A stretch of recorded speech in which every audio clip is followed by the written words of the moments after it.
Righty. Ah. What's up, everybody?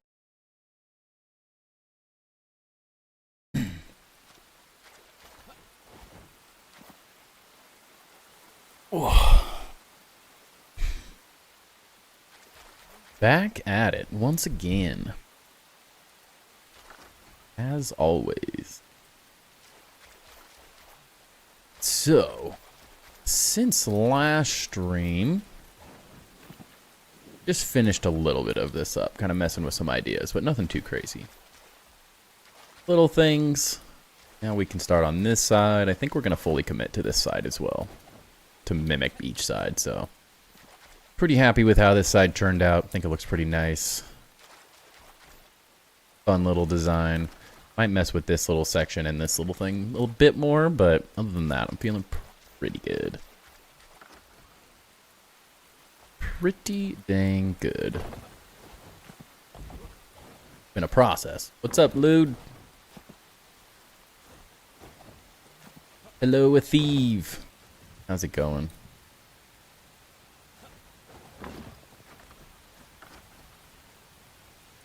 Well, you think you can just call me a nerd and then say, "What's up, man?" like it didn't happen? Huh?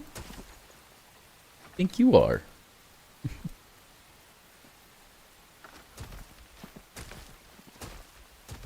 Good, I'm doing good as well. Yeah, pretty much. Well, that's fair. Can't argue with that logic.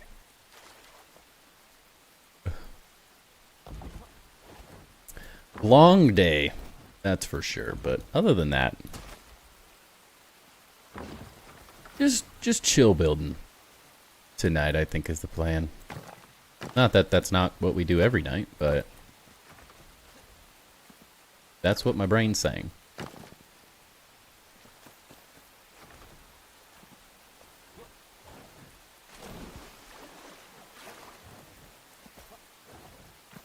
Hopefully get this thing finished up so we can start working on something else.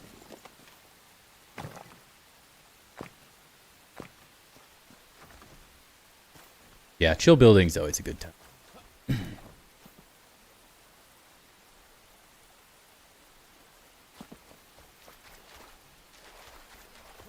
Right?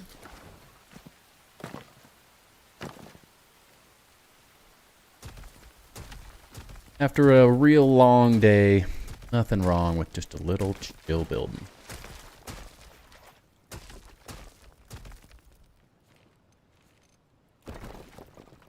Wait, I wanted that.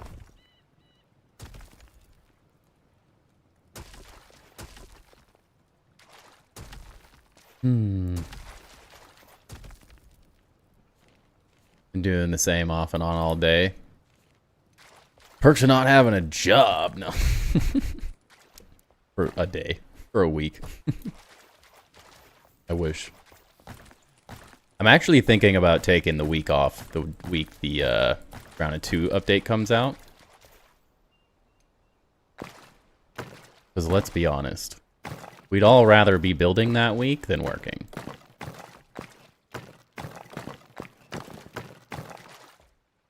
Not totally sure yet, but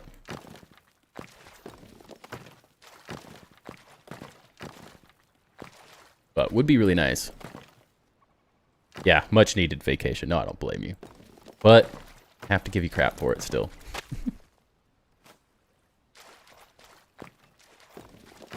All still castle block. Who built this?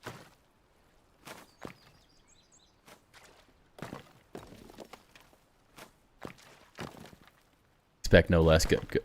Glad we're on the same page.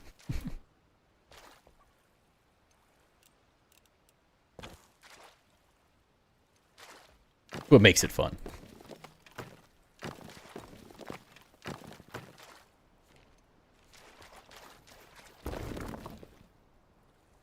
Oh, better than nothing, I guess.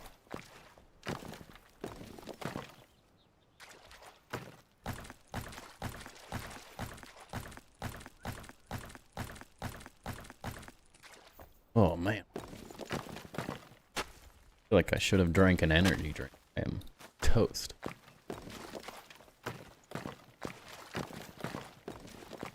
One of those days. I didn't even really feel, like, busy, but it was just go, go, go all day.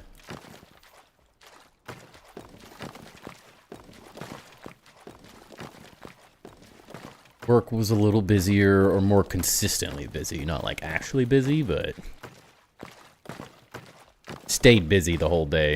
One of those days where it's just like every time you get something done, something else comes up. Makes the days go by really fast, but by the end of the day, you're just like, can we just, like, not for... Have we thought about that yet? The more that's going on, the less my boss is micromanaging stuff for no reason, so hard to complain.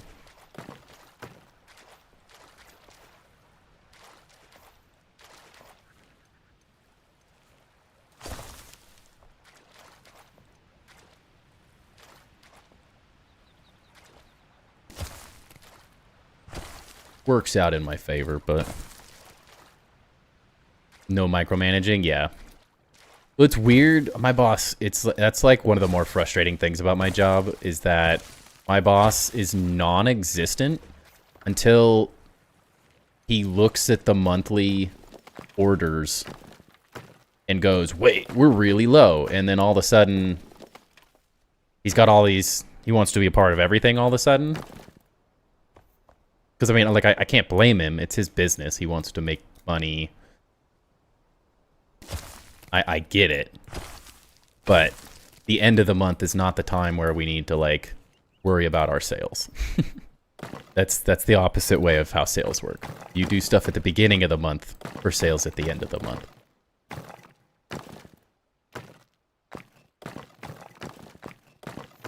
So at least I wrote up like 40-something thousand dollars worth of orders today. So he was like, "Well, really great finish to the end of the year, guys. This is awesome." Like, yeah, if you guys were writing up this many orders, we would all be having a great month all the time.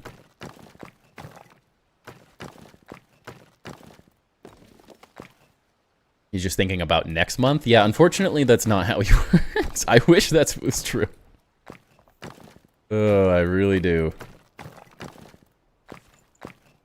It's like, yeah, he's so hands-off. Like, if I had, like, the months where I get, like, a $200,000 order, he's like, oh, yeah, let's call it early. Like, let's get out of here at 3.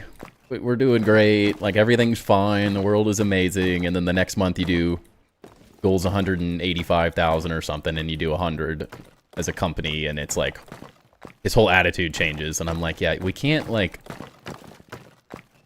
I know we're a small business, but, like, this is... We're small because of this attitude. Every time. But whenever I'm writing up big orders, it's an easy day.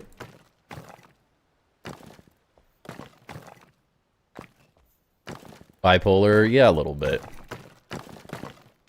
He's just like a chill surfer bum, but he still relies on this business a lot, even though he should be like mid-50s, so he should be a lot closer to retirement than he is. So it's one of those things. It's just kind of tough. He's like a great boss, and my job is super easy, and then all of a sudden everything's wrong and we're not doing enough, and it's like, okay, that's not how this works. This is not how we're going to grow.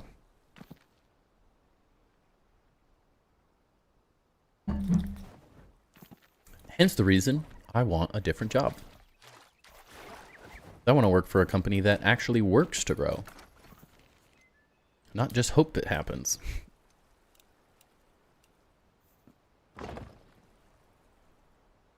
Sounds kind of like my old boss, yeah. Great when he's great, annoying when he's not.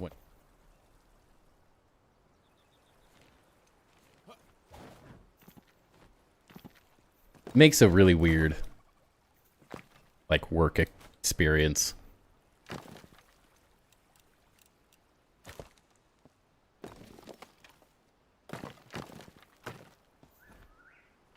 I mean, I saw it. I'm maybe a little dyslexic, so I read it right. Don't worry, Lude.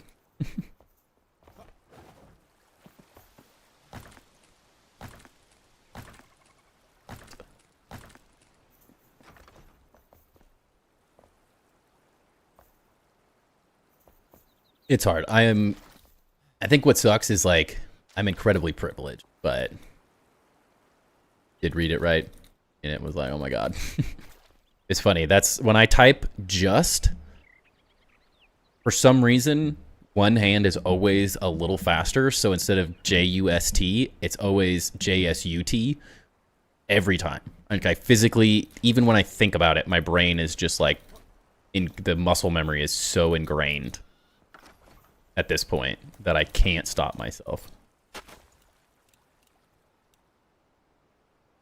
Sometimes it just happens. Drives me insane that I do it though.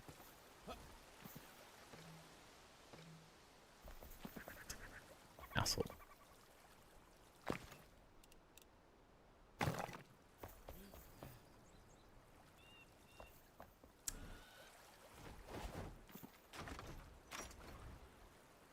The voxels. You can see my brain doesn't brain properly. Dude, my brain's half braining all.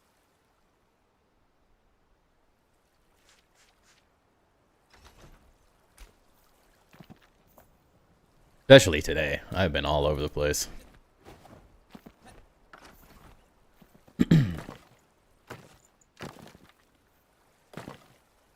Sometimes you just have those days, you know?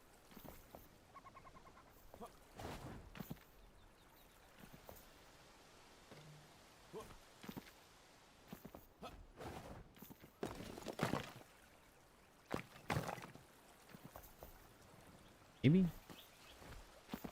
Nope. Then it's dyslexic and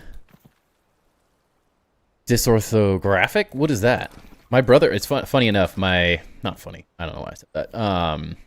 My brother is actually dyslexic as well. I know that. I don't personally know that pain, but I have seen someone who has had to deal with that pain. Never fun. Yeah, we have no one. Yeah, we don't have excuses. Just simple.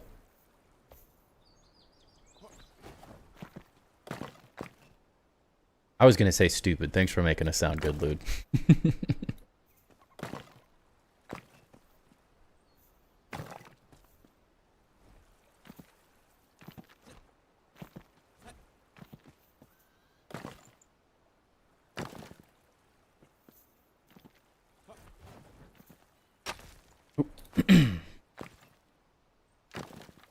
What? Gotta give a little credit? I mean, maybe a tad. Not too much, though.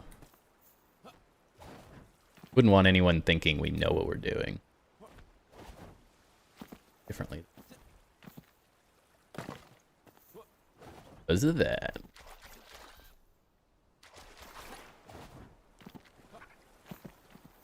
Dang, it is really annoying how good this looks with the voxels off. Hate that. I really like it with the voxels off. That is actually something I wanted to test today as well.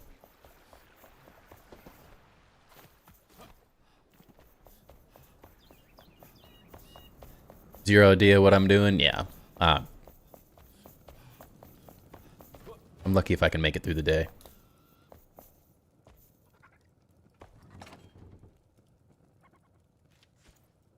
So, what I want to do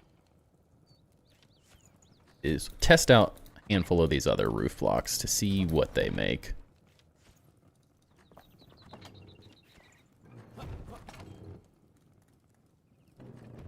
Oh, whatever.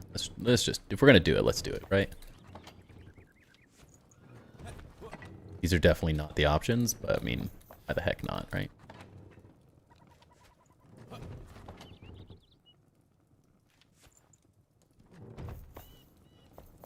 I think that was all of them. Did it. Consistent and significant difficulties in mastering spelling, grammar, and conjugation affecting writing. Structured word sentences, patient, normal intelligence, and adequate schooling. Maybe I have that. I can't spell for crap. What's up, chap? I think my lack of spelling ability is more so laziness than lack of care, or lack of caring is maybe a better way to put it. If I really wanted to spell right all the time, I'm sure I probably could, but gosh, that requires a lot of effort sometimes.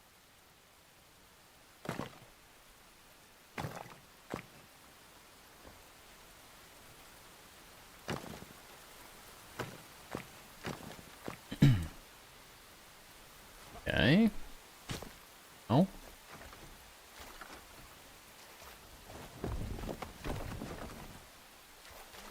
Amazing how we can spend an entire day doing this.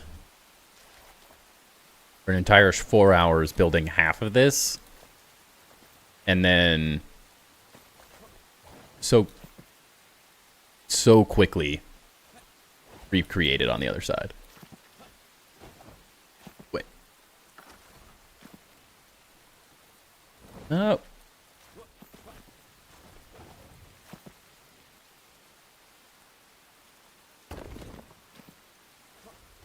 Nobody has the gumption to spell right all the time? No. There's too many things that make it too easy to cheat, too. Like, myself, I have Grammarly installed on my work computer, and it's hooked up to my Outlook, internet, everything. So, like, why think about spelling when I have a program that literally will do it all for me? Like, I don't have to think about spelling if I have an app that does it for me, and that's, like, integrated into all the stuff. It's too easy sometimes. Hey, why does the top feel so blocky now? And I'm like, that's because all the other things turned down. Is that... Wait a sec. This game is ridiculous. I don't know if you guys just noticed what I was looking at. Look at how this water is flowing right now.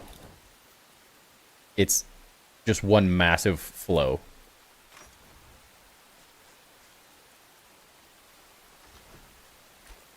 And then you come in and you do the voxels and everything starts looking better. It still comes together, but it just doesn't look as horrible.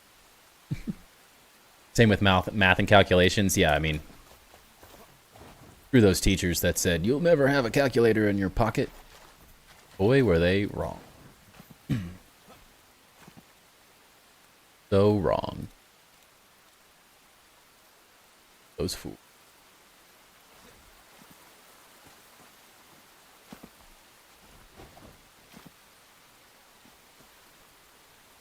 It's so funny.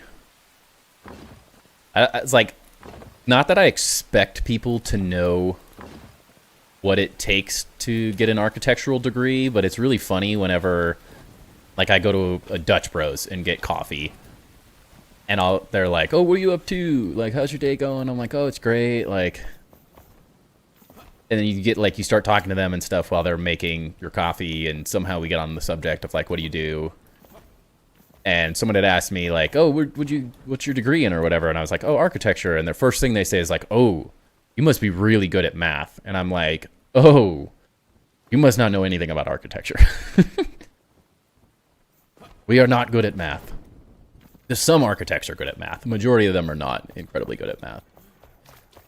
Architecture is just being good enough at a lot of different things that you can do anything, but you're not the best at anything. It's a really weird place to be.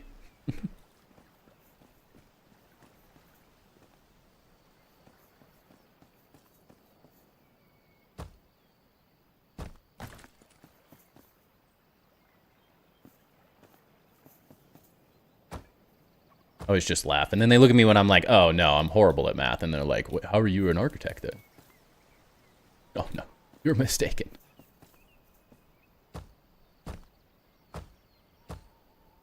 Just because I had to take a class on structural engineering doesn't mean I actually do the structural engineering.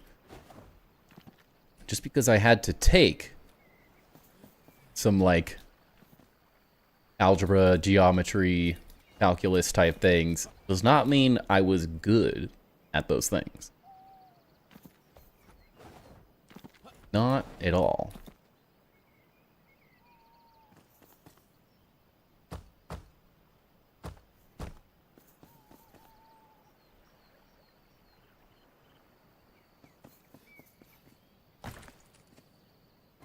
Wait a sec.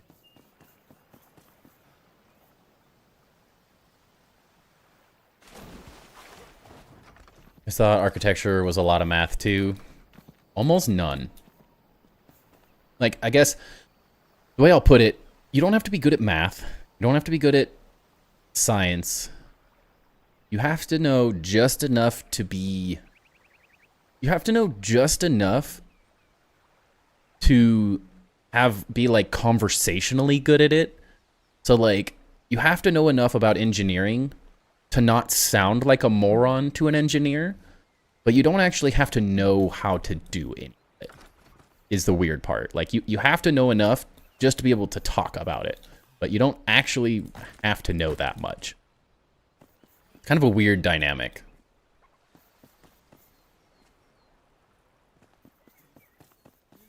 Yeah, it can be very weird.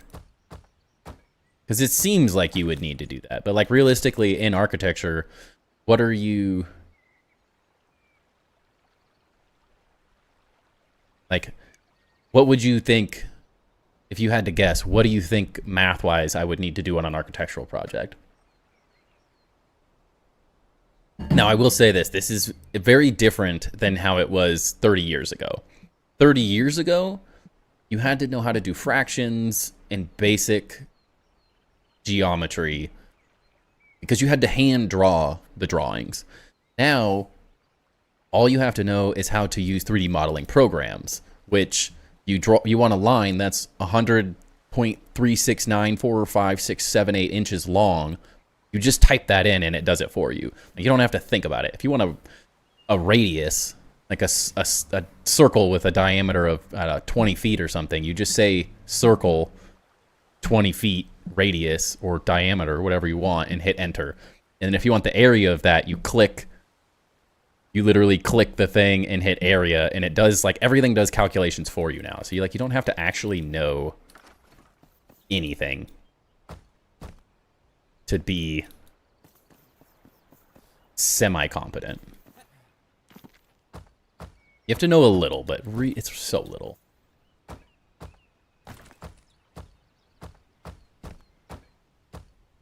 The hardest thing you have to do sometimes is, like, find fractions. Even that is not much. Always stand behind the statement, pi r not squared. They're round. Pi r not squared. They're round. That is the truth. Always thought architecture needed more 3D space minding. Yeah, like, you have to be able to, like, mentally picture things, of course. Yeah, it's so little of the job is actually being good at that kind of stuff. Being creative and being a creative problem solver is exponentially important. My experience, at least.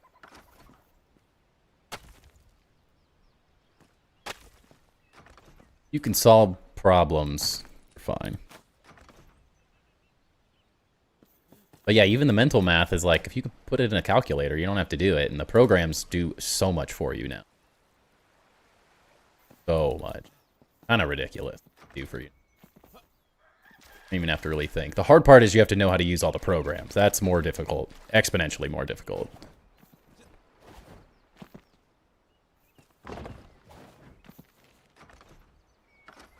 Programming I used on a plasma table did the same thing. All I had to do was draw a basic shape and punch what I wanted. My boss was lost when I told him that, and he was supposed to be teaching me. Yeah.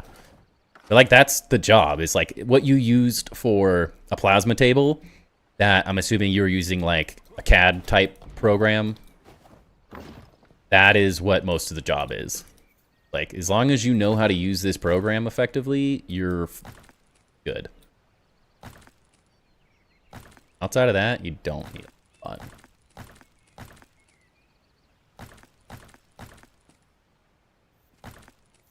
Seems counterintuitive because it feels like to design a building, you have to be really smart. But that's the thing now is like you're not doing the structural calculations at any point. I'm not doing those. Like now everyone uses like a BIM model, so a program called Revit. And so I design the building, and then a structural engineer comes in and draws and adjusts the structural pieces. So if I have to know just enough to be like, okay, this beam needs to be 12 inches deep. But most of that is like standard type information typically. So it's not something you like really need to know. You just have to know enough not to be like, I want something that's physically impossible. You have to be able to reason decently well,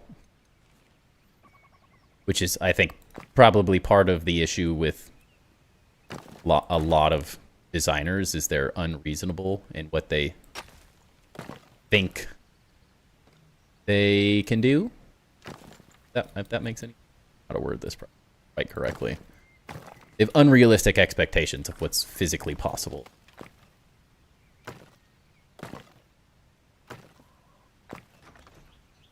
And outside of that, as long as you're not pie in the sky kind of person, pretty much, yeah, basic CAD programming, yeah.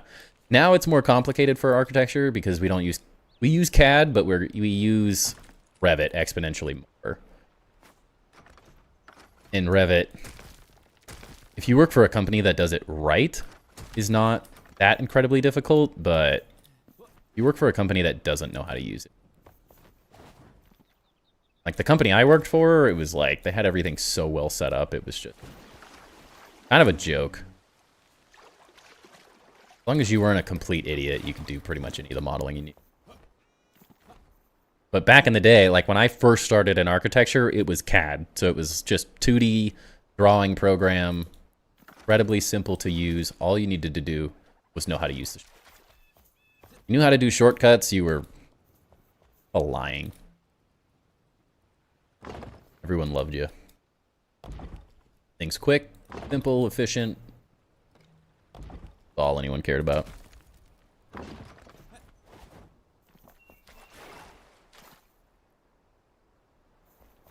Keep pie in the sky designs to grounded, yeah. Definitely.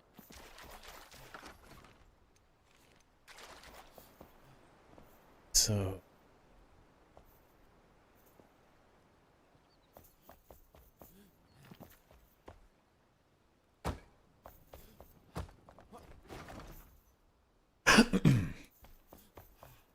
yeah, all I had to do was like pass structures, which was the hardest math type class I took in all of college. Don't get me wrong, it was really difficult, but I don't actually have to. That's always the funny part of it. You just had to pass. So when you sat down with a structural engineer, they didn't look at you going, wow, this guy smelt the pens a little too often in class. Huffing Sharpies all day. Doing stupid.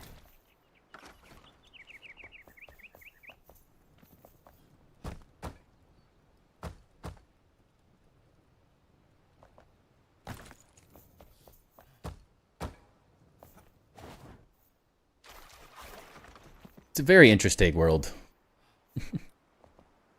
Very interesting. It was a cheap buzz when you had no money. Oh, man. Technically not wrong.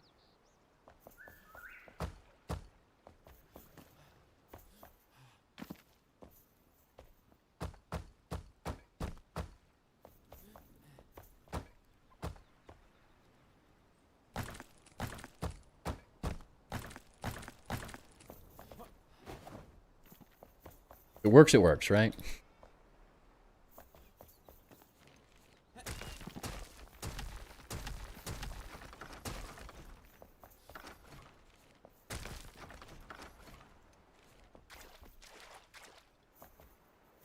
My dad think the only reason I got through school is because my dad was like, all right, well, if you want to be an architect and be a creative person, just know that creative people are not the people who get A's. They're not the people who get straight. They're not valedictorians. They're not like the person who's gonna, like your friend that's getting an accounting degree. His job is not more difficult, but have to be smarter to do that job than you need to be an architect. You can't be an idiot and be an architect, but you definitely don't have to be a genius.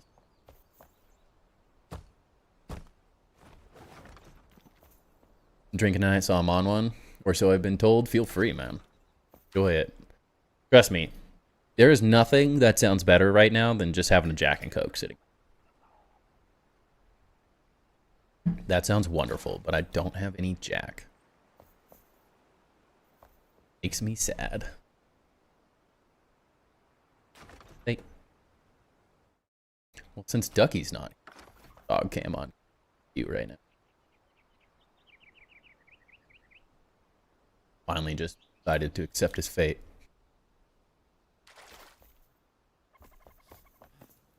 Drinking Jack straight? Ooh.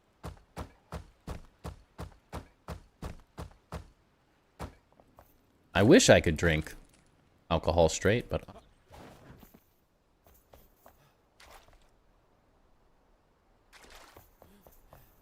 never been one. I tried. I mean, it was like, it's the same thing. I just haven't drank enough whiskey straight to enjoy it yet. Tried every once in a while, but I tend to like a little.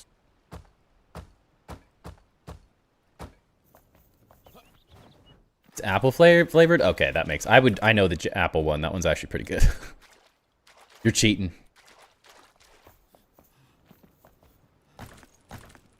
That apple Jack is like candy. That stuff's pretty good.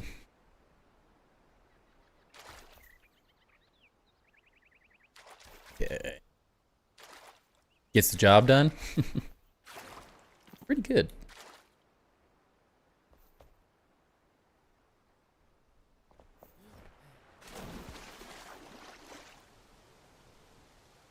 Ooh.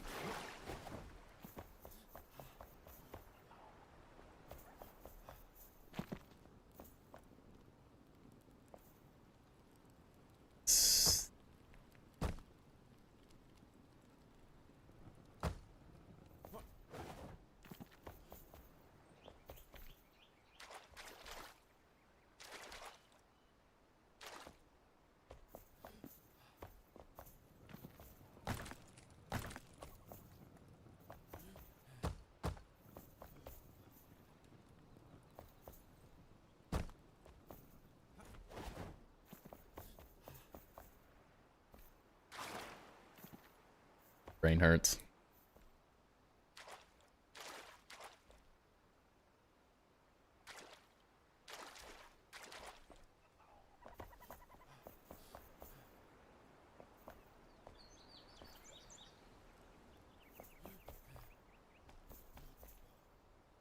Can't buy any more Jack Daniels in Canada. Honey Jack? Yeah, I don't blame you for Canada not selling that stuff anymore.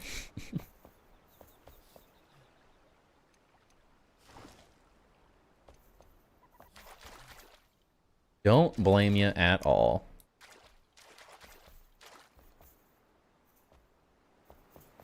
So let's go to below.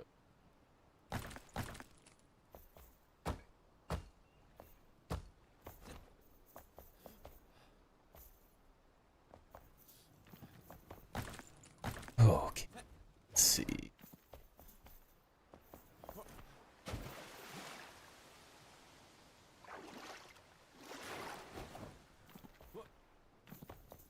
A world without Jack, though. Horrible.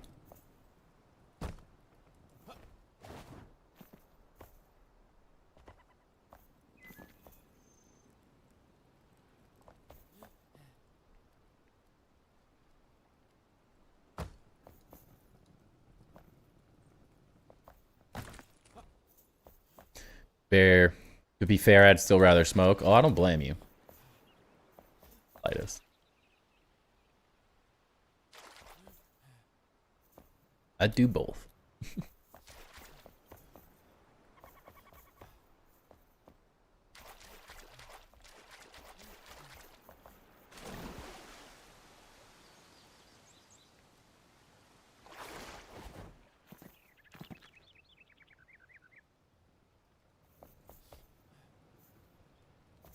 Right? Getting there? Getting there?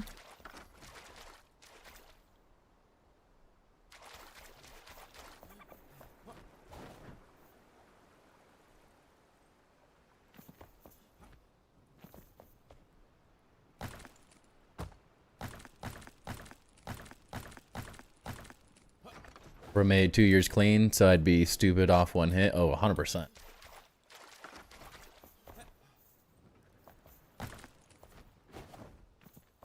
Honestly, with a child, I don't know how I'd survive without it.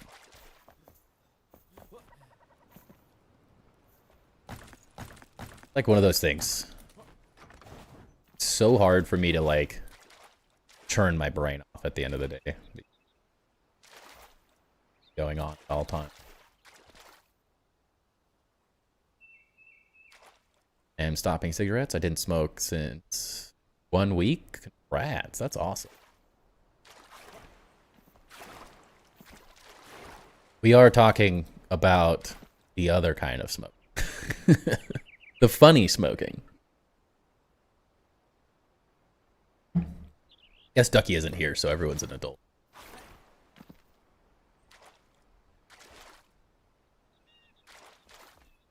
Okay, I think that'll... Yeah, that's a really hard one to give up.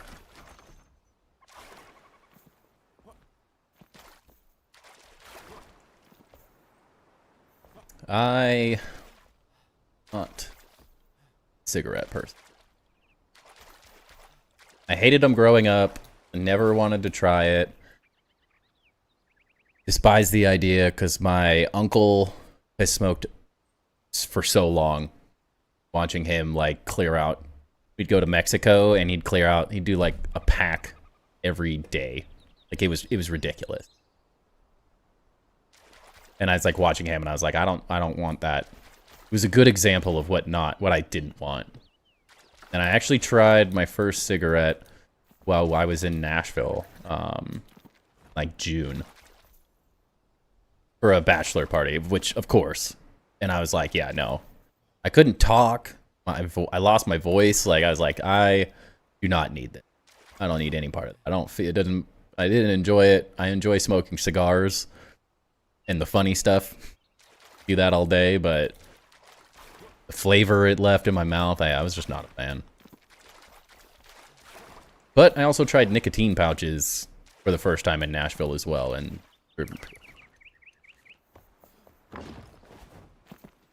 I always adamantly despise chew, as gross as this is for people to hear, because I accidentally, one time when I was a really young kid,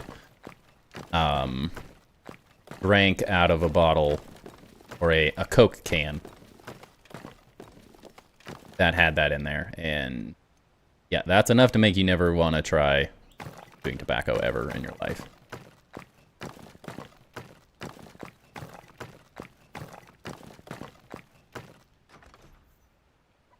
My advice, if you never started nicotine, stay far away from it. No, I'm too down now. I enjoy the nicotine pouches when I'm like golfing, out doing type stuff. I'm drinking with friends and stuff like that. But luckily for me, it's really interesting. Like my family is either addicts or the complete opposite. There's not a whole lot of in between. So like my mom had an alcohol problem. My dad, luckily who I'm very much like I could make a Jack and Coke or whatever, open a beer and be like, I don't really want this, so I'm just gonna throw it away. Like I don't care. I'm very much the same. So like with the nicotine pouches, like I can use those on a low dosage. Not really. I don't have that like desire to have them all the time. Lucky enough to be able to kind of see them as more of a treat. But I know that is not how most people. I do consider myself very, very lucky. You can do that with alcohol, but not nicotine. Yeah. And I have one in right now, so. I found that stream is a lot better when I am not completely dead. Giving up one of my secrets.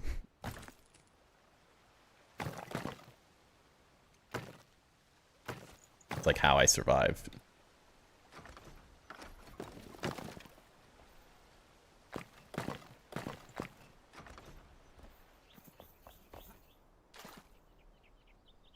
But I'm lucky enough that I don't really have to think.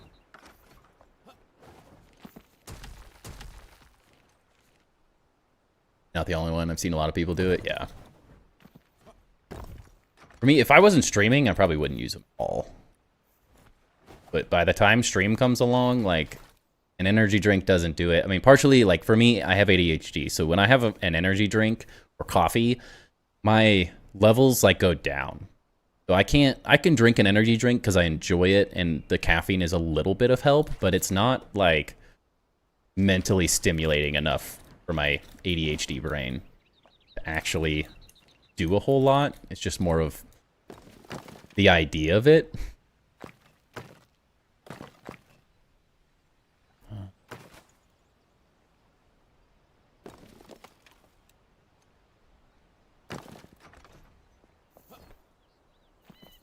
But like my brother vapes, and it's like,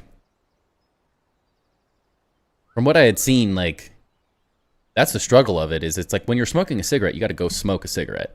When you have a pouch, you have one pouch. I know a lot of people just go and go and go, but I have no interest in that. It makes me sick. But like my brother will like puff on this frickin' vape, his nicotine vape, so much. And I'm like, dude, you just had like 8 cigarettes of nicotine. Like, take a chill pill. I know it doesn't feel like it that is that much, but you have got to chill with that thing. Moderation is insane.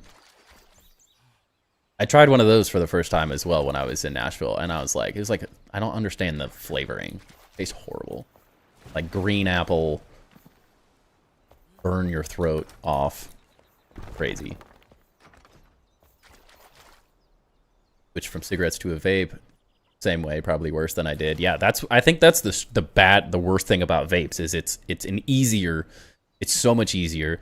It doesn't hurt your throat as much. You think it is absolutely a better option than smoking cigarettes. It's not good for you, but it is healthier than an actual cigarette. So your brain is like, oh, well, I used to smoke 5 cigarettes. Like, I could take a couple hits of this thing and be good for days. And then you quickly can be like, wait a second. This is actually a lot more. Now, I guess I've done a lot of research. Not a lot. I'm not an expert or anything. But when I started the pouches earlier this year, I was like, if I'm going to use these every once in a while, I want to know a lot more about them than I do. And it's that same sort of concept. It's better than chewing, but it's not good in any way, shape, or form. But the nicotine itself isn't really the problem. All the other crap. The issue is you just become more and more dependent on the nicotine. Where it is the crazy part. Was that pack and a half smoker a day? Holy cow, yeah. That's how my uncle was, though. I can understand how it happens. It happens, and it happens quick. I'm lucky enough that, like, yeah, I can throw in a 3 milligram nicotine pouch if I wanted, and not really. The next day, I have no interest in having one.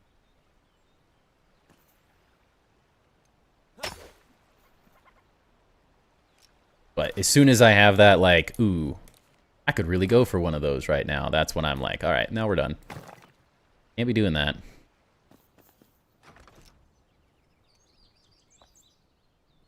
That's why for me, like, I've always utilized those things like it's a reward system. It's not something that I just do. It's something that's like, I'm out golfing.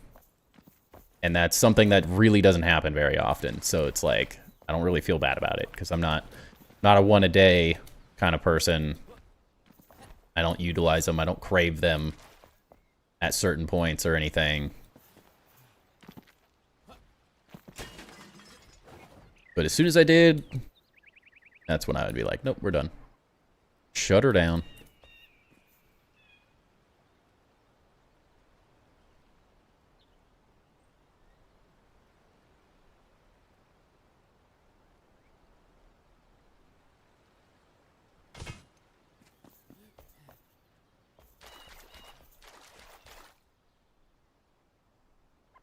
I think a 3 milligram pouch is like 1 cigarette about, I think. Like nicotine worth. Which is more than enough. The same way to do it before it does become a problem. Yeah. What's up, Ducky? Welcome, welcome. So cool. Just off. Yeah, I always have been like, because I've had that. Like when I used to smoke fun stuff, as we were talking about. And not used to, still do. But there was a point where I was like, this is far too often. Like if it's the middle of the day and I'm smoking, we are stopping. I let that get out of hand for a little while, but I think that was more COVID than anything. I was just really, really freaking bored. 30k channel points, and it's my sister's 21st birthday. Hey, let's go. 21st? Good old 21st? Happy birthday to her.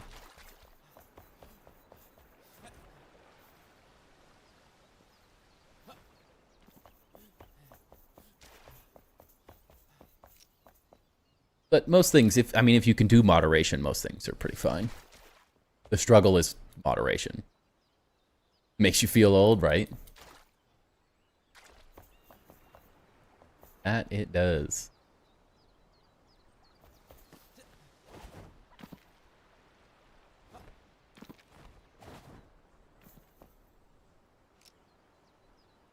Forgetting.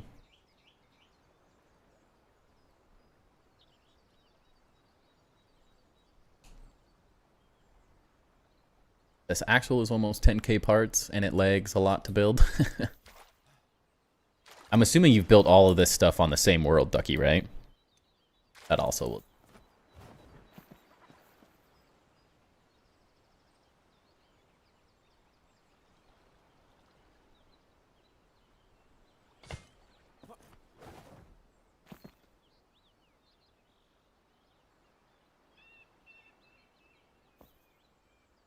Yeah.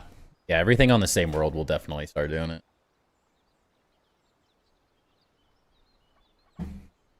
But eventually, it'll get better every update. It was laggy now, will not be laggy forever.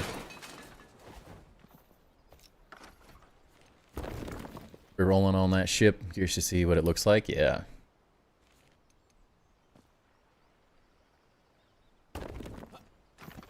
That's what I did.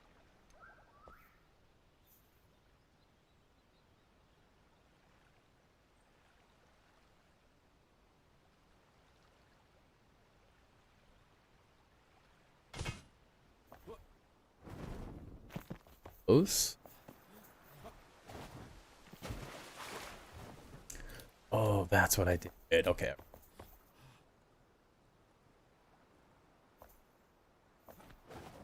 Have to raise this up.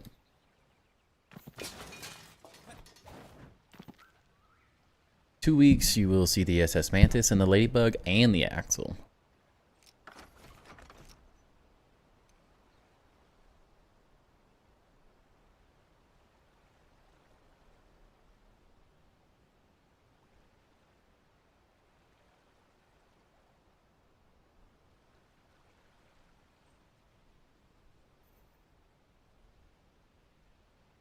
You being like this. Why is it giving me...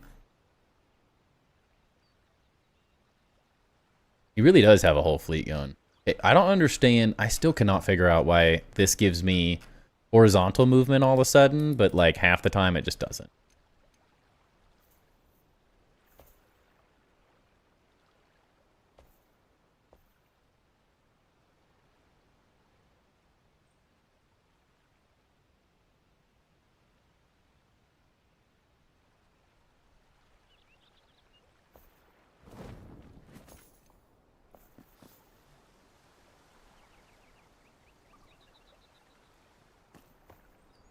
Where's Joe when you need him? Yeah.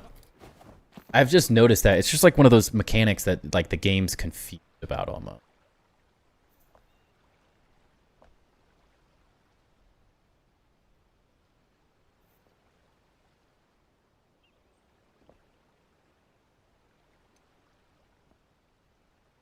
See what La Pasta said in the grounded channel? Nope.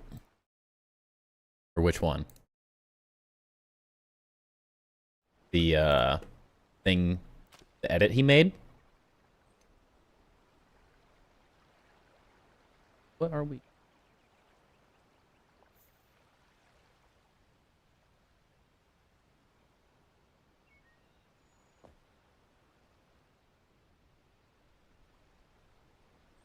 Me and Luda at the same.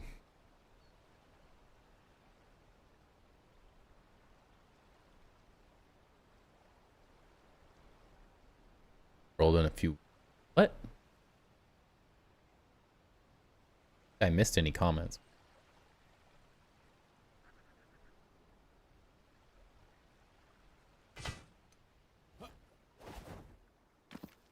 A little taller.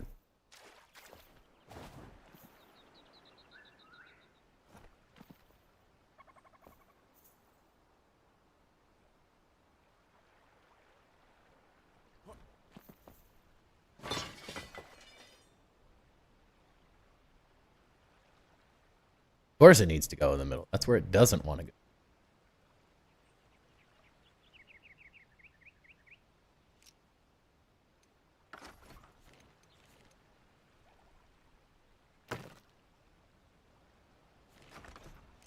Found this little trick out earlier as well.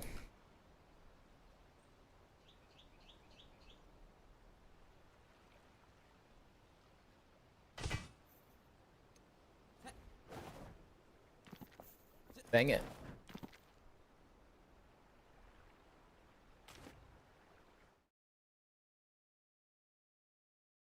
Oh, yes, that one. Yeah. I did see that.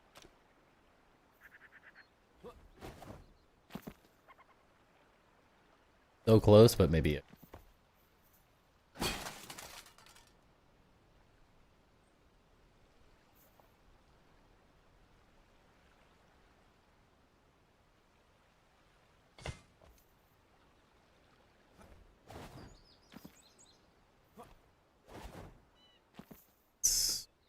Pretty dang perfect. Any better than that. So, what I was saying, that trick, you can't get a piece to work the way you want to. Just place the block. The hardest thing that I'm noticing with a lot of props, or at least these props, is that as soon as you place this thing, the game says like, no. Like, you're not placing anything around this anymore. And so it can make it really annoying to mess with, but I found that if you delete a piece and then just undo it, or add a piece and then undo it, it allows you to place it and then block that you did. I don't think we're getting any better than that.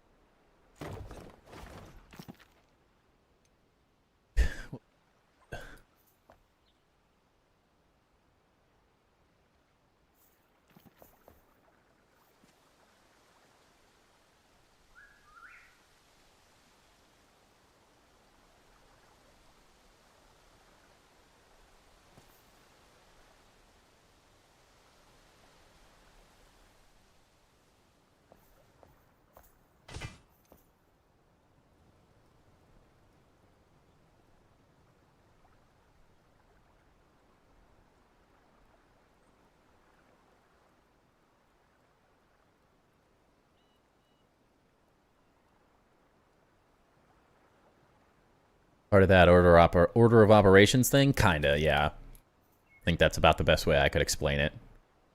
Bug report thing in the ground in Discord, but I'm gonna tell you I off my airship and didn't want to go back up, but it auto-saved on a ladder, and if you load that, you can't do anything. If you load a save on a ladder?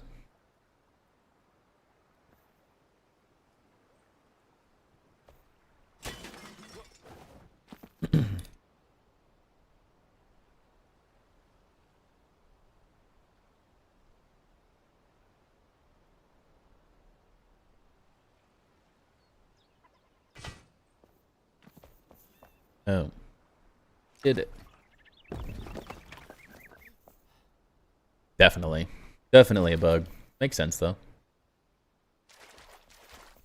Piece of play. I think.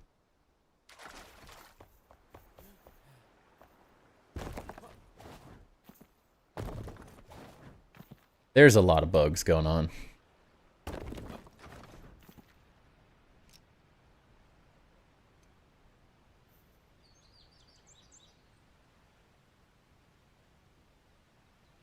Thing.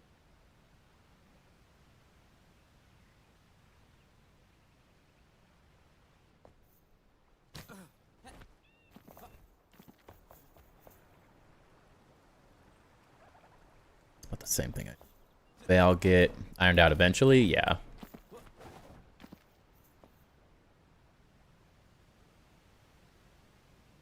That they do.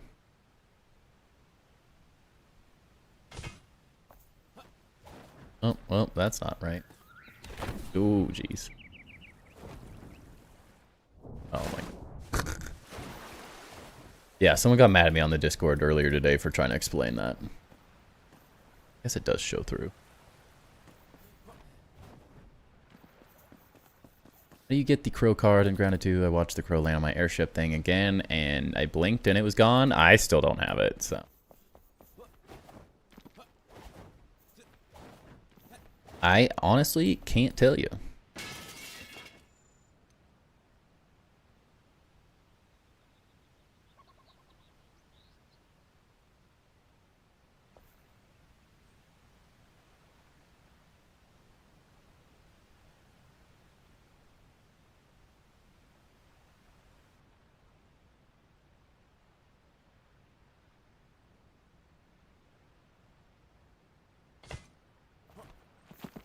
Oh, well. Yeah. Right?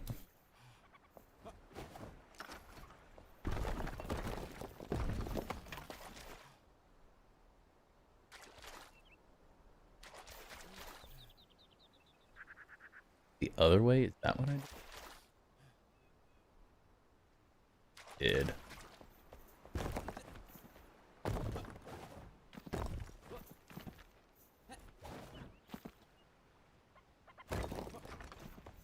Yeah, I got into a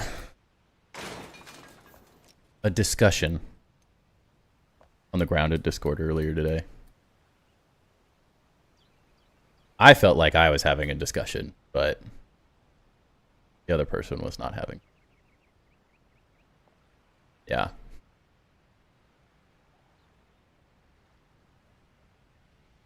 Someone made a comment, like, they were like, when is this game going to be out of early access? And I was like, oh, well, technically, no one has any idea, so can't really tell you that.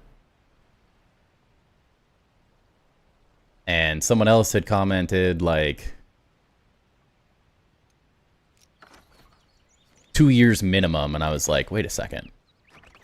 They've never said that. Like, they've never mentioned a timeline, like, minimum this time or whatever. Like, what are we talking about here? I'm confused. So I asked them, and I was like, hey, like, where did you find that info? Because that's, I don't think they've said that. And they're like, oh, I just guessed. And I was like, oh, yeah, well, we probably shouldn't be guessing about information we don't know. That's not very helpful. Like, good intentions, trying to help someone, of course, but like guessing about information like this And I made a comment like, gonna be a min before it is out of early access. Yeah, for sure. Yeah, I was just like, hey, like if they haven't said 2 years minimum, let's not tell people 2 years minimum. And they're like, yeah, sorry, that was a guess. Like I could have worded that different. I'm like, yeah, all good. And he's like, I feel bad now. And I'm like, don't feel bad. Like everything's fine. We're good. And then someone else decided that they needed to chime in, and they got all mad at me for saying like, I just said false information is part of the reason that I feel like a lot of people have an unrealistic expectation of what Grounded 2 early access is. Because I've seen so many people in the Grounded Discord like actually thinking that this is a full release game and feeling like there's not enough content yet. Because like someone the other day was like, there was so much content, and they were like, they didn't realize that they didn't start playing Grounded 1 until the 1.0 release. Till actually just after it. And I was like, yeah, well, the game was just like this. Game was a lot worse in early access in Grounded 1 than it is Grounded 2 right now. The same, like if you did the same timeline, like Grounded 1 had nothing. Grounded 2 has a playable game. And so I was just like, hey, I think part of the reason is we've set bad expectations for people of what early access actually is. And then this other dude just lost his mind at me for thinking such a thing. He was so frustrated. I was like, bro, he's like, what are the examples? Where's the false information you're talking about? Like, give me examples. And I was like, dude, I'm talking about the guy I was just talking to. Making information that we don't actually have sound like it's true. And we worked it out, and we're all fine. And he just did not like the idea that I was saying false information is misleading, and it's creating the wrong idea for some players. Because I'm like, I'm disappointed, of course, that the game is glitchy right now and people can't really play it. I think they did a really poor job not using the PTB for the little winter feature update that they did. Like, there was mistakes, and options even said, like, moving forward, we realize it was a mistake to not use PTB. And so we are moving forward, we're using it, because this is, obviously, they know, a bit of a mess. But to expect everything to work perfectly, as we've said a million times, like, I expect things to work better than this update did, but I don't, it's an unrealistic expectation for things to just work perfectly right off the bat in these updates. Like, the whole point of these updates is for us to test things and figure out what's not working and what was a good design and a bad design and help them so we get the best possible game for everyone at the end of the day. They were so stuck on this idea of like speculation, like somehow I was talking about, I don't know, like Jade's comments or something. Like, they were in a different world. They were a Jade supporter, so maybe they were thinking I was talking about Jade's speculation videos. I'm like, no, I'm saying expecting the game to be perfect in a fully released game right now is incorrect. An incorrect way to think of how this is going to work moving forward. He got very mad. And then somehow said it was my fault. He did. Like, dude. All I'm trying to do is say we should have, like, realistic expectation. You want Spider-Man? It sounds like that's what you wanted to say. Sipter-Man, sorry. We'll have a realistic expectation if they... People don't have a realistic expectation if they weren't in Grounded 1. Yeah. And that's what I'm saying. Like, it takes a certain level of perspective to play an early access game. I will say, the water on the first update was really glitchy with Enshrouded. They did a better job immediately updating it than Grounded has done fixing some of these issues. But Enshrouded is exponentially further along than Grounded 2 is in early access. We still haven't had our first major update. So it's like, we have to be realistic in this, where we are right now.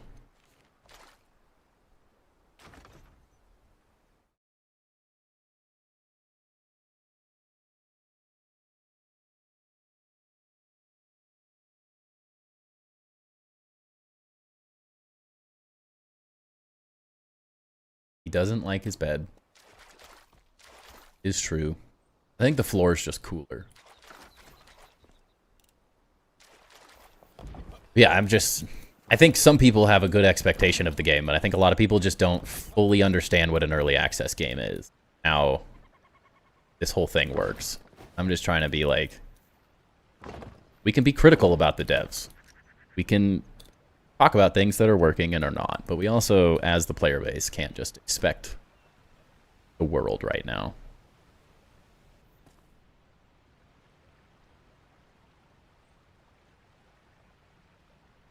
And Grounded has, what, 4 mass updates according to the roadmap. People need to realize it's going to take devs time to create, as well as iron things out. Yeah. Like, it's a give and take in early access, is kind of what the only point I was trying to get across is it's a give and take. Expecting perfection in early access is just the completely wrong perspective, and you shouldn't be playing an early access game if you're frustrated that there's issues. But I think it's okay to be frustrated that the game is physically not functioning right at this minute. That I understand. But this guy was mad that I would tell people to have better expectations. And he got really mad that I wasn't providing more examples of people providing false information, as if I was going to go read through thousands of messages to find the examples that I was talking about from weeks and months ago. Like, I'm sorry, but random person on the internet is not getting that much effort out of me. Talk to. The park chat. Yeah, park chat.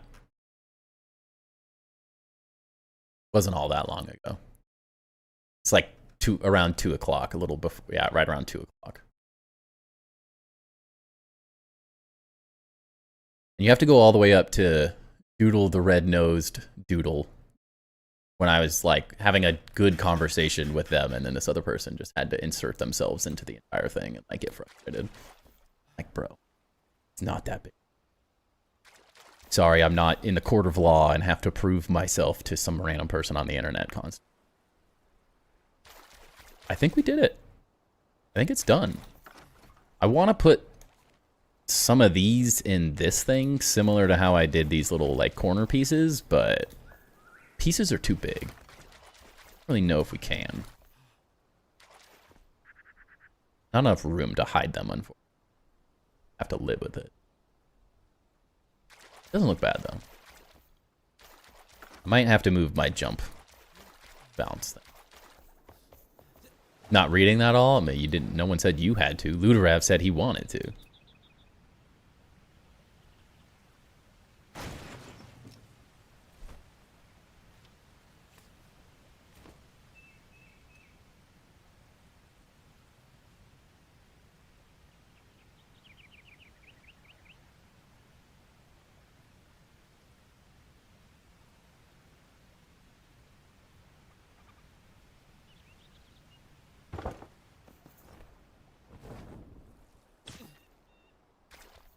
Now it doesn't show. Looks very nice. Thank you, Thief. Coming together. We're finally, I think, done with it. Until the next idea comes.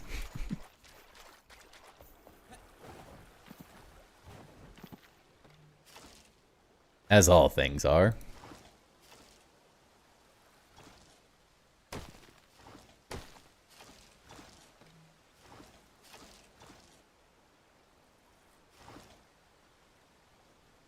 Kind of why I made the title of the stream tonight what I did, like fixing my mistakes.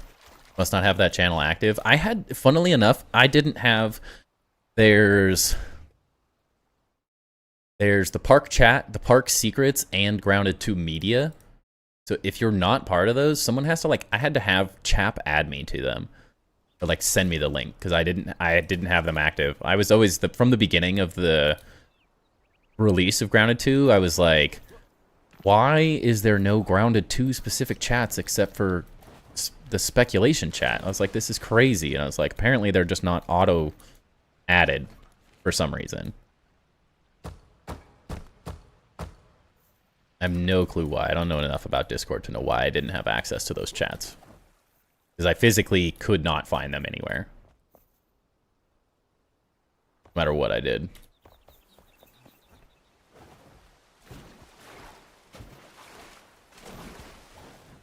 Miss some flowers and leaves on the rocks in the middle. Yeah, I think the rock needs work for sure. Yeah, I'll definitely do it. If Chap's still here. I know he was here earlier. He's not. How to do it. But I can invite you later too. Don't think it's hard.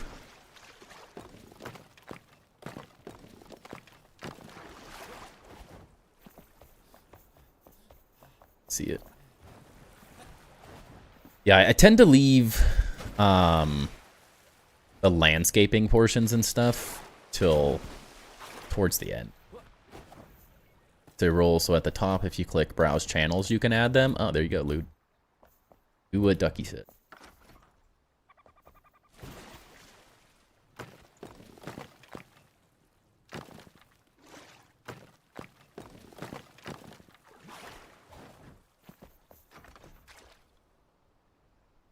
Channels and rolls, okay, makes sense. Seems so weird to me, but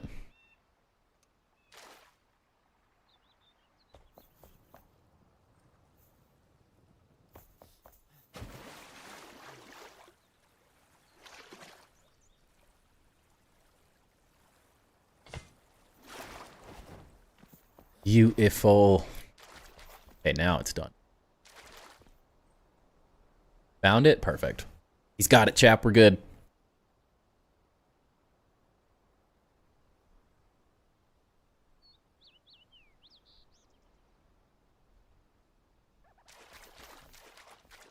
Trying to make sure. Got this all right.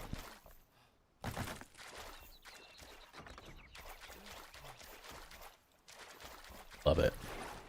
That turned out so much better than I thought it was going to. You don't like the SS Axle? Start again. Tell you what, never be afraid to start over on a design.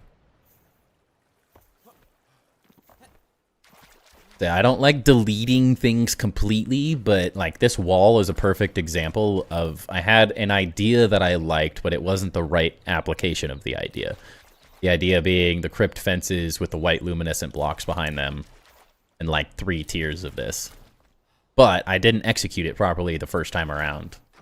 So we started over and did it again. There has to be a way to break it. There's always a way. Throw a bomb at it. Just chuck a bomb at it. That'll do it. I have to figure out why this side... Hopefully this side fills up more. As of right now, it is not filling up as much as the other side. Oh, is it? Might be. Pretty close. Yeah, your PC and the build. Yeah. Blow them both up. I have no clue if there's bombs that can break your own build, but... In the first game, you could destroy your own builds. I accidentally, using the spicy staff, destroyed a lot of my stuff. Quite a few times.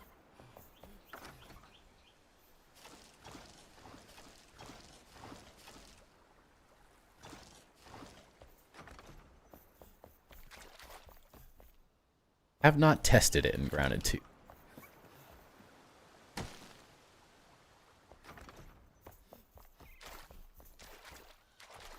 Yeah, now we just need to make that pretty. Which actually... be a perfect time to test some of these, like, new soil things.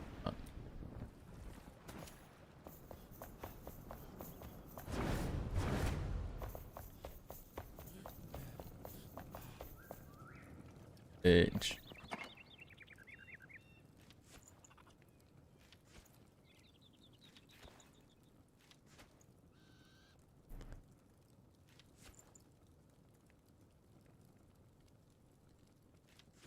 Those. Foliage.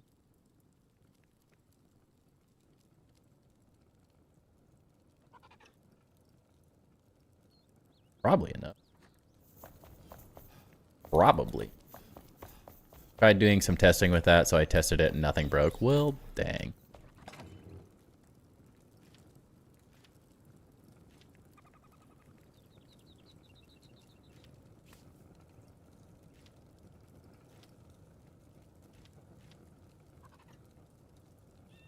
Crap in my inventory.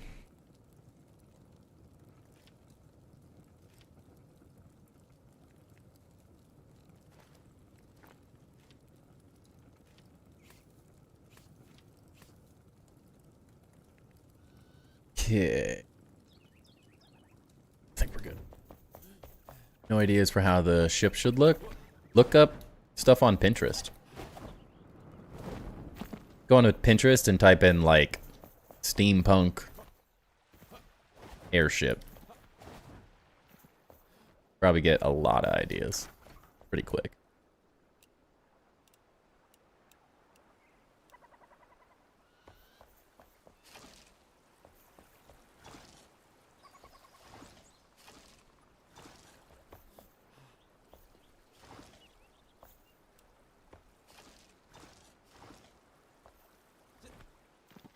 This is all experimentation, right? Not used.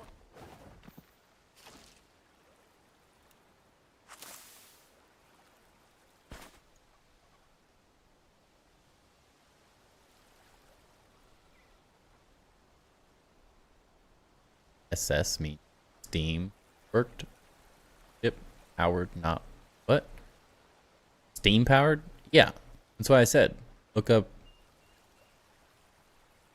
a steampunk. Yep. Those use Steam.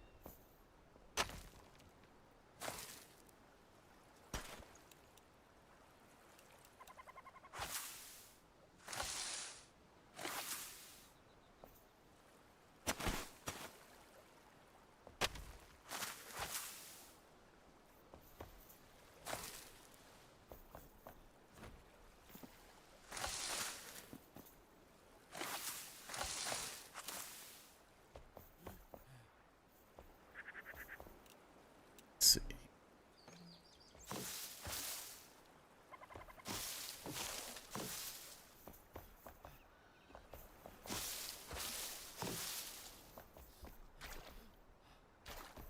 The idea is less about what it is and more about getting visual ideas of things you could add. What I'm saying with like Pinterest stuff.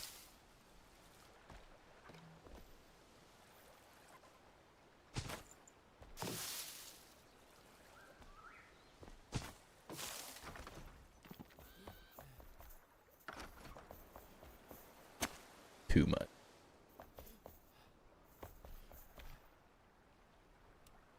Flower soil.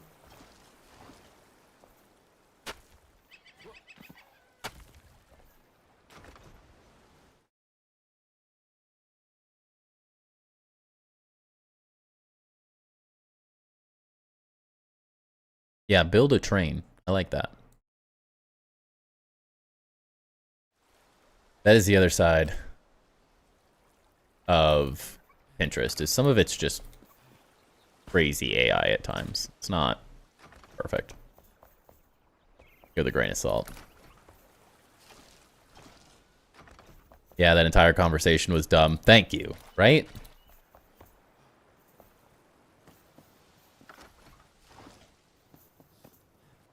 Like, I feel like I was just like, what did I say to, like, enrage this so much?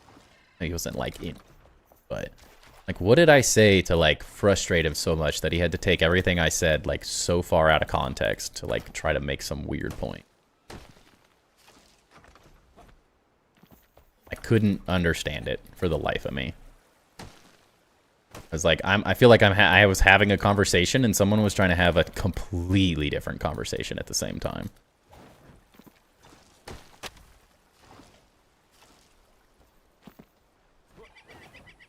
Flower soil just looks wrong.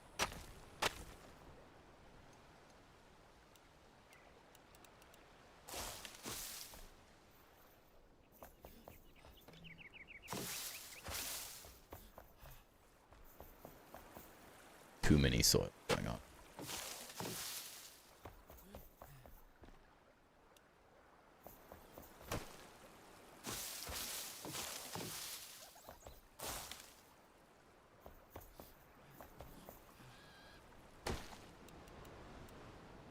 Where's your proof? Yeah, like, what?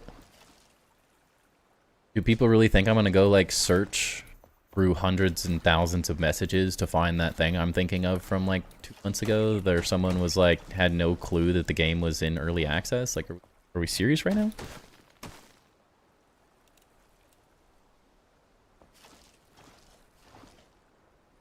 Like, am I the only one that thinks it's insane that I'm being asked to, like, prove my my point on a random Discord server? Like, what?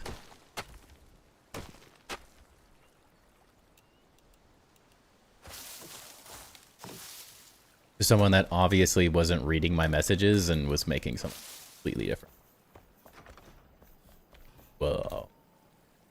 Right, could we just... Dude. That looks so freaking cool at night. Holy cow. What happened to my light over there? This game doesn't use electricity. Why is my torch flashing? What the heck? Dude, this looks so freaking cool at night. Oh, I love it. Yeah, the lights look so freaking good. Wow. That looks so much cooler than I thought it was going to end up. I really like that. Now, this is going to be like the entire design for the tower. This is going to be so freaking cool. I'm so excited. I'm not excited to build the tower, but I'm excited about what it's going to look like eventually. Oh, I could just stare at this. This needs to be the next thumbnail for the next stream. This looks way too freaking cool. Conversation prior to that was clearly not speculative, but should have been, and he obviously didn't read any of that. Yeah, that's what it feels like. It feels like he didn't read me and the other guy's conversation, which was like totally civil. No one was like bashing anyone else. Like, I felt like we were having a totally normal conversation, and they were like, "No, you're right. Like, the way I worded that was incorrect," and they even admitted that they guessed. So I'm like, yeah, okay. I feel like we squashed it. Like, just telling people this is when something's happening is not, with zero information on it, is not helpful for people, because people will take it so seriously.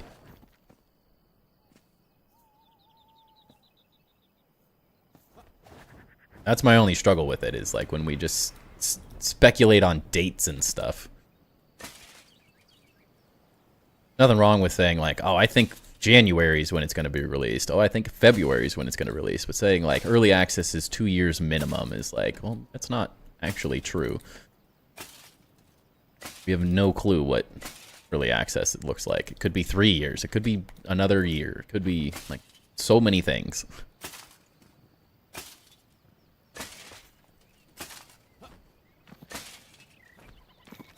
There's a lot of like younger crowd and stuff that are playing the game that will take that stuff way too seriously and then get really frustrated, and then it looks negative on the entire game. Even if you're being speculative or sarcastic, if you don't let that be known. Yeah, exactly.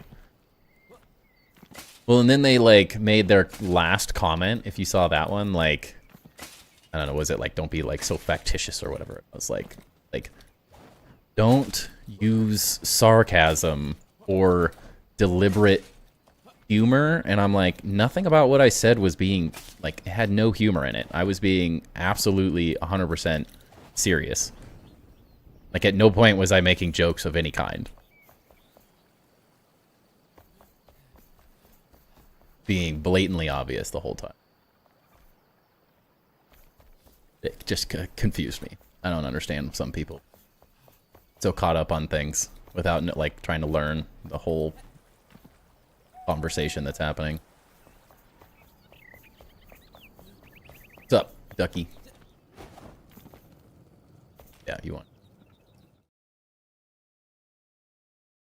You don't need Pasta's help. You can make that. Got it.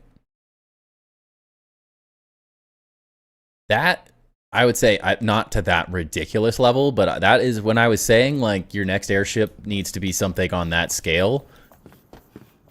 I think I'm being... That's what I want to see. Like, that's the level of detail that I want to see from you on the next one. Doesn't have to be that ridiculous, but really come up with something that has a lot going on for us to do another review of it.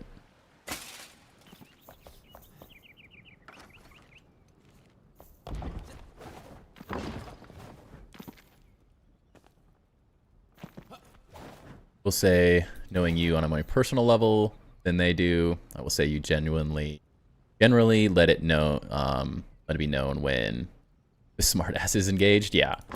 If you know, no, everyone would know when I'm being sarcastic. I try to make it pretty dang obvious. I was like, that was one of the times I was like, there was no sarcasm whatsoever in anything I just said, dude. Why are we? You're just making things up now? I don't understand. I was having a genuine conversation with someone, just trying to help people set it up.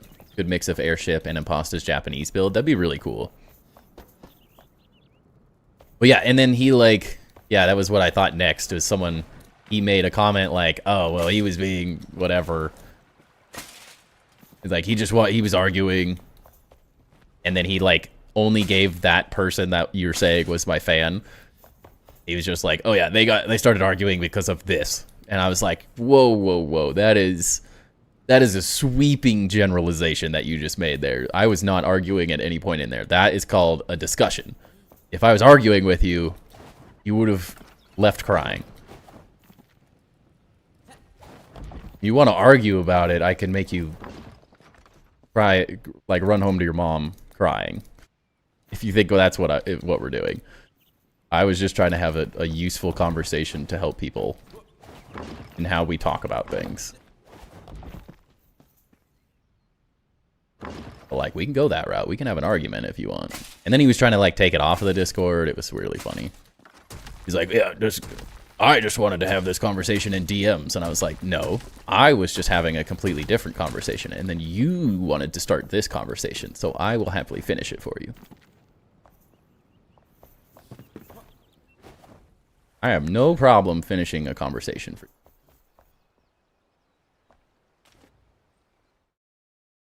Look at your profile. That's a frog.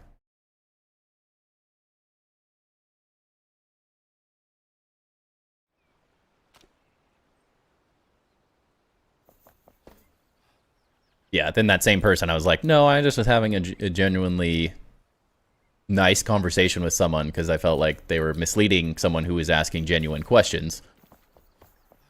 And so they were going to take that comment of 2 years minimum seriously when we really don't know anything. And that's all I was trying to say.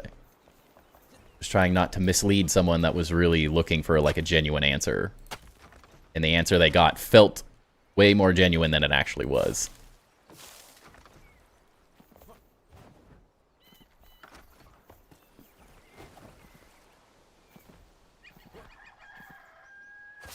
And then that person was like, oh, wait a second. Look at this guy. I like his builds.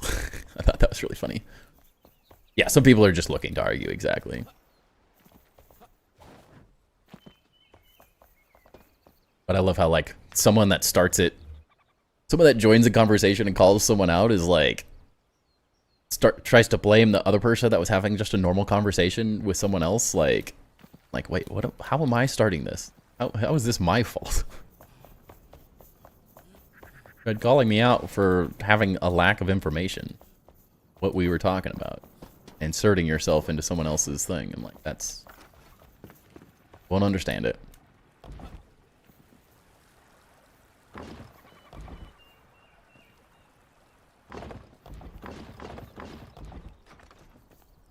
These days, though, I don't really have a problem arguing with people. The world's so annoying and everyone's ignorance frustrates me. He's very easily riled up.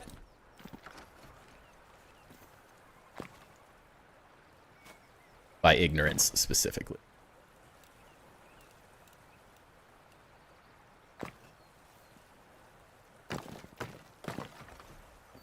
Come back to my airship tomorrow. Sounds good.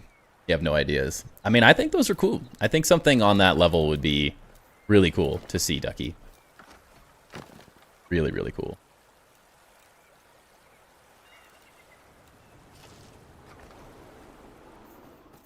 I think you have the skills now that you could do something.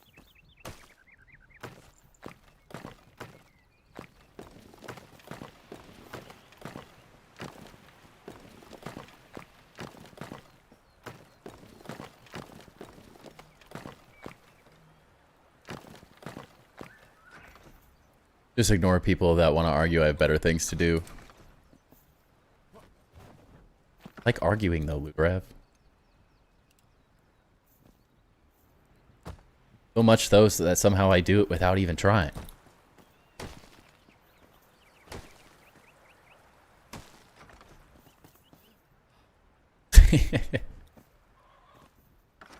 You know nothing. You know nothing, Jon Snow.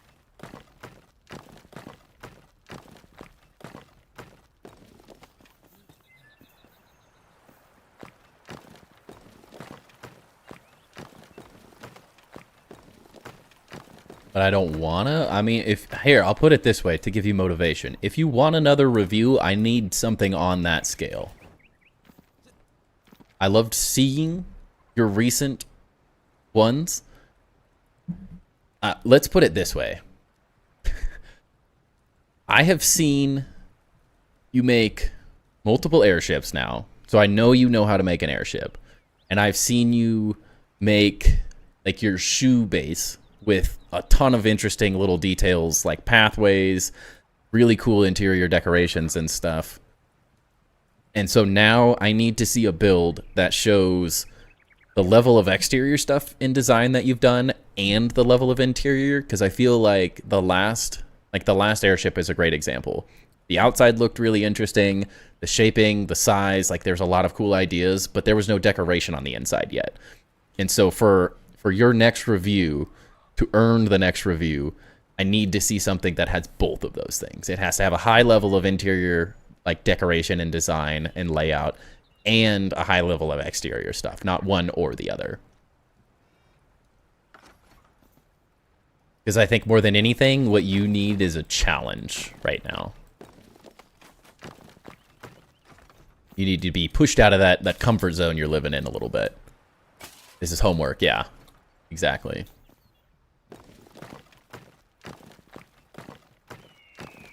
You opened the game again. It's working.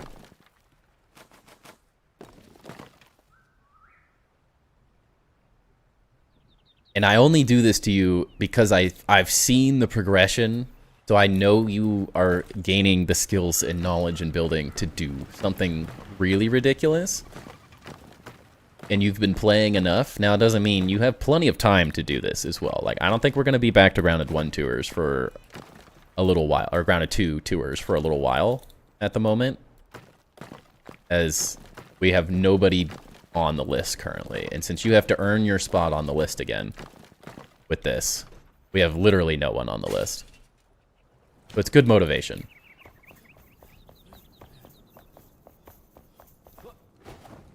Because what makes those builds really good is the combination of scale that you're working at, but also with the detail.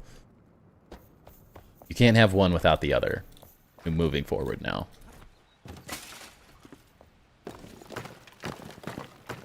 Because I've seen both, and I say that because I've seen both sides of your designs now, but I haven't seen both of them come together in the same build. I think is the easiest way to put it.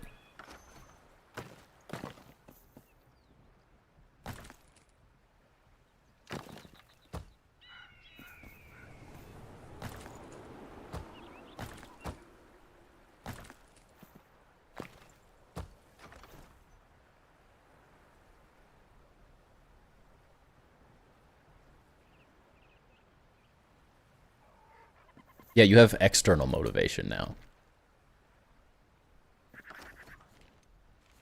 That's the key. Oftentimes, external motivation is exponentially better than personal motivation. I've done my best ever stuff when someone said, "You're not good enough." That's not what I'm saying to you, but I'm saying I've heard that a lot in my life.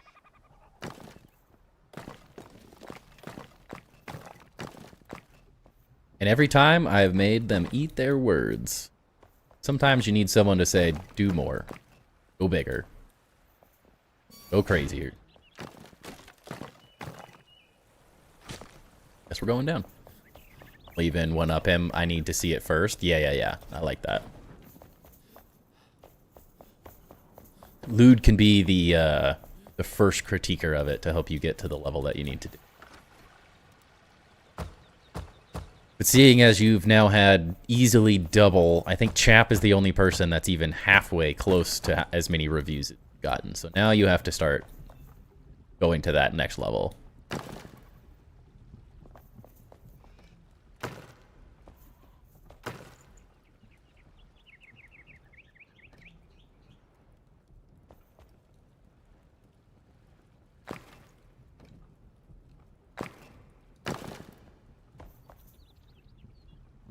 You've had 10? I wouldn't doubt we're somewhere in that range.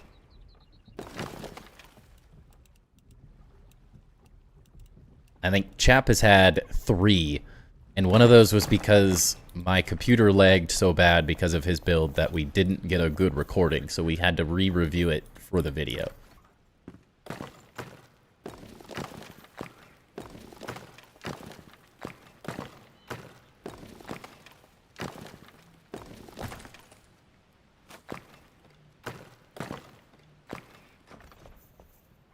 Working on 3 tours?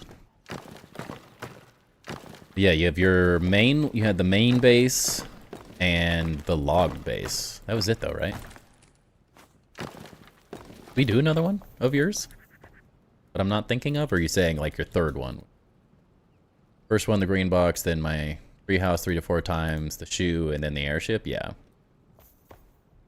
Yeah, so you've had exponentially more representation than anyone else in this. So now I have to, you're at the point of reviews where now I have to really push you to earn them.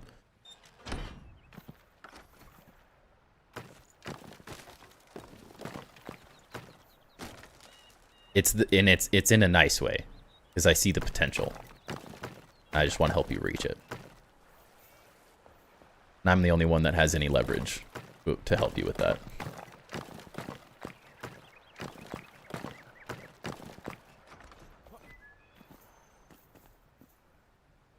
Next one will be the third. Yeah.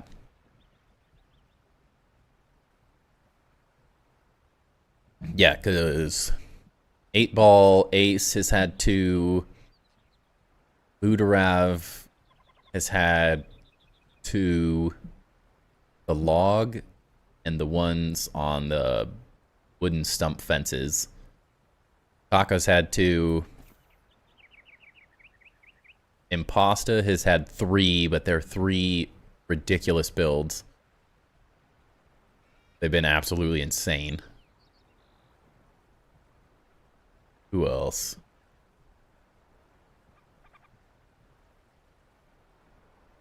The Chap had 3, but technically that was 2. I think that's the only one.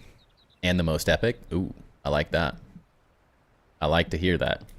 That's how I want to see it. Is if we're doing other reviews, it's one thing to do like a second review from the first design to the second design.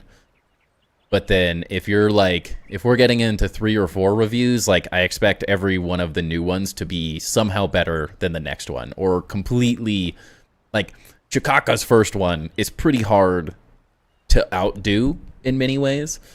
So something, I expect similar scale and similar design in many ways. Astral Lizard has had 3, yeah. But again, Astral Lizard every time has been...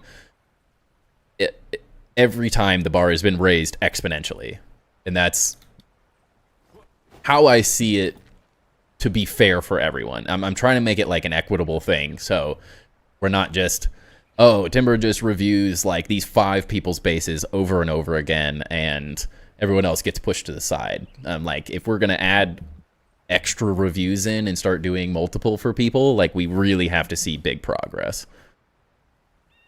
Otherwise, it can be more of like, send me questions on the Discord, and we can help the design there, but it doesn't necessarily need to be like a full review at those points. You can watch me build it. I'm live on Twitch. You're streaming and you're playing? Or you're streaming and watching at the same time? Wait a second, I can't do that. I forgot. I have to place roof blocks. No. Go drop off some of these blocks. Don't have a mic. Works. Really, I don't ever necessarily feel like you have to have a mod. Depends on what you want to do with streaming stuff. You're just doing it to do it, then it's like... If only we had more decorations, I'm fine with the building material. I need the building material. That's where I'm stuck.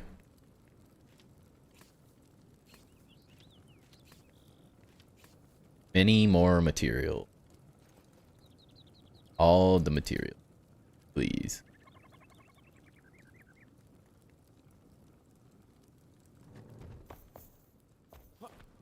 Back to...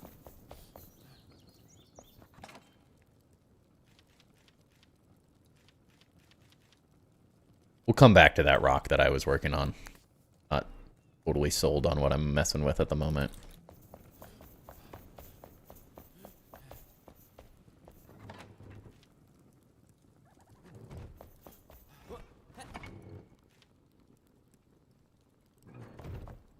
Stream when Timber's not live and send me a DM if I'm not busy.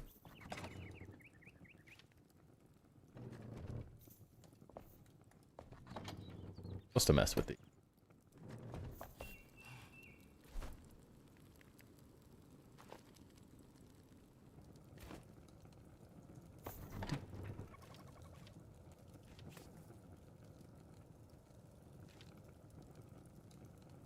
Yeah, don't you try to be stealing Luderev from me. I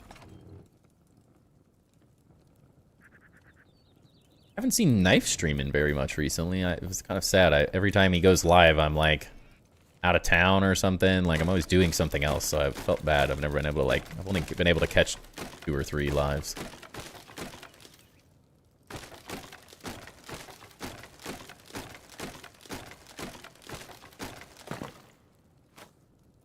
Gotta do my mod duties. True. We're really in dire need of it right now, Lude. Chaos. Absolute chaos in chat right now.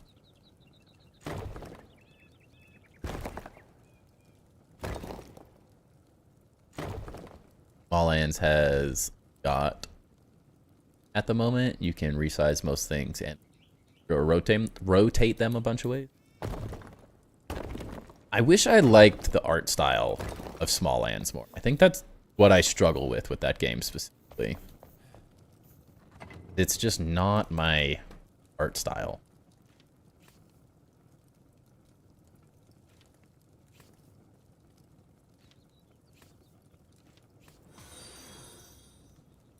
Mr. Amazing, thank you for the follow. Welcome to the channel.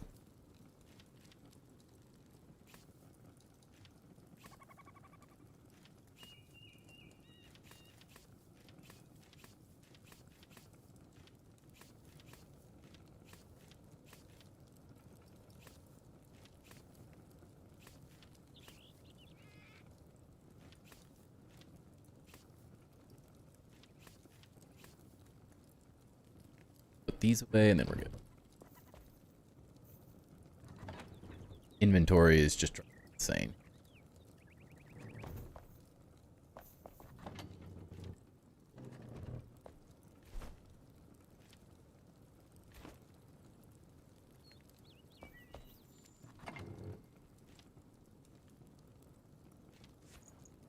You can paint and add design to furniture, floors, and other stuff. Interesting.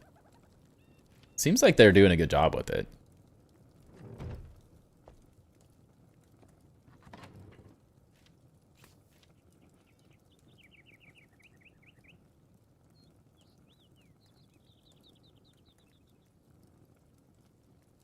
Rain.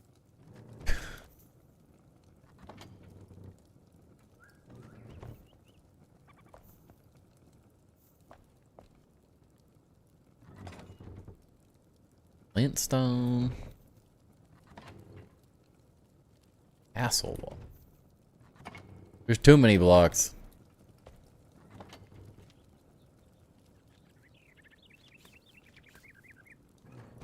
Started in Oriental Theme Village because it looks so good around my pond area. That would be interesting. Definitely keep posting pictures of it in the Discord. Maybe at some point, kind of dive into some other games here and there. Hate the idea of it. How many hours have you spent in Enshrouded build project? Let's see. According to Steam, I have 865 hours in game, which, let's say I've spent 50, 60 hours doing questing and stuff in the game. Maybe? I don't feel like I've spent a ton of time doing quests. I still have a ton of quests in this game to do, so I haven't necessarily done anything. I haven't done too much playthrough time. But if there was, I don't know, let's say 800 hours not questing and running around, and then from there I do spend a lot of time just like in the game. That's where I struggle more so, is I don't really know what Steam deems as what it's counting for playtime. Is it when the game is open? If I'm just sitting here like with the game paused, is it counting that time? Is it counting time at the main menu? Because that would probably inflate it 100 hours easily.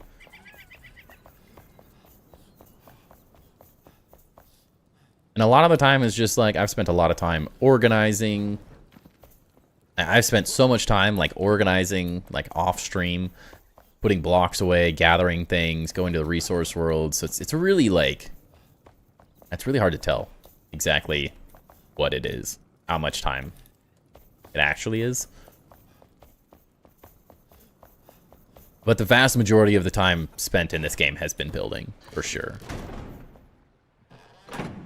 There's no question about that.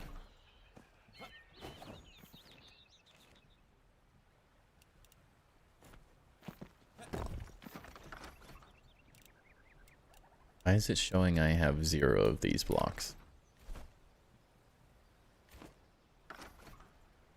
I know I have 0 of them. I put them away. You'd guess if the game's open in general. That's kind of what I'm thinking. But we definitely have some 500 something hours today. Feels like a fairly realistic amount to say. I could say it's probably been more than that, honestly. Just the time terraforming this stuff has been 100+ hours. Like digging out these this whole mountain area for everything. There's a lot of time.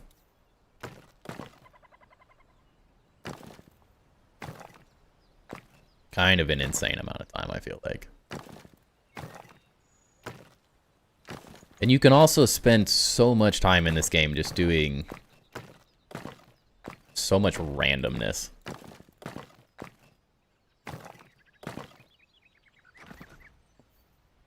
Say my grounded Steam time is inflated. I've fallen asleep while the game opened multiple times. Oh yeah, I've left the house for 4 hours before with the game open, like in the middle of something and have to go run an errand. Like I've done all sorts of stuff. That's the hard part though, is like estimating how much of that time is actually affecting it.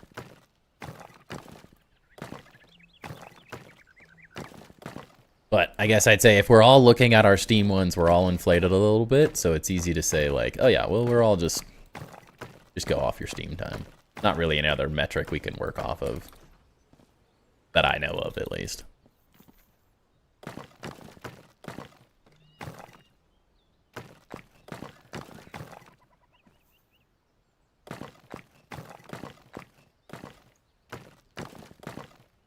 And I spent a lot of time in the beginning of this game just like learning the system. So like great example of where I probably dumped 10 to 20 hours doing this whole thing, which isn't even really a build. It's just I was slowly getting all the materials and all the terrain blocks, and I laid this whole thing out. I did, at least at one point, all the terrain was here and all the blocks. Now, of course, it's like 2 updates behind at this point, I think. I don't think I've updated it since the what is this called? What the heck is this area called? Blackmire.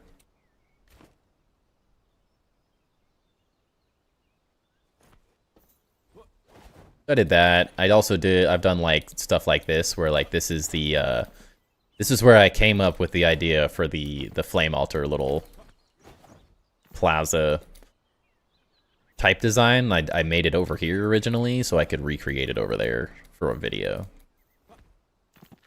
So I've spent some random times doing some random stuff.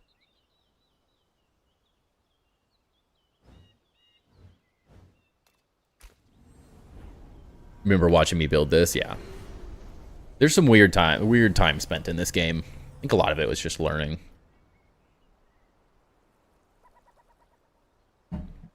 Still think Valheim is peak survival and almost base building. I could see in Valheim being peak survival because it has that procedurally generated type progression to it, which is always going to be a slightly better experience than this. I enjoy the handcrafted world, but I do think it leaves something to be desired a little bit.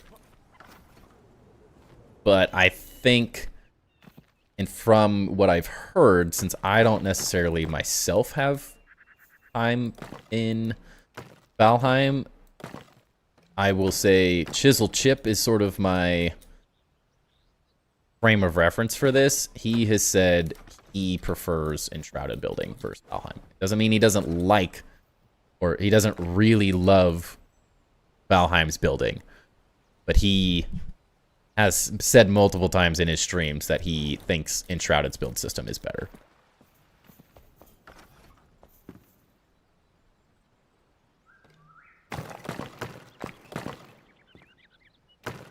And I take him pretty serious.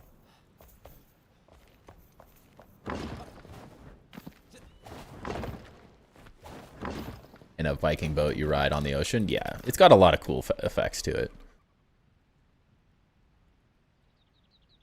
But yeah, I think the hard part is if you haven't played both, it is pretty hard to tell. They are drastically different building games in a lot of ways is the other side. So it depends on how a person prefers to build is also part of it. Some people would much prefer Valheim over this, but I also think a lot of builders would find a lot of enjoyment in Enshrouded's builds.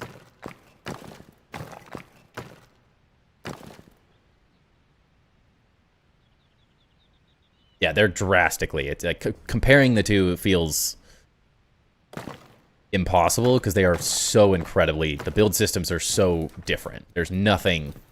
I can't think of anything that I would say they are like similar about. They're drastically different in every way. So it kind of becomes more of a personal preference. I also prefer Enshrouded's sort of Skyrim RPG aspects a bit more because I just enjoy that type of game a lot. So I've thoroughly enjoyed.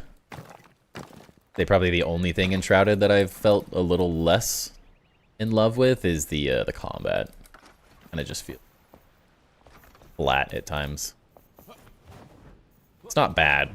I like that you can play the game however you want, depending on how you build out the skill tree. I also feel like it's a little too hack and slashy at times. Bash things constantly over and over again, and there's not a whole lot of skill to it. What did you say? Sorry. You're not the only one. You're the queen of falling asleep sitting on the sofa while playing. That's honestly, I want a Steam Deck so bad so I can do that. Like, that is the dream. I could be sitting downstairs in the middle of the day just collecting materials and like watching a show with my wife or something, or working on a little design or like little things. Like, I really want a Steam Deck at some point. I can do that kind of stuff.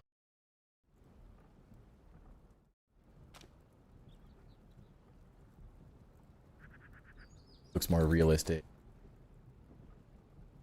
Imagine Grounded in a procedurally generated world. That was like my dream.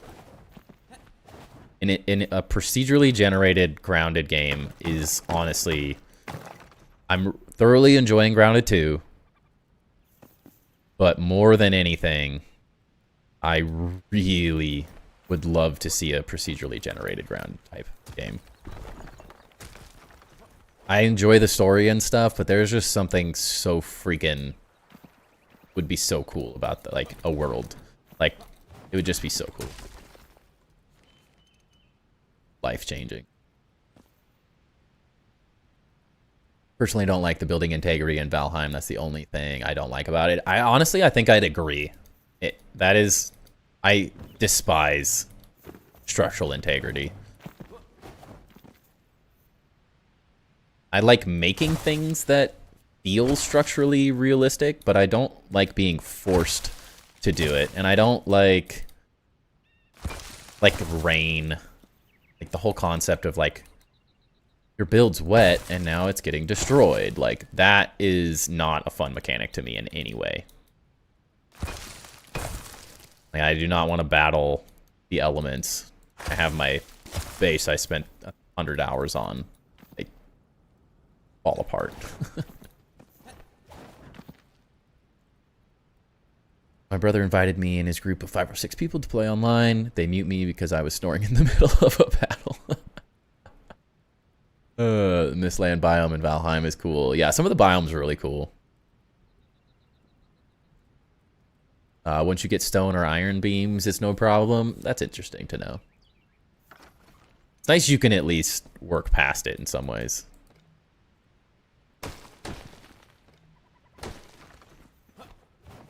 It's one of those games that at some point I would like to play.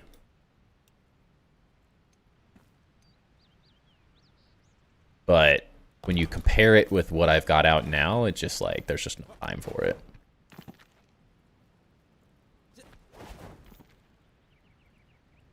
My work colleague made me try Valheim and I don't like it. Yeah, I think it's like... I think the exploration, procedurally generated side of it is really cool. I think I'd have a lot of fun with that. But there's just a few things about the build mechanics that I'm not overly enthusiastic about. And more than anything, I just do not enjoy the visual, like the art style of it. I just cannot get past the pixelated 1990 graphics of the game. I think there's a world for it. And, like, people who love, like, that RuneScape style nostalgia, I think there's absolutely a place for it. But it's something that I don't personally enjoy.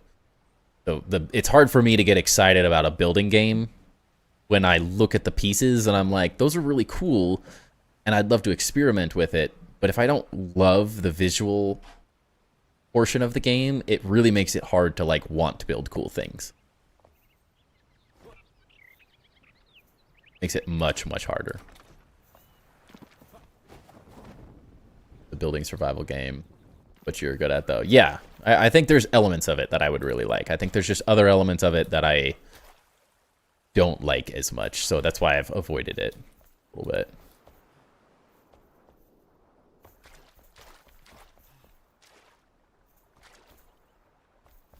Let's see.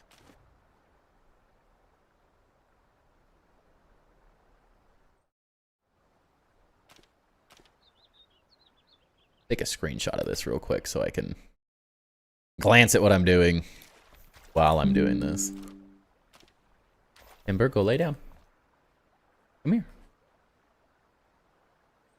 But that's why I always say, like, in the long term, what I would love to do on this channel is stream 3 hours of Grounded and 3 hours of a different game, or 3 hours of Grounded and 3 hours of Enshrouded, or 3 hours of Enshrouded and 3 hours of Valheim, and whatever it is, and do like longer streams and switch up games and stuff, and have like the consistent game in the beginning, and that we're like everyone's coming for, and then a secondary or like a grouping of fun survival building crafting games, Conan Exiles, like whatever, some Ark stuff, like whatever it is, Minecraft, like we could do anything, but without that extra time, it's one of those things like it takes so long to learn a building game. Like Enshrouded is a great example. I would find Valheim to be the same thing. I'm gonna need to put like at least 100 hours into a game to feel confident in my building abilities, and like that I know the mechanics well enough to build cool things. And so I'm always trying to focus on like the main things, because people want to see, we're growing. So we have enough of a core group of people that want to just watch this channel and like the community that we're building, but we're not quite at the point where it's sustainable enough for me to switch between a lot of different games. Like, people are still coming specifically because they like Grounded, and I'm slowly changing people's minds to Enshrouded. But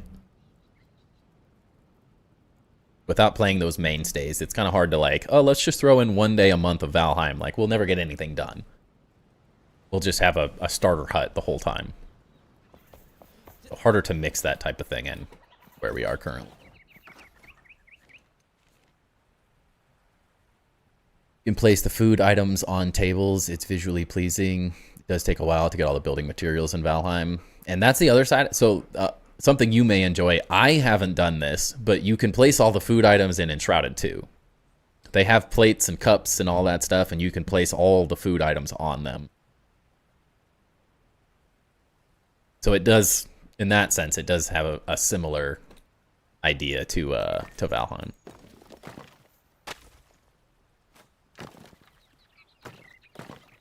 I like watching you build in both games. Thank you. Glad someone did. But we kind of have to like, you have to build up the community for a new game slowly, I think, is kind of the only way to go about it. It's really hard to just add them in. Especially like we're finally at a really good level of, like, we're getting a really consistent high level of viewership recently. It's been really, really fun. But throwing in a totally new game is not going to necessarily. Euro.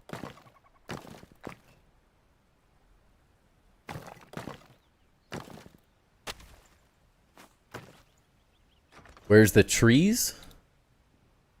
You can place trees too. Is that what you're saying?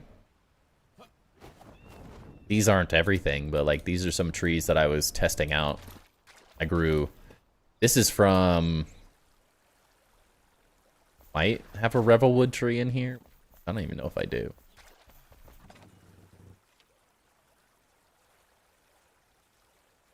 Yeah. We have some of the... These trees are 2 updates ago worth of trees. So there's 2 new updates of trees and everything else they've added. But you can grow trees. And you also have the overgrowth tool, which is really cool. I haven't done this a whole lot on stream either. Sort of a more final detail. But there's these really cool materials as well that eventually we will place all over the place, but I have to have a better idea of what I'm doing. But you can use the overgrowth tool to like add vines and stuff to your...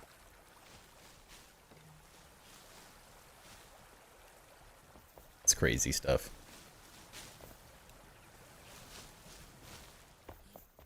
It has so much. It's so freaking... This game's nuts.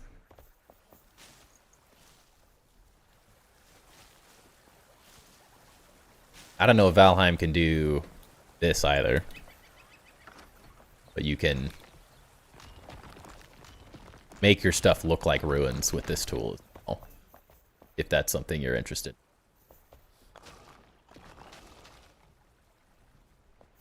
Which I'm a huge fan of. That's how I did a lot of this stuff. So like all these little like broken pieces around this thing are all done with that tool.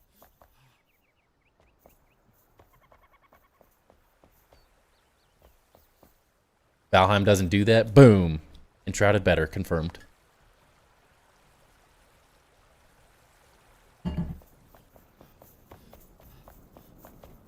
No, I don't think any one of these games is necessarily better than another. I think we all just have preferences of style versus another more than anything. Just because I don't necessarily enjoy the visual aesthetic of Valheim doesn't mean it's not an incredible game today. We all have our own kind of unique styles that we like.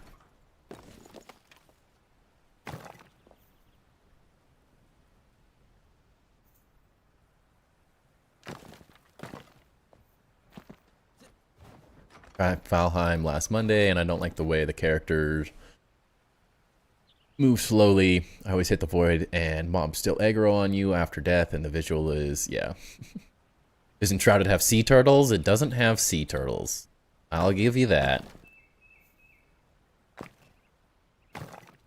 I guess. I need to see this. I did.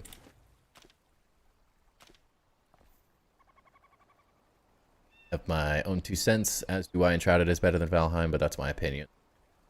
But yeah. Valheim wins. Well, turtles are the only thing that matters. I'll give you that.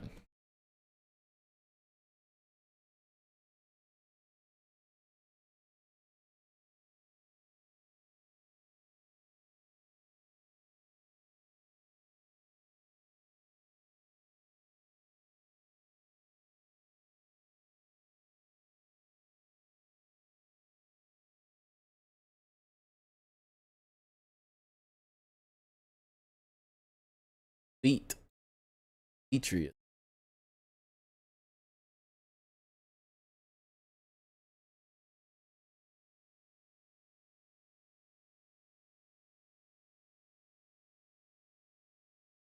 Not being difficult.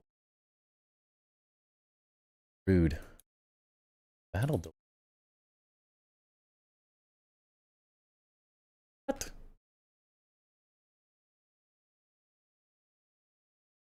This is...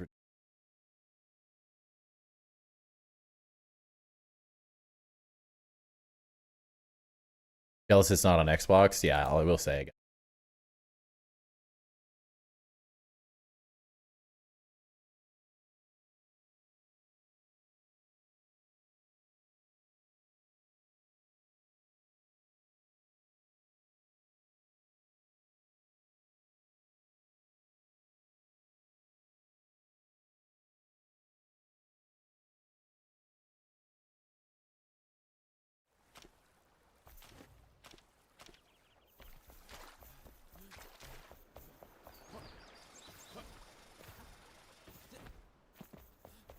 I have seen on Valheim. I will say one thing that I do enjoy about Valheim is like that there's mods and stuff, so you can kind of similar to Minecraft. It has that like that's what I feel like the best part of procedurally generated games like Minecraft, Valheim, is that they allow the player to play endlessly, whereas Enshrouded and Grounded, their biggest faults are also some of the biggest strengths, like the fully customized world and all those things are really cool. And then they're interesting, but then there's always going to be that limit where starting a new world is not a new experience for players. And so it kind of will always feel lacking in some way, I think. Because it's just like You always want more, you know? Well, you'll never get that new world experience again in Grounded. Anyways. Not saying impossible, but exponentially more difficult.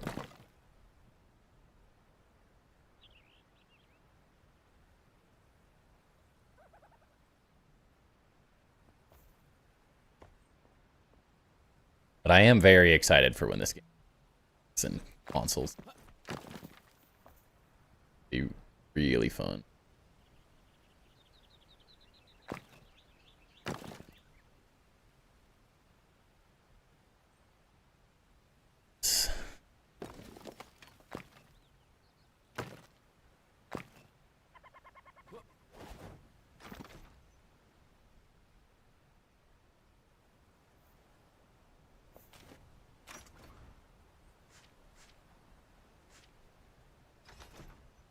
What that even?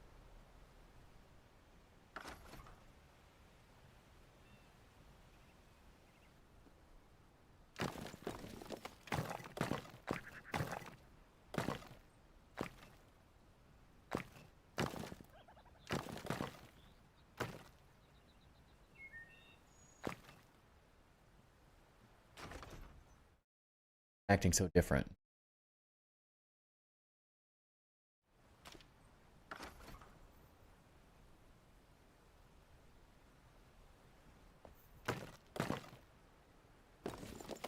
We're like exactly this.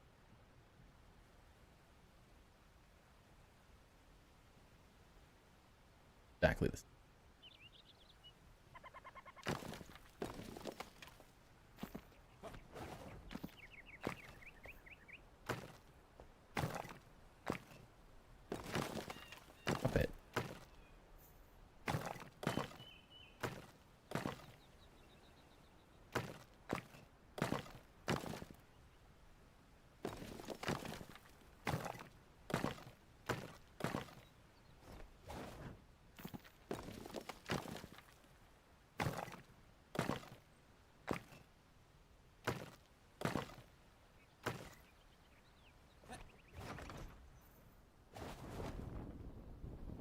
Dig a giant hole for my cave forest and use waterfall as an elevator in Enshrouded. Yeah.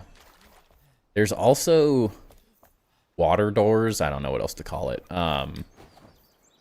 So it's like square block, like this thing, but then it has a circle in the center where the water can't get through. So you can use those as a cool little way to essentially make a water elevator. So you can have the water come down a massive tube, put a door in front of it so the water comes down, and then you just swim into it and then swim up. You have a super easy water elevator. Which I will say is much, much easier than building the whole bounce tower thing that I made. But it's way slower, so.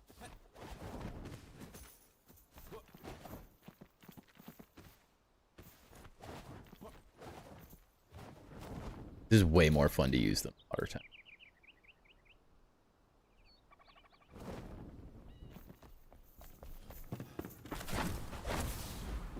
Valheim do this? I didn't think so.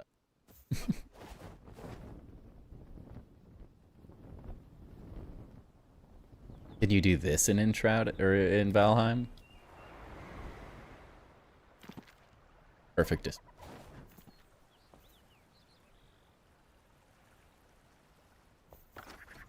Impressive, I know. Kind of a bit.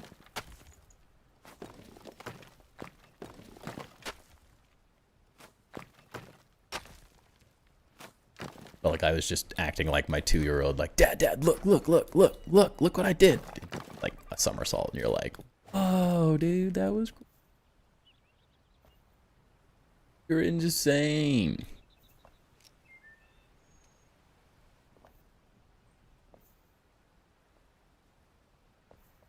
You're out of whiskey? Oh, join the club.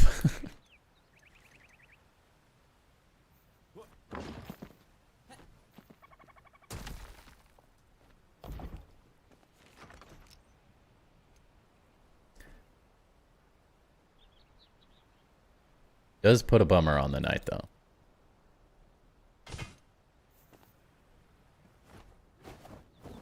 Got the buzz. Nice.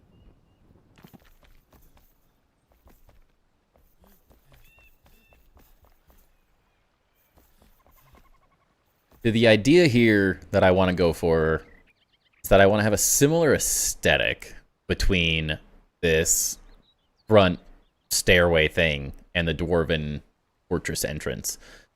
But I do want them to feel like distinctly unique from each other. So I don't want the designs to be an exact copy.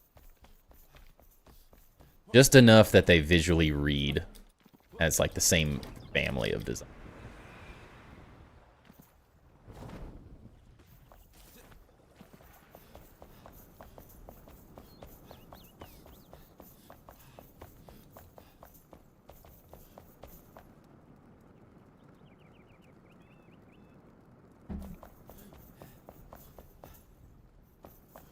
I'm surprised you're not getting up going fishing every morning now with your little time away from work.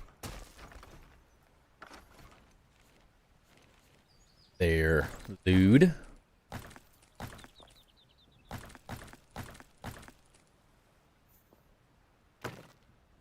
Or maybe you are. I just did.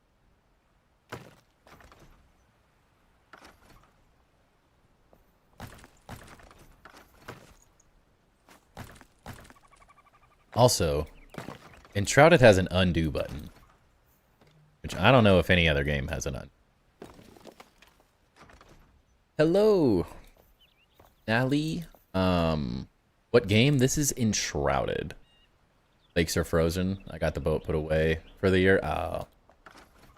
I forgot. It's cold all of a sudden. This is, if you don't know what Enshrouded is, it's a game developed by Keen Games. They made Portal Knight. Pretty good little game. This is their first... This is, I guess they called it the sequel because they didn't make a sequel to Portal Knights, but they took it to another level and made a full-on survival, crafting, RPG. Ridiculous game. It's a lot of fun. Definitely a lot of fun.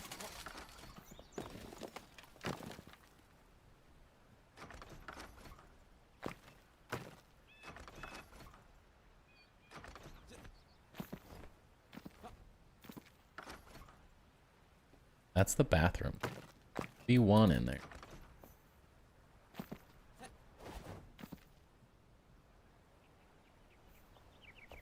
Like it.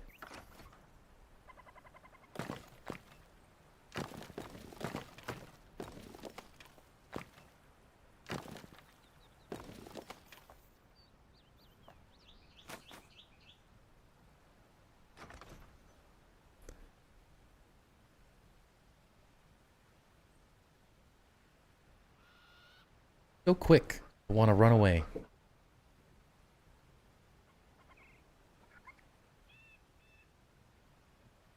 Want your bone? That make you happy? All right. Let's give him a treat. No. You're not going down.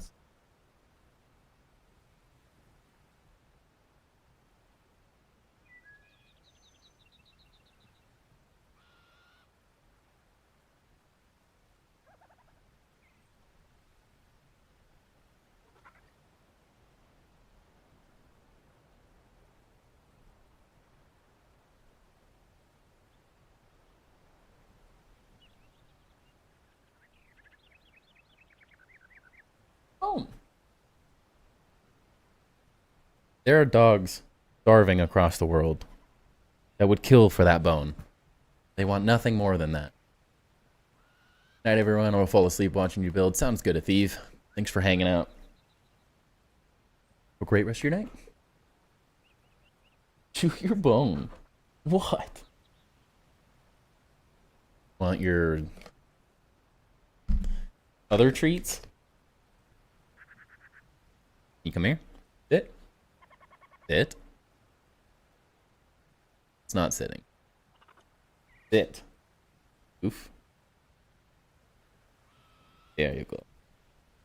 You didn't even chew that. You swallowed it whole. That was my finger. You're trying to eat me.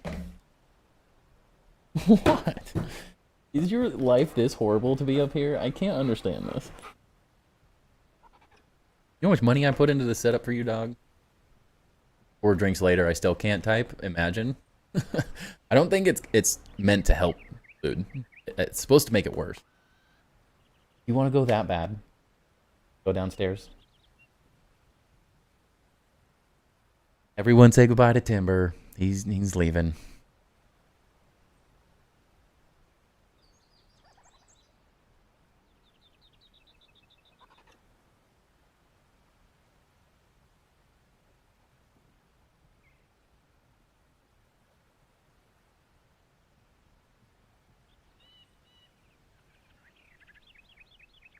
So much dog hair. Just from petting him that 1 second, my hands are covered. 1 second.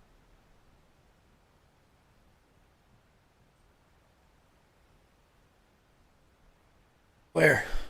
Can't escape it.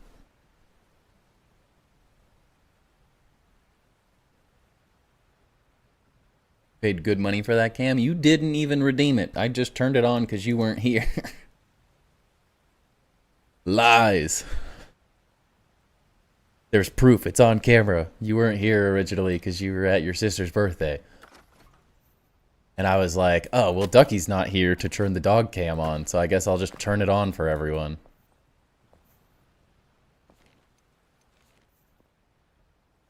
I don't hate you. What are you talking about?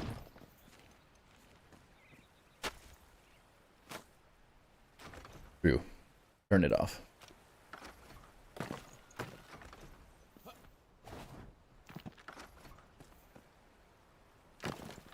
When did you redeem the dog cam? Show me the proof. When I'm here, I have to pay. Oh, well, yeah, I mean, the goal is that. But if no one's doing it, someone's got to do it, right?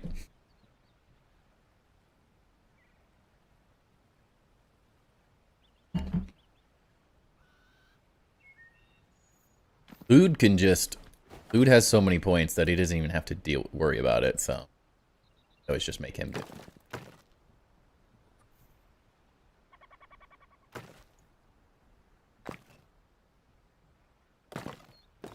Not get these two.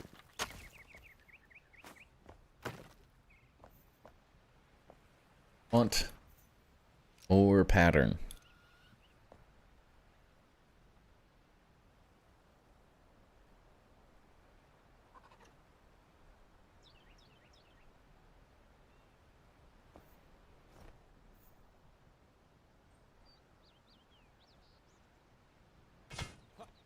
I'm telling that I'm almost up for my second master builder. Save them. Save those points. We may find new interesting channel point redemptions, and don't just spend them. We got them, you know. At some point, we may need to make that exponential higher or something. Who knows?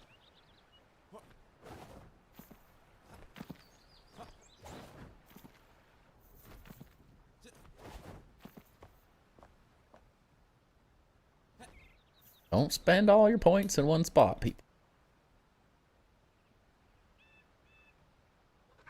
75K? Maybe. I don't...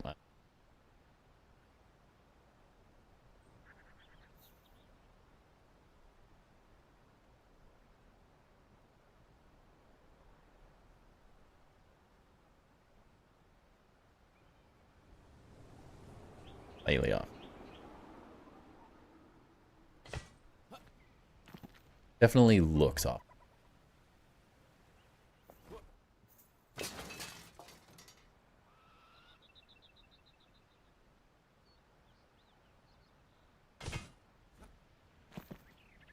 That works. It is master, right? No, I'm saying like eventually, Ducky. Like, not anytime soon. I don't stream enough currently, but if we started streaming more hours, then I would probably have to increase some of the channel point thing. Because there's people that do things that are similar to the master builder that have like 500,000 channel points. as the redemption. So it definitely increase it at some point. Not now though. We're not anywhere near that. Don't worry.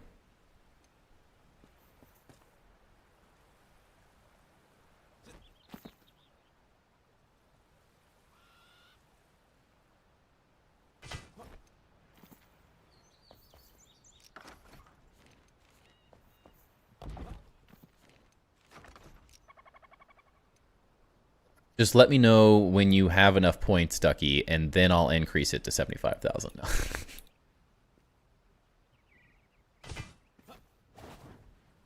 You stopped streaming, you got bored? Streaming's supposed to be the entertainment. Yes, that's the struggling side of being a streamer, is you're the entertainer. So you don't get to be bored when you're the streamer. You have to be the one entertaining people.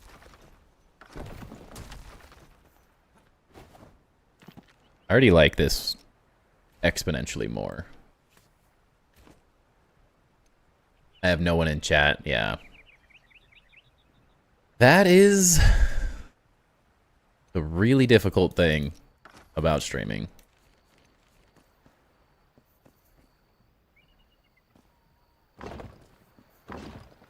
Takes a long time to build up a viewership.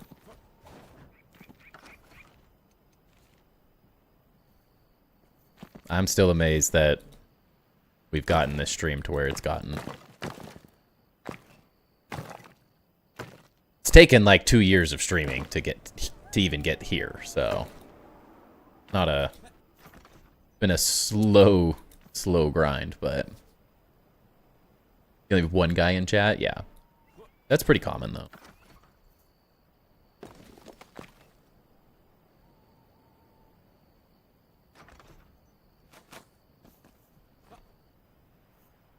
Very, very.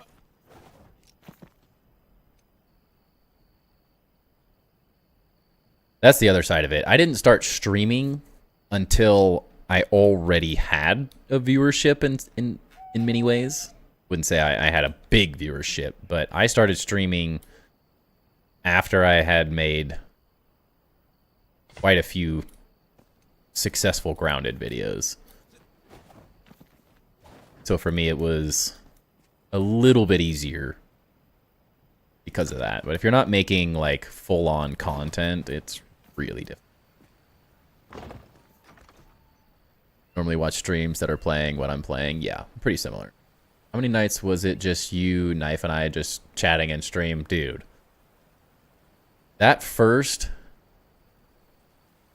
So I would say we started streaming officially when I started the Sandcastle Cathedral in Grounded 1. And so we built that entire base outside of the main castle and the like foundations of the rest of the builds. We did that entire build. I'd say if we had 15% of the build done when I started streaming, we probably streamed with a combination of Luderav, Knife, Grim, and Crazy for a good... And Motor Unicycle was there for a long time, too. For, like, almost a year. And as... Yeah, probably a year. Be close to it, at least. There was, like, waves and stuff, and, like, when they added New Game Plus and those things to the game, we had some nights we would have 20 people in chat, but, like, I remember a good stream back then was 15 people in stream on YouTube. I wasn't even dual streaming. I was only streaming on YouTube at that point, too. Yeah, I was ecstatic. Like, if I got 25 people in YouTube on the YouTube stream, I was like, babe, there was so many people. Like, it was just the same 5 people talking, but there were 20 people. It was crazy. And we did that for a while.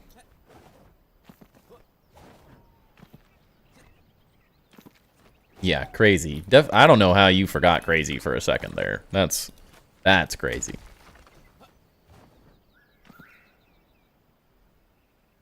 Technically, there was 20 to 40 people in stream, but it was just crazy changing the name of his account every 5 seconds and adding comments in stream. So, just to troll me.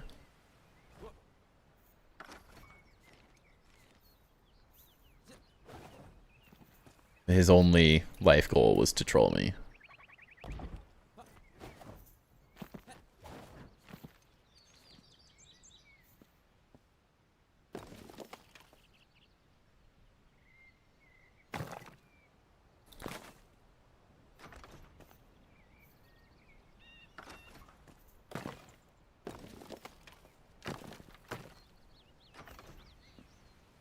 I like that a little more.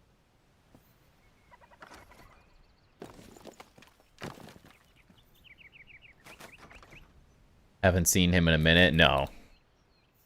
I have no clue. He does chime in just like completely out of the blue every once in a while, but it's very rare. I have no clue what happened.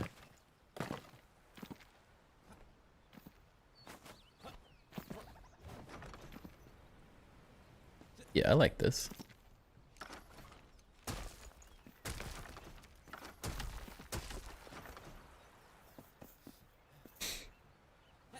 I've been very fortunate in my content creation journey. I mean, my first video ever got me monetized, and that's not something that happens. Still kind of blown away by that crappy video and getting so many views.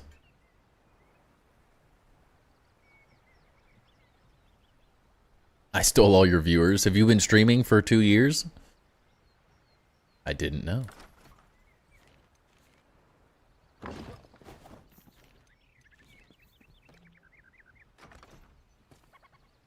My one viewer, you. Guess I can't argue with you there. Pretty sound logic. So now... Timber and just keep ducky. I've tried. Definitely tried.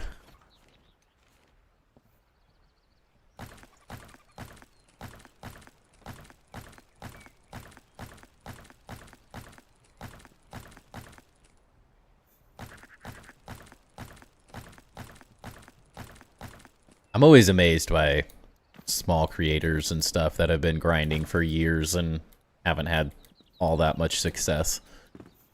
It is mental torture at times. Luckily for me, like, nothing about this is something I have to do. It's all, like, extra. It's something I, to a certain extent, I enjoy some parts of it a lot more than other parts of it, but the people that are streaming to one person for years, like, oh, that is... I don't know how they do it.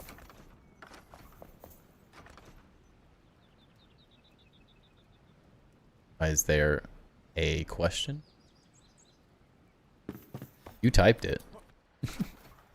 You tell me.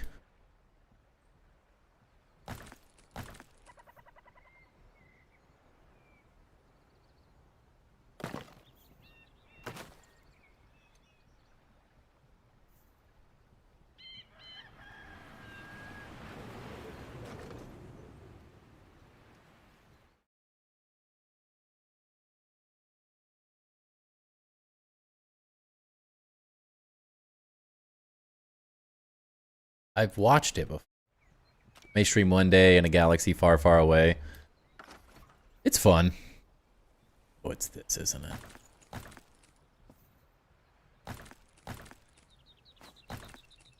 It has to be one of those things that you just, like, you want to do. It's just something you do. To a certain extent, that's fine. Like, if you can mentally make it just, this is fun, and I enjoy doing it, and that's enough, then that's fine. Like, for me, Kind of has to be slightly more than that to keep going.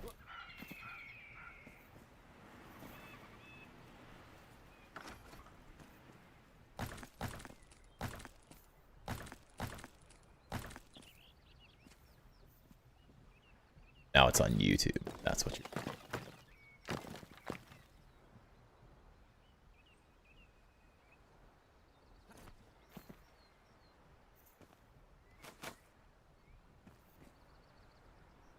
That's kind of interesting.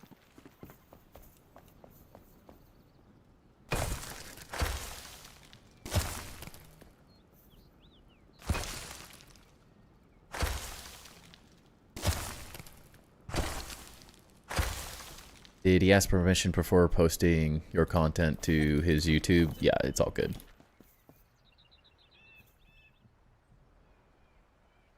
Surprised to see knife bouncing games as much as he was. Like bouncing between games, dude.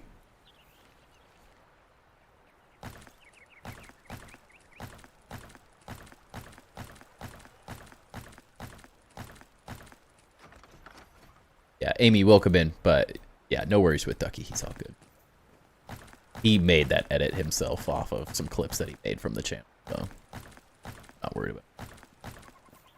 We are good.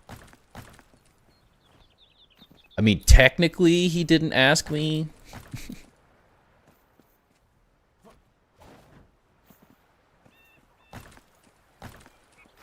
But he already did another one earlier, that's all.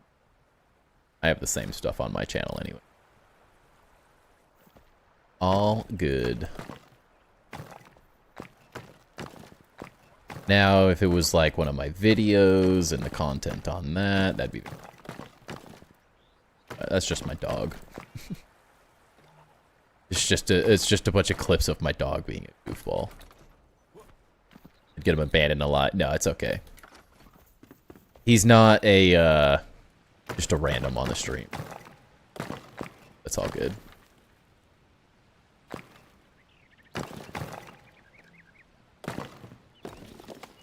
Now, if it was stealing my build content, we might have a different conversation. But as it's just my dog, I don't really care. Could you use it? And you said you may make your own. Yeah. No, I have no problems with it. Good, Ducky.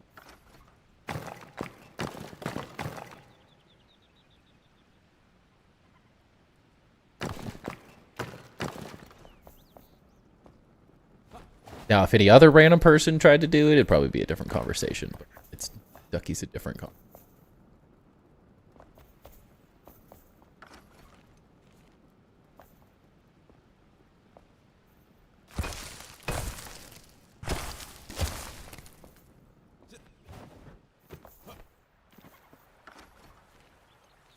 Now, if Ducky gets 20 million views on my YouTube short of my dog, then I might have to steal it back from it. But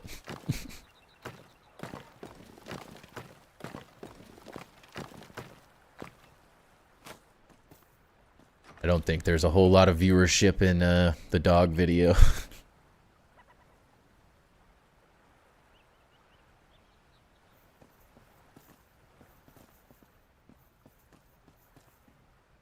Yeah, you're not even monetized on it.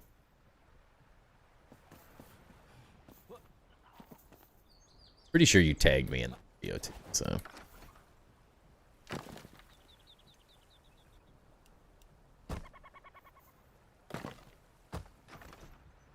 Like nowadays, if you're a big streamer, like everyone's just clipping your content, taking it, so. It's like an actual metric to grow is other people utilizing your content. At the end of the day, it's always, I don't know. YouTube's weird. Somehow I don't see 30 million views happening, but I could be wrong. Yeah, exactly. That's why I'm not worried.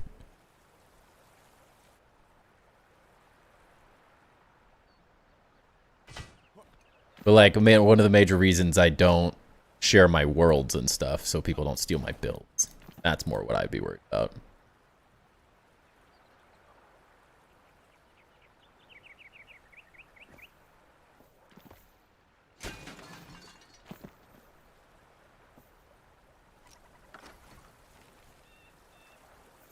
Let's see. Place it here.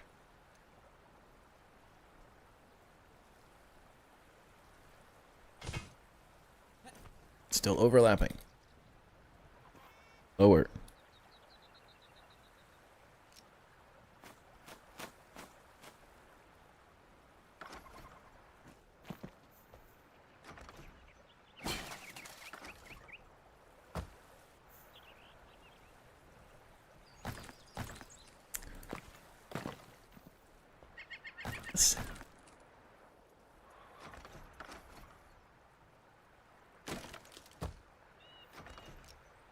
This make it low?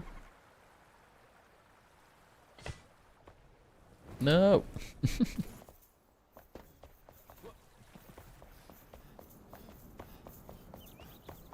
61 views already. It's been like a min. Woo. I've been surprised. I made 2 versions because I finally was like, oh, I should have just done the clip with the camera and stuff on that YouTube short I posted yesterday that you had kind of made already, anyways. I was like, I got to do it legit, like to see. I want to compare them, and I'm like, they're exactly even. Like I was looking at the first like 5-hour analytics of it, and I was like, it is exactly even at the same amount, like exactly the same amount of views. I was like, what the heck? So random.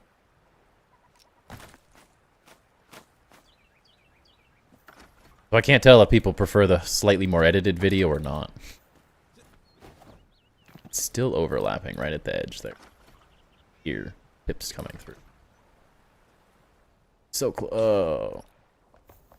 Yours was better. I mean, if that's the other downside of yours, is that you're using the horrible quality versions of it because you can't download it in the same way I can.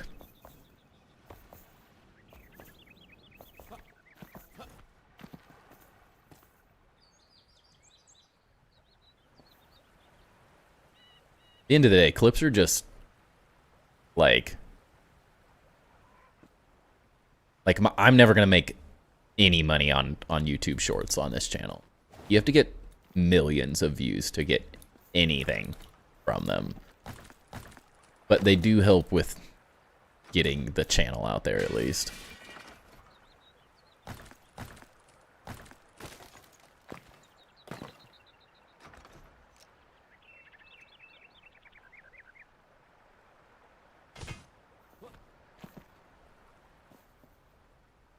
There we go. That's better. Still waiting to see the world building clip. I know I need to just, I've been like, I'm kind of torn. I can't tell if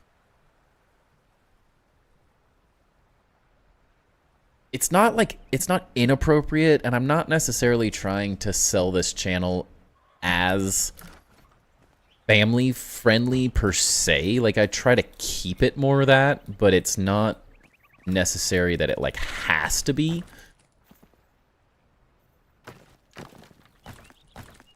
But I'm like, that's where I'm like torn on it, where I'm like, is it, it's not like inappropriate, but it's not necessarily appropriate. I'm like half torn because I would enjoy the channel to be more that silly and stuff. So I'm like, in the long run, lots of channels get away and have no issues with cursing and all that. And I'm like, yeah, kind of more me anyways. But I don't want to exclude people that are like not gonna watch that, so I don't know. It's such a funny clip though, because it's literally like, oh, okay, well, and then we like look away. Like it's not bad, and it's also a video game, so it's not real. But I'm half torn on if that is getting posted or not. Can't decide.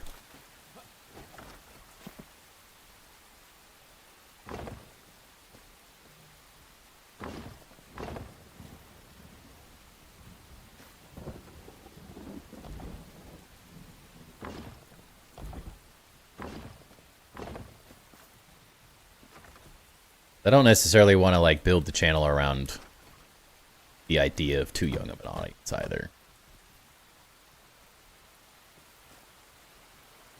Showed it to my brother and he missed it like 4 times in a row. I had to actually point it out to him. Yeah, that's part of it. I kind of noticed that as well.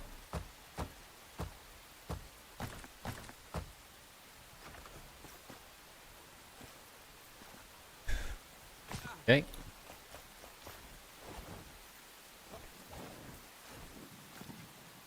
At the end of the day, it's just 2 mannequins in a game, so it's not like... It's really not bad. Hard to decide, though.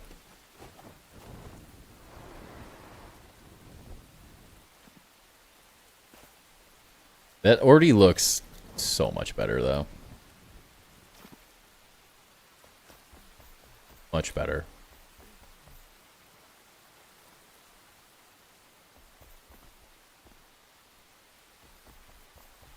I think the sides need... I think we need a little bit more of this type of design on the sides here. Too much white. Best part was you absolutely losing it. Yeah, it was just too funny. It's like walking into a glass door that you absolutely... Someone said is right there. Like, you know it's coming. You know exactly what's happening. And I still walked straight into it. Oh. That was that one. A derp. So, what if we did...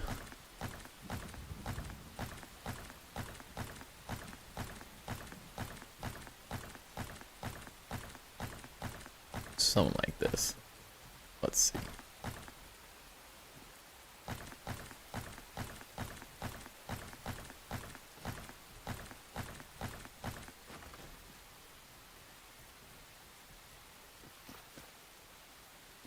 Go out one? That one? Apparently we just want to fall down constantly. That's what we want to do.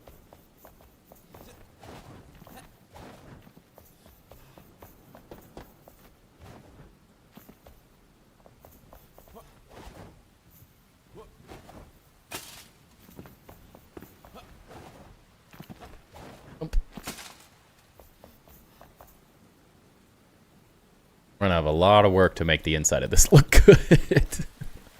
This is... Oh, the inside looks ridiculous right now. We'll make it look nice, but definitely goofy. Guess we do want windows from the inside. That's the only struggle. But I don't want this to only be solid. Does that mean... Gonna lurk and crash. Have a great rest of the stream. Sounds good, man. Catch y'all on the next one. Have a great rest of your night.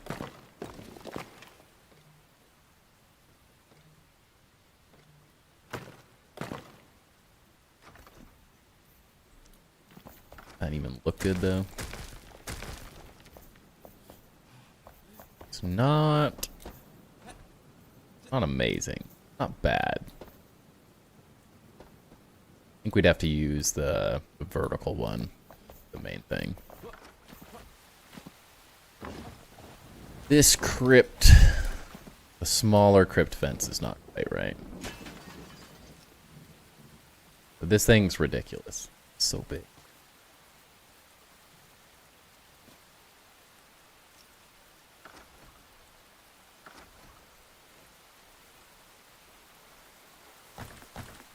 Place it like here, maybe? Possibly?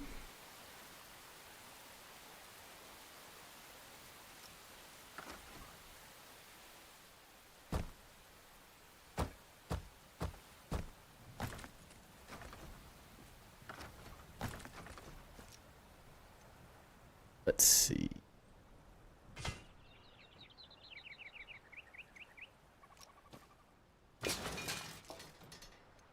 Click too fast. Yeah. It's not centered. Looks horrible.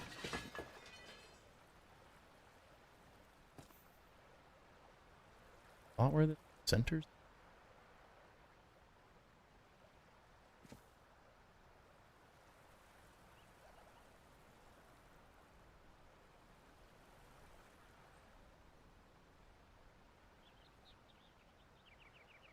That's difficult to see.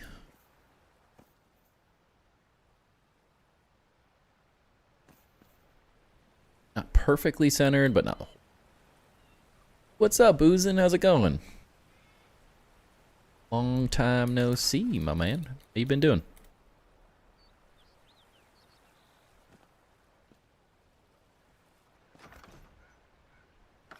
Can't fill this now. Nope.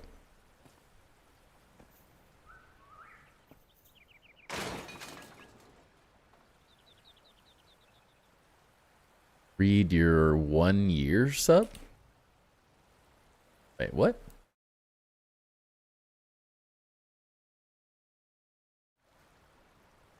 Did you sub?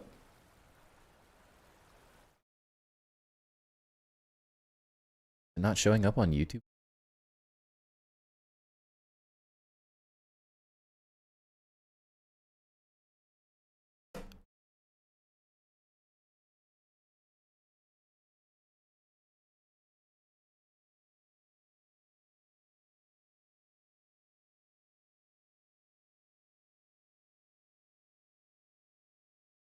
Work with me.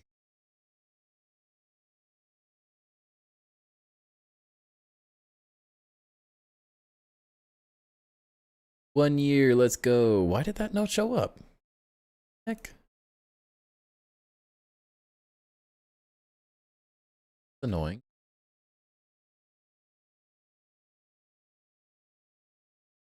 Well, thank you for 1 year, man. That's amazing. Freaking awesome. You are now the second person that's been subbed for a whole year. Crazy. Shep is logging in to show support. Keep up the good work, my guy. I'm not off for the night. Sounds good, Shep. Thanks for chiming in to say hi. Appreciate it.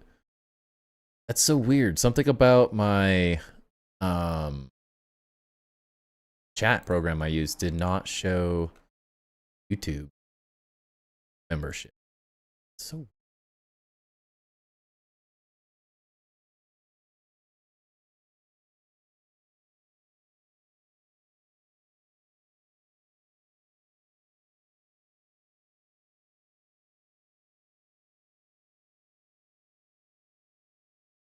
well, that's something I'm gonna have to look into after stream, I guess. Been neglecting sleep while working on my game. That's pretty common.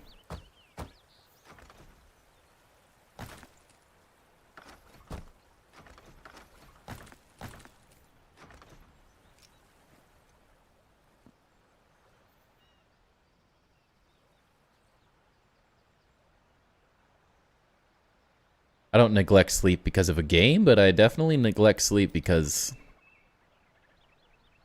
of making a game. But I neglect sleep because of games. There we go.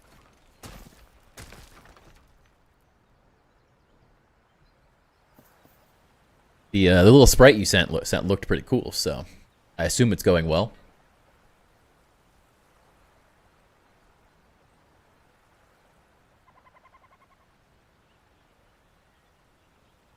Tomorrow.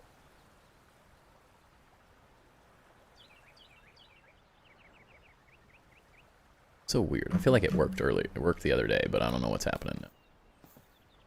Get into a flow of everything working right, and I don't want to stop. Yeah, I don't blame you. How I am with building, so I absolutely understand that.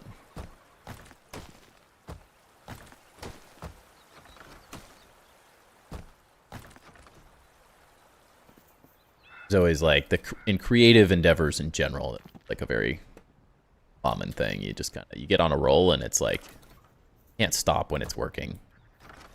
In creativity is rolling. You kind of have to just power through a lot of the times. Put timber in the game. Let's go. That'd be sick.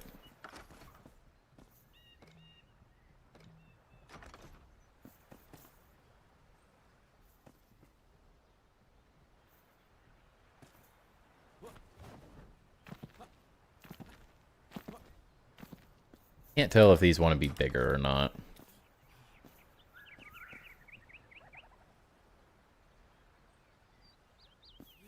Try it.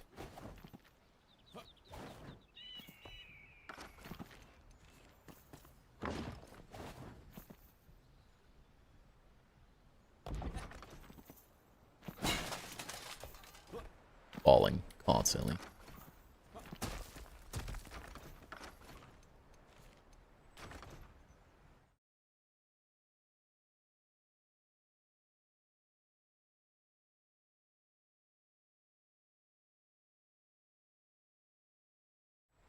Told me to look at my DMs and you haven't even sent the DM yet?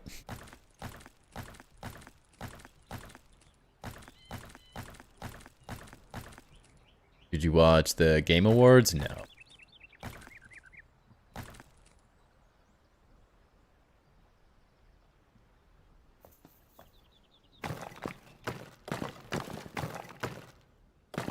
I honestly can't remember the last time I actually watched the Game Awards and stuff.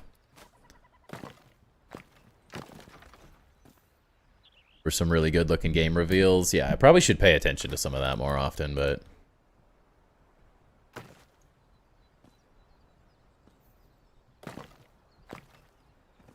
would probably be smart. Channel. What's up, Pasta? How's it going? Impasta. So we finished the wall.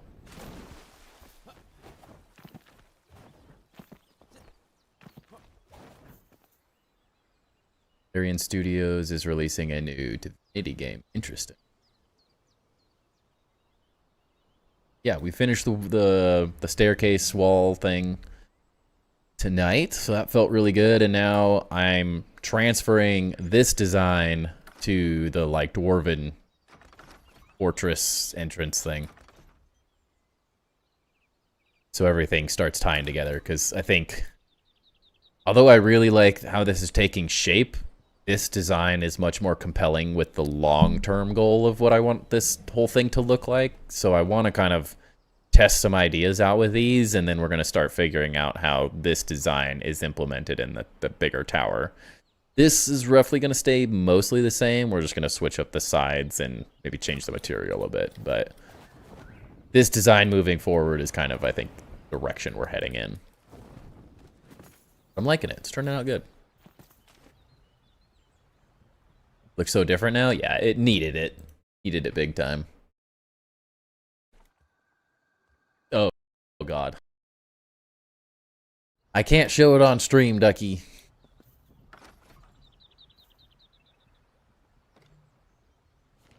I'm still deciding if I want to have that as a short or not as part of the channel. Cannot show it off right now until I make that decision, which will be at a later time.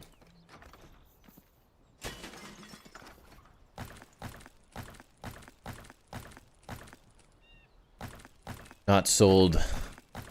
I haven't sold myself on wanting to post that short or not.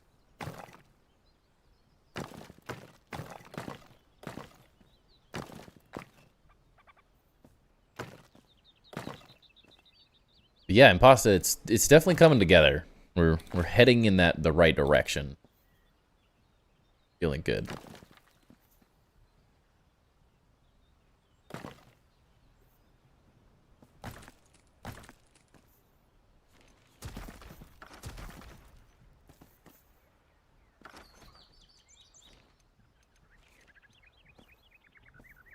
Feels like I've been waiting for this like aha moment for a little while now in terms of builds in Enshrouded, and I'm like, all right, now starting to hit my stride a little bit. Need to pick if you are not, because the stream will go away at like 2 days and it's not clipped. No, Ludorev clipped it. I have a clip of it. And my streams, I have access to my streams for a lot longer than you do. I can go back and look at VODs from months back. Perk of being affiliate.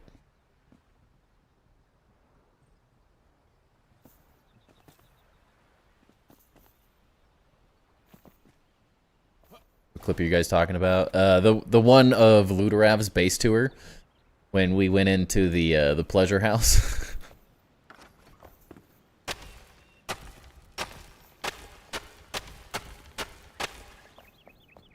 And I started cracking up laughing, and quite funny. But I can't decide if I want that as a piece of content on the channel or not at the moment. Like, torn in between, it's really funny. But I also have kind of a family-friendly vibe. I can't decide yet. Yes, the gentleman's. But yeah, Ludorav sent me the clip a while back. The same day, the next day, he made a clip of it, sent it to me. I technically have that, but I can go back at any time. You prefer the Pot Palace? That's a really good one, too. The great part about the Pot Palace is that that's, like, secret family-friendly. Like, it's just a palace in a pot. Unless you know the inside joke. Then it's not. For no particular reason? Sure. Definitely no particular reason. I did look at it, Ducky. What?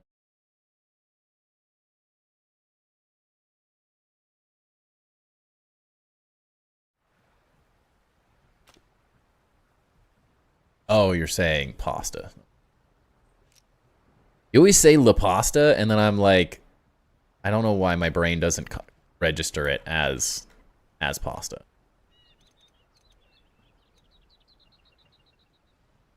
For some reason, every time.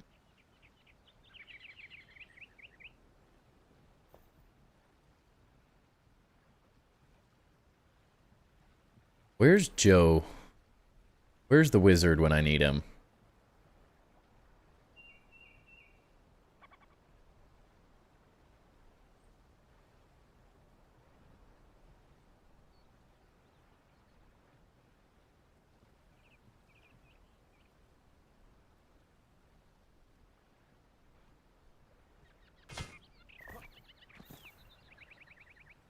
Yeah. But you and your wife hear that Animal Crossing is getting an update? No, I haven't heard that. I feel like I heard something a little while back about an update, but haven't been following it all that. Ever since my my little brother deleted my world, I stopped playing. I put so much time into that build, and I really wanted to make a video out of it just for the sake of doing it, and I'm like, ruined it for me.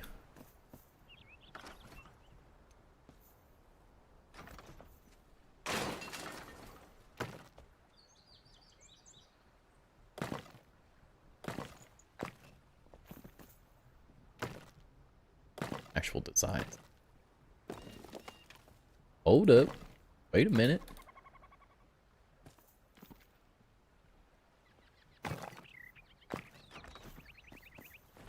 Alright, yeah, this was one. Okay. Animal Crossing for a random tour Tuesday would be so good. That would be really fun. I honestly, I'm so freaking disappointed that I don't have that Animal Crossing world that I made. It was so freaking detailed. That's before I made that, before I started streaming. I wasn't making content. I wasn't playing Grounded. Like, I wasn't doing any of this. I just was in my builder phase of building in any and every game possible. And I am still so sad that that is gone. So good. Let's not post the clip, Ducky, for now. On that one. I'm still trying to decide if I want that on the channel or not. Need to think about it a little bit more. But thanks for asking.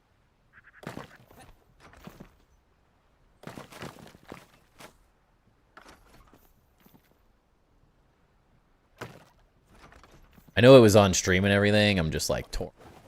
I want that or not. 5-star islands only? Yeah. It'd be so fun. It'd be really fun.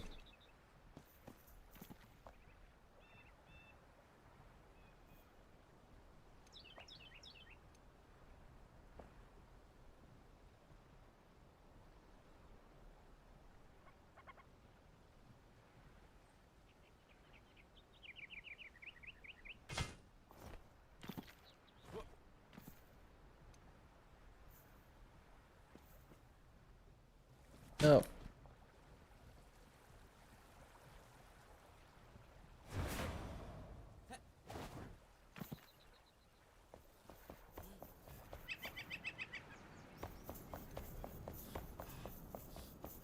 Think it over how much detail they put into the blocks interaction with each other. Yeah, that's what I was talking to Joe about that last night during stream. I was just like half of the battle in this game is like, how is this going to interact in this specific situation? And so like half of what you have to learn about building in this game is just how different blocks interact with each other. Because like every block interacts slightly differently. Each roof block has a slightly different effect. The way its voxels like connect. Some of them are like this, where it has like a larger detail. Some of them are a lot more like a lot smaller, a lot less going on. So it's like, it's really difficult to kind of, that's what I've spent more time than anything doing in this game, is like testing just how things work.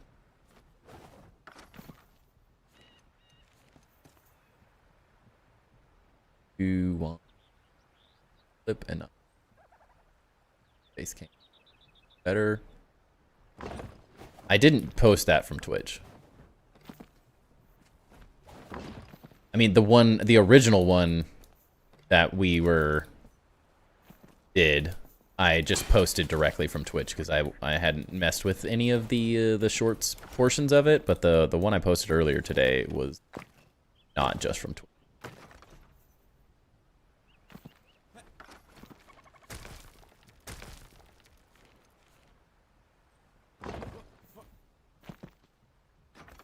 Nice big wall of different things connected is what helps me. Yeah, that's definitely some stuff that I've been messing with a bit.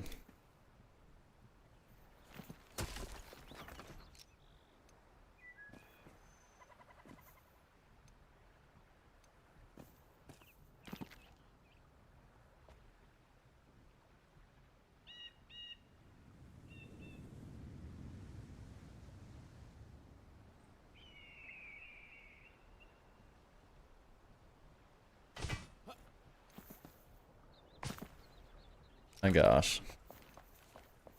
Please stop falling off of this thing.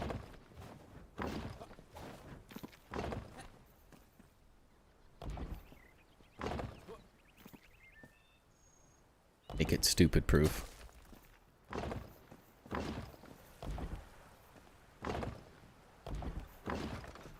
Try to fall to my death now.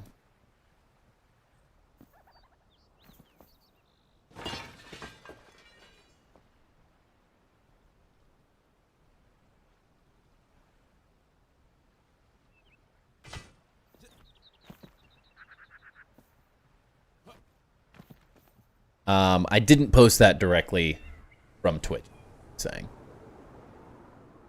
I didn't go to the stream and download it, but I downloaded it from Twitch and then edited it in my own editing software.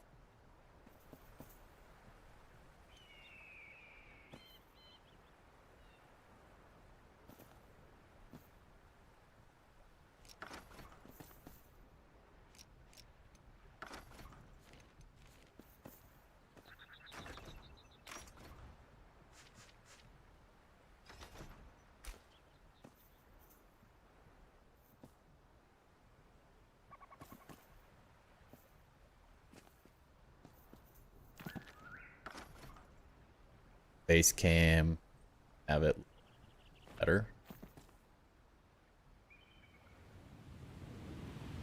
Dang, I noticed on my computer it didn't look amazing, but on my phone the quality was Totally fine. Feel like it had issues, but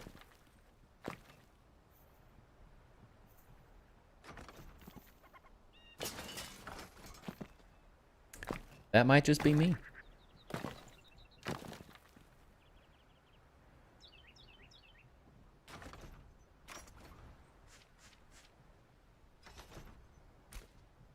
But it's already posted at this point, so I'm not like redoing it. That's always the struggle, is once you post something, like you can't go back and like re-upload it. It's like a different thing. You just have to delete it and start over. It's not ideal.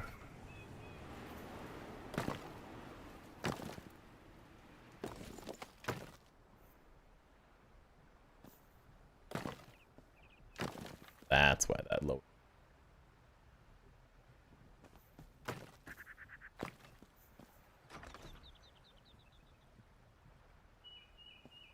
No, you can't. You can edit it in YouTube, but you can't like re-upload it without losing all of your views.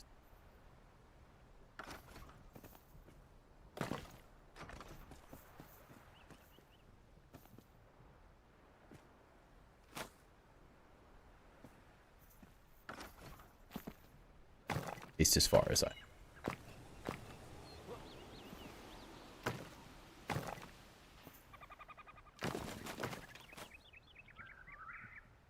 Yeah. Yeah, like once that face cam is uploaded, whatever it's at is done. Back, you just have to delete it and start. I don't want to do.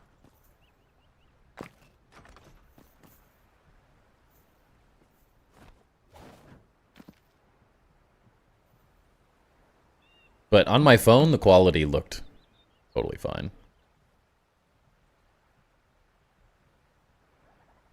But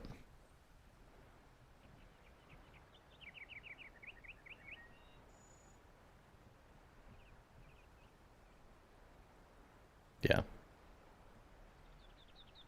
Looks good to me. I mean, maybe your positioning, or were you just saying the quality of it? Are you saying the quality looks better or the position looks better? Like, also, bring what.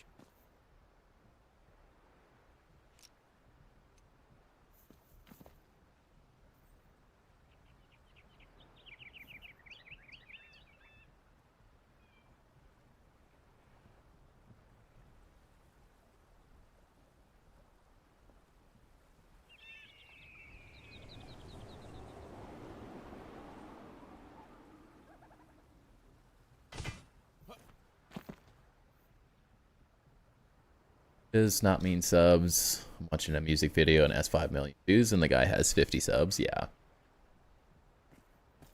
No, it's more just about showing off the stream content. Especially because right now I'm just in the process, like I'm taking a break from making the grounded base review videos, so we don't have a whole lot of content on the channel. All of my content really right now is like live stream for the moment. So showing off the fun moments of stream is typically the focus. You know.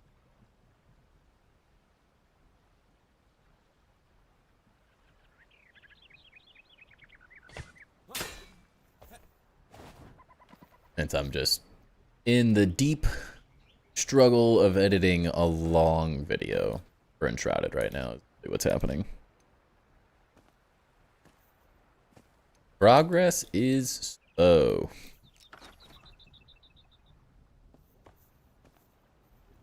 Much as I love having my son here every day with my wife not working right now, makes it physically impossible. I feel like I can get content done.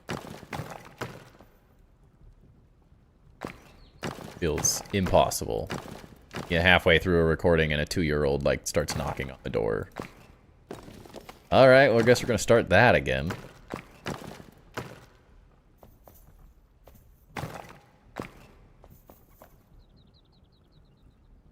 Banish him? Yeah. The issue is you can't banish a 2-year-old from interrupting a recording. You can banish him from the room, but he will find a way to ruin the recording. Ain't no stopping that.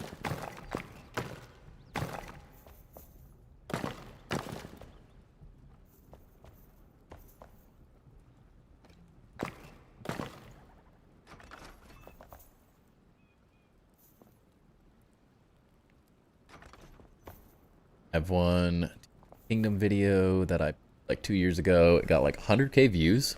Pretty much the only reason why I have any subscribers. 50% from Japan. That's awesome though. It's amazing how much one video can do. The issue is you have to do a lot. You have to be really consistent to actually like get anything from them.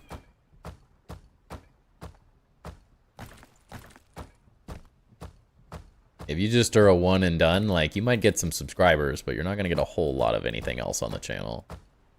And 100,000 views on, like, a YouTube short is not...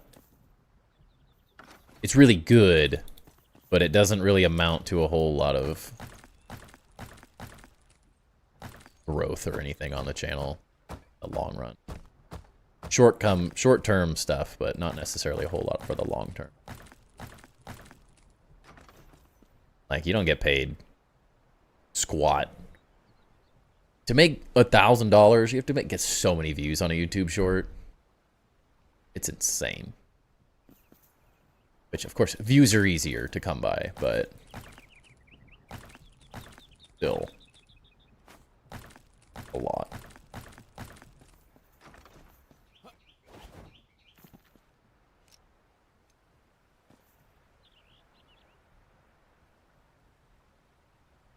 Build these.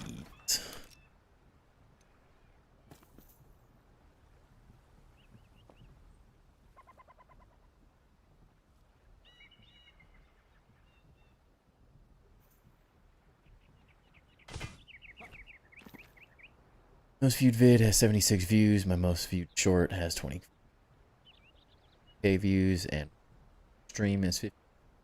Ad. I mean, everyone's got to start somewhere. That's the hard part.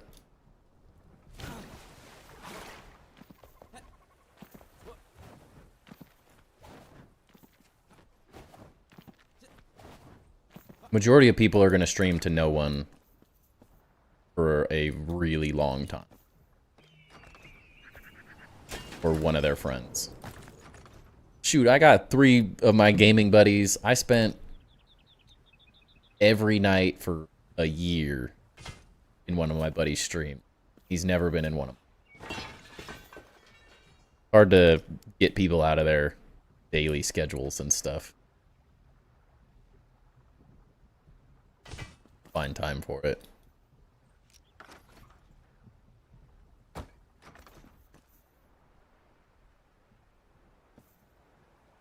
Throw up a video randomly months or years apart. I always thought it would be fun to do, but I could never do it consistently. Yeah.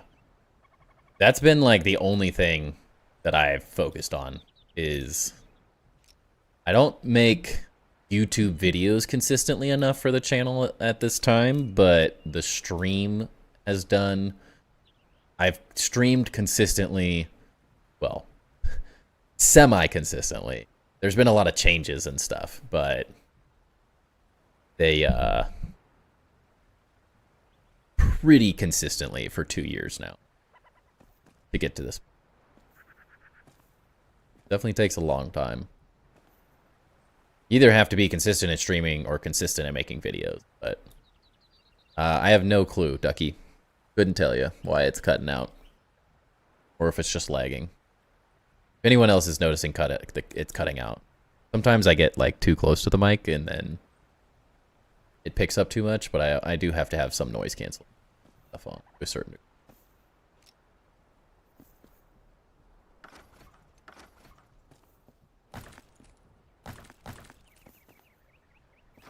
No cutting on my end? Okay. What's up, Frostbit? How's it going? Sounds good? Alright, it's just Ducky's internet. Good.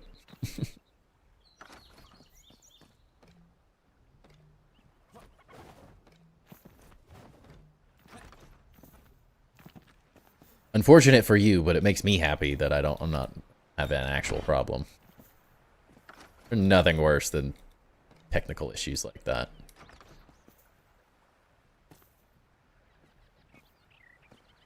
Door. What's this door not look?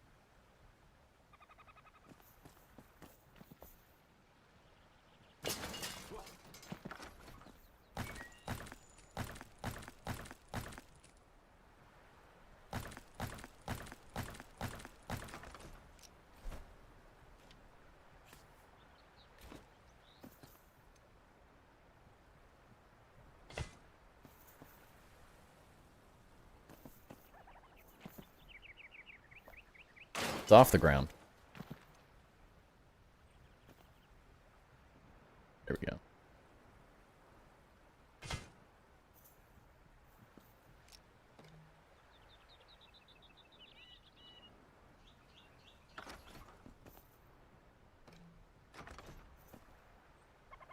He's upstairs. That makes.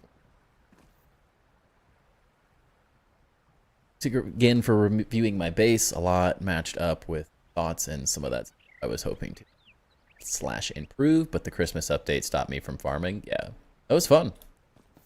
As always, thanks for letting me take a look at it. Always a lot of fun being able to do.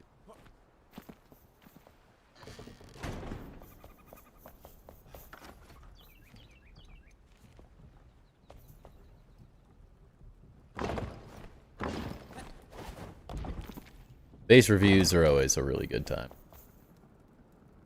Join the dark side.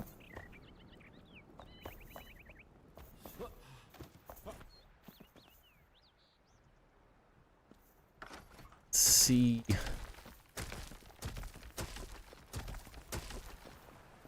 Clean this up for a second. Take a look from a little bit further.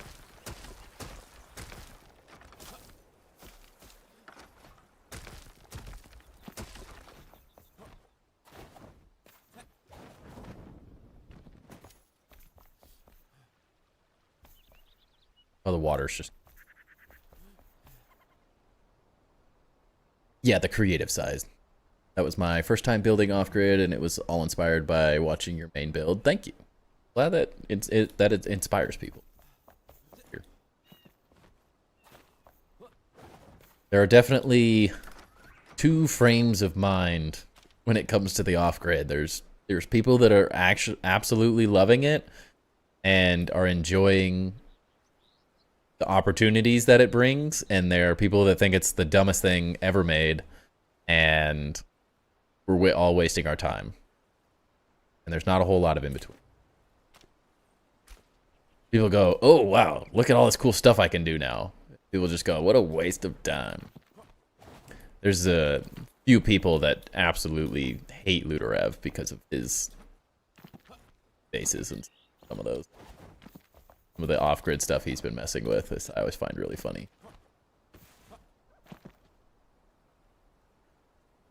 Didn't know it was so polarizing. To build how someone wants to build. I'll never understand people.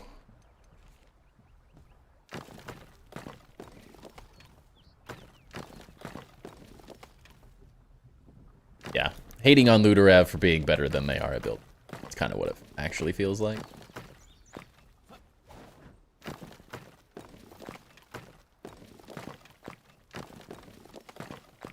It is rough like those blades on the front of the castle, which was really hard to get done, and line straight. You nailed it when you said it looks simple, but the amount of work is crazy. Yeah. I think that's what's so cool about off-grid building, is that when it's done right, it doesn't look like you're doing it. You would have, at first glance, like a great example is Niall's base.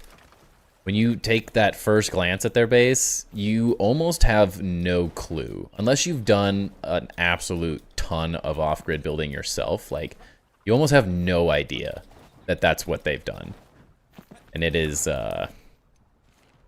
exponentially more work than a lot of people would think it is. Unless you've watched me doing it live on stream, and then you can be like, oh my gosh, you could spend a year of your life placing one block. All depends on how willing people are to spend that amount of time, but you get out of it what you put in.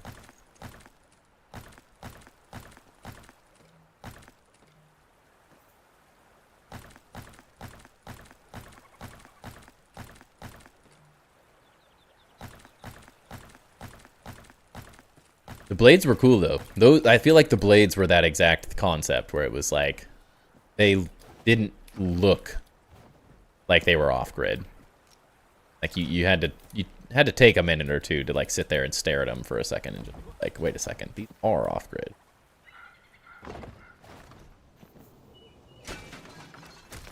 But I have spent hours doing the most things to get the right effect.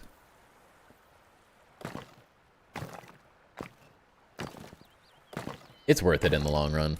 Almost 8 hours to do the main blade. The others were much quicker and less involved. And you get a lot better at it the more you do it, which is a big part of the whole thing. And I will say, as soon as we get mushroom bricks, I think everyone's life is going to get a lot easier. That is... The scaffolding works, but not really well. Definitely, like, creates its own challenge. Because it's just not... It's not quite the right setup of a block. It works the same way. Yeah, there's way more trial and error when you're doing the using scaffolding. As soon as you can use the pillars, like once we get mushroom pillars, it's gonna be so much faster. You guys are gonna love it. I'm an idiot. Stop doing it. Like, I'm gonna get it. I'm just gonna stick with it and just do this until it works. It's not working. Making it work.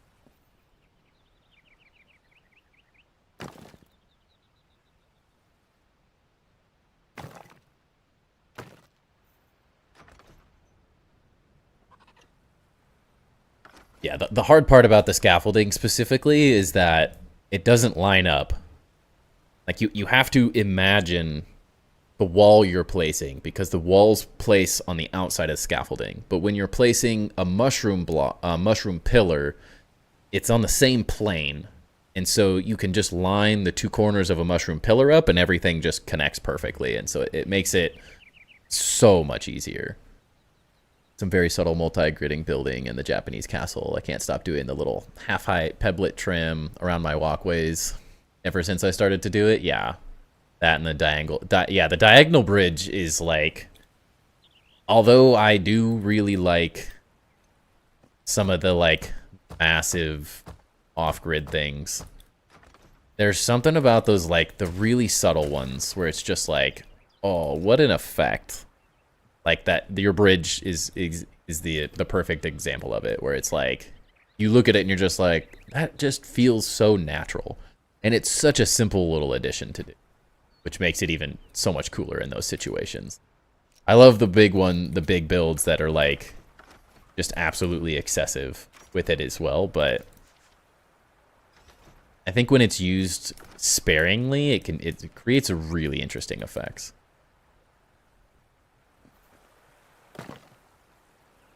It's very easy to go overboard because it's such a cool effect.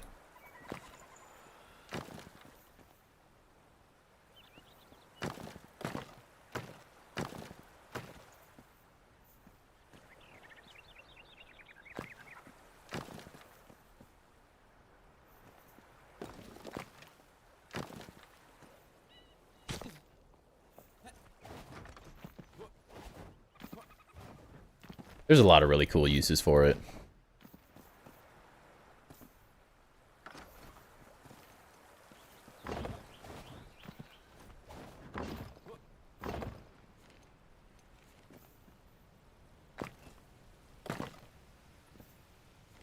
Just opens up so much potential. Okay. All those little things, like without it, grounded is very limiting at times, which is fine. It offers a unique challenge because of that. But I also think that doing a little bit of off-grid building just creates some of those little moments where it's like, oh, well, in this game you can do it, and grounded you can't. But with enough effort, you can. I'm starting to like this. I still don't like this outside bit quite yet, but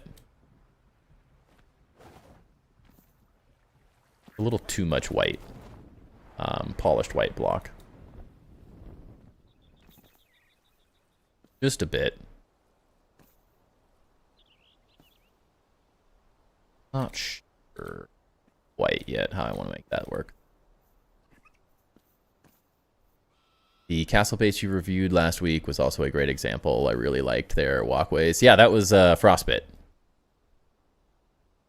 Yeah, those, honestly, I think my favorite off-grid build technique is doing those walkways. Like, creating a curved walkway is just such...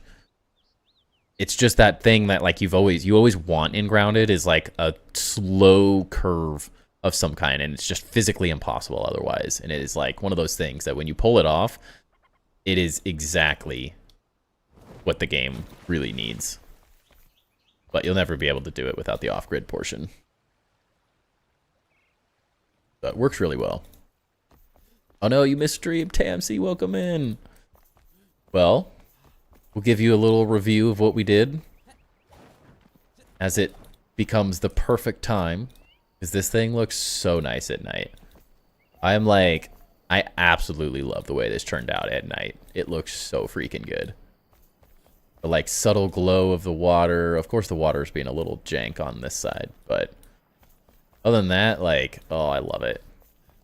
I'm really happy with it. It went from like, we had a cool idea. Alfredo, I give all the credit to you for forcing me to redo it and not just stick with my original idea. Because it looks so much better now. Like, it is so much better. And this now is exactly the effect that I want on the whole upper portion of the castle as well. And so I'm like, now the vision is really starting to come together. And then now doing it over on the Dwarven Fortress entrance as well is going to make the whole thing really start feeling as like a cohesive build, which it is the one thing it doesn't quite do. Or wasn't quite doing it. It felt like we were building stairs, a cathedral, and the Dwarven Fortress entrance, and they were all totally different because I hadn't found that style yet, but I really, really like this. The fountains look way better than they originally did. Yeah, it's just so much nicer. I am like obsessed with this right now. Absolutely obsessed with it. I'm sure we could have gone through another 50 design iterations, but I'm really, really happy with this.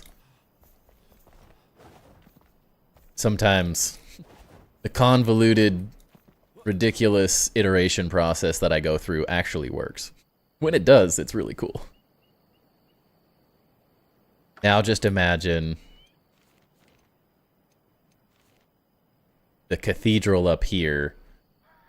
So it'll still have this dark lower portion, but then the white that you see behind it will go all the way to that top block way up there. But we'll have a similar design and effect as this. Like, that is going to look, at night, is going to look so freaking cool. I was getting into this game for the building, but I am not advanced enough in the game to have higher level Tears of the Flame accessible, and I got frustrated trying to advance in the game itself and put it aside for a loft. If you want to just like push past it a little bit, I wouldn't hesitate just using a resource world. That's what I do. I highly suggest resource worlds. Yeah, we're working on the... It's not an exact copy, but a similar style. This is what we're kind of recreating right now. But yeah, if you enjoy building, like, this game is absolutely worth putting the time in. And the world is so cool. Like, it's worth playing through and exploring the world, getting all the items, like unlocking stuff. The annoying things can be bypassed by using a resource world. You have a resource world set up, but there are still things I can't do because the ingredients aren't known to me, so I can't physically build it up. So all you need, you want to be able to... What side? Do you want to expand the flame altars more, or do you want a higher flame altar level so you can go in the deeper shroud places? I guess to know kind of what you're working through. It's like one flame altar upgrade upgrades how large the build area is, and the other one allows you to progress further in the game, but doesn't really do anything for your base per se.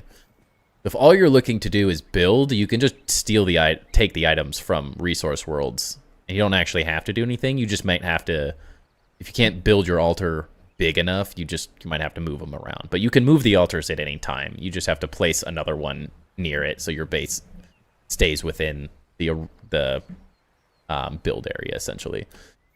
So, like, if I wanted to move this flame altar, I could, and as long, I don't know, it's like 30 minutes or something like that, potentially.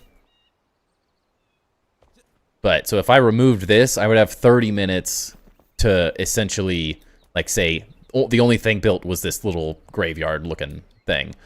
As long as I kept the new flame altar area covering this, you could remove this one and have no issues whatsoever. You can move them, you just have to make sure your builds stay within the new area of the new boundary of the new flame altar. Really looking at your building platform, it would be cool to add a balcony in that area that doesn't extend as far out. What would add some more depth? Step out and see the future village. Yeah, funnily enough, that is actually what, on the original design, this was a balcony. I'm removed it because I want to use a different material, but this balcony went out to, like, here, maybe? It was, like, I don't know, 4 blocks wide and went somewhere in this area. Which I want to do in some way, shape, or form, but need a bigger build area for the most part, but in order to actually upgrade it, I need some unlocks from progression, and I'm not too interested in the Shroud. I really don't enjoy the Shroud experience. I get lost a lot and frustrated with the time limit. Yeah. Part of it, I think one of the things that can be really difficult about Enshrouded specifically is you have to have buffs. So if the Shroud's really annoying you and really frustrating you, one, you can unlock... there are skills in the skill tree that allow you... I can't remember it is specifically, but I'm pretty sure some of these allow for longer Shroud times, or at least have things that allow you to gain it back and stuff. But then a big portion of it is using food buffs to your advantage, because there's, I guess, potions or whatever you want to call them that will increase that time. And so you can just, if you're really frustrated and you don't care and you just want to progress to build bigger, like, you could just go grab a couple potions or elixirs, whatever they are, that allow you to spend more time in the Shroud. There's also armor sets that allow you to spend more time in the Shroud, I believe.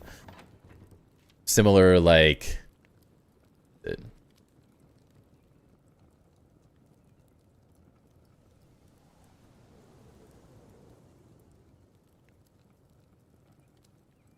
yeah.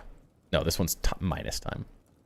There are some that make it bigger. I don't have all the stuff, but... same way as, like, if you're annoyed at the swimming mechanic, you can get potions that allow you to have more air and stuff as well. There's a lot of things, so worth checking those out. But a lot of the frustration of the Shroud and stuff comes from being slightly under-leveled and not using food buffs in potion buffs, because you can stack a lot of those, and there's also perks and stuff like this that allow you to have like 4 slots of food, so you can run like a ton of different buffs in it. It's one of the things I like less about the game specifically is that I don't like making food in games like these. Like, I don't enjoy the starving and dying of thirst mechanics very much. They just don't add a whole lot to the gameplay itself for me, so I tend to be easily frustrated with those as well. But in this game, if you just go to a resource world and get yourself some food, it's like, it's a little cheaty, but it's a single player game, so... Can we get a tour of this all at night? If it turns to night, can I make it night? I can't remember if I can sleep bed and make it night. I think I can. Guess I should use the bed that's outside, though, so I can see. Survival branch has longer Shroud times. Yeah. The verticality and lack of direction I find quite frustrating. Yeah, that's like... it is like 2 extremes. Like, between Grounded and Enshrouded, like, Grounded just spoon feeds you literally everything. And I often find that to be really, really frustrating because they way over spoon feed you some of the stuff in the game, like telling you exactly where the chips are located, and you have to put zero effort into actually finding them. Whereas Enshrouded is the other side of extremes, and so it tells you almost nothing. And so it's very frustrating at times trying to find things. Like, there are some quests that I physically cannot find the last piece. Like, you're like, find these 5 armor pieces or decor pieces or whatever it is, and it's like, good luck finding it. Like, it's 7 miles underground and you have no clue that that's where it is.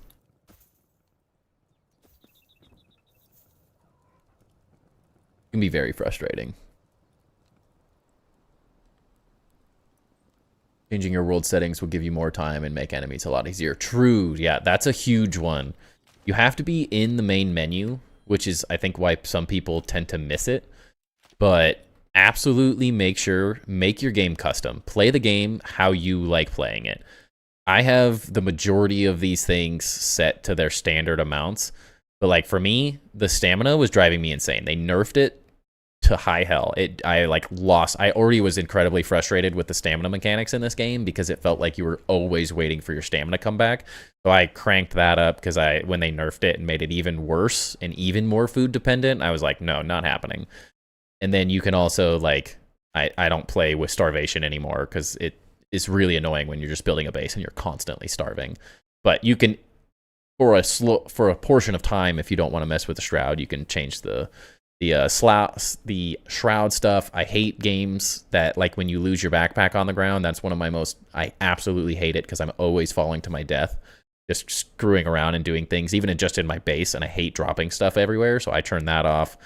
You can change the day and night durations, which is really nice, especially while you're building. I always have this turned down while I'm building and then turn it back up when I'm exploring. The food buff durations or whatever. Weapon durability, I think, is a horrible mechanic in this game. Like, at least with Grounded and a lot of other games, you have to, like, rebuild. You have to, like, take the material that it takes to make your weapon or a specific material to fix it. And, like, when you lose your weapon durability in this game, it's just you literally walk up to a crafting table, go into the crafting table, all your stuff's back into durability. That, to me, is the worst gameplay loop you could possibly come up with in terms of durability. So when you're in, like, the hollow halls and you're 30 minutes, 40 minutes, an hour into a hollow halls and your weapon breaks, you just have to hope that you get to the room where they have one of those weapon durability, like, anvils there. Because you can't bring anything to fix it.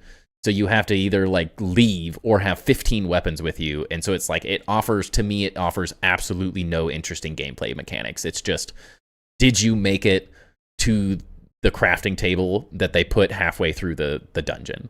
So for me, it's, like, absolutely worthless to do that. And then, like, the production speeds in this game are the slowest snail pace. Like, someone hates the world.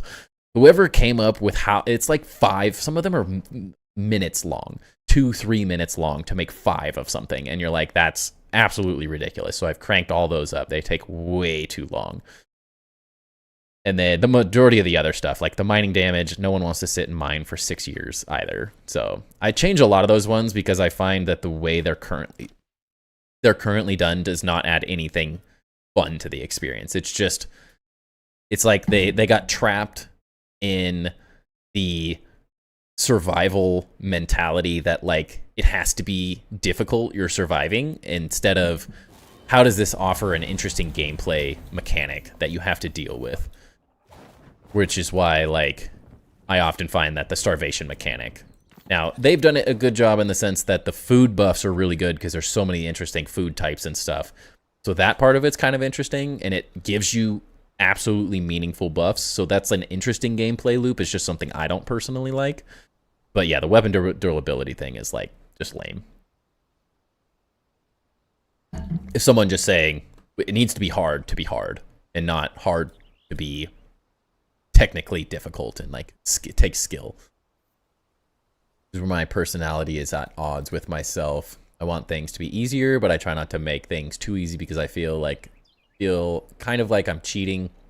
And that's why I like this setting is you can adjust it to feel like what's cheating for you. To me, the weapon durability is there's nothing cheaty about that because they haven't added anything to the game to make that mechanic interesting. It's just you literally, for people who don't necessarily know, because I know like Ducky doesn't play this game, you literally walk up to a crafting table, hit E, and all your weapons are automatically fixed. Every single one of them.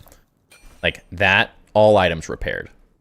That is all this mechanic is. So that to me is like, it offers no interesting gameplay whatsoever. So turn it off because there's nothing cheaty about, I didn't carry 15 weapons with me to make it to when they decided that I could add it. And there's no way to like increase the durability of the items or make it, it's not enjoyable. It doesn't add anything to the game. So it's like, I always like to think of it, and I know there's a lot of like hardcore players of survival type games, and I think that's the beauty of survival crafting building games is that you should be allowed to play the game how you want. Some people want to build, change your settings to make building easier. Some people want incredibly hardcore difficult combat, change your settings for incredibly difficult hardcore combat. But like, don't feel like I always say like, don't feel like changing settings in a single player game is cheaty in any way, shape, or form. Because the only person you're cheating is your own fun.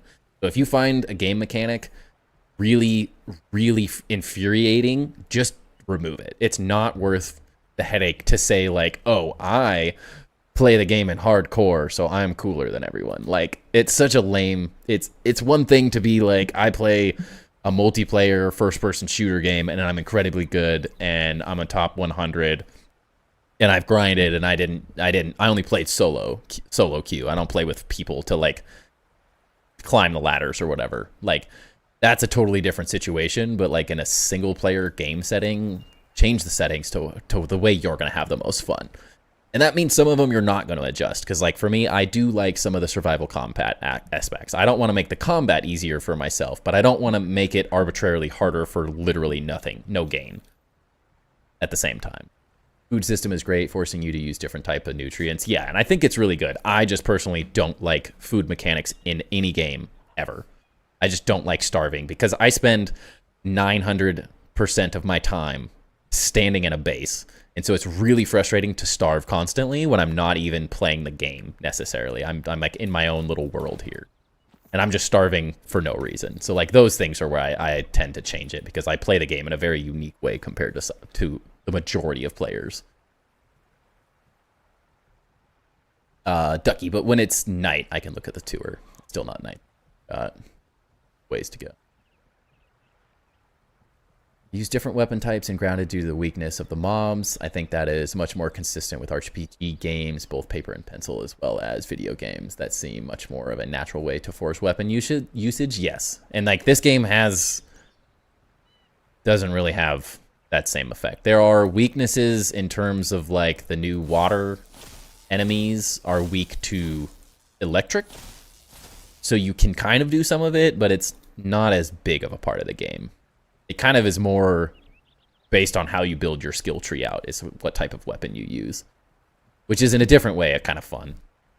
Because like Grounded doesn't necessarily have... It has archetypes. This game has a deeper level of archetype, I think.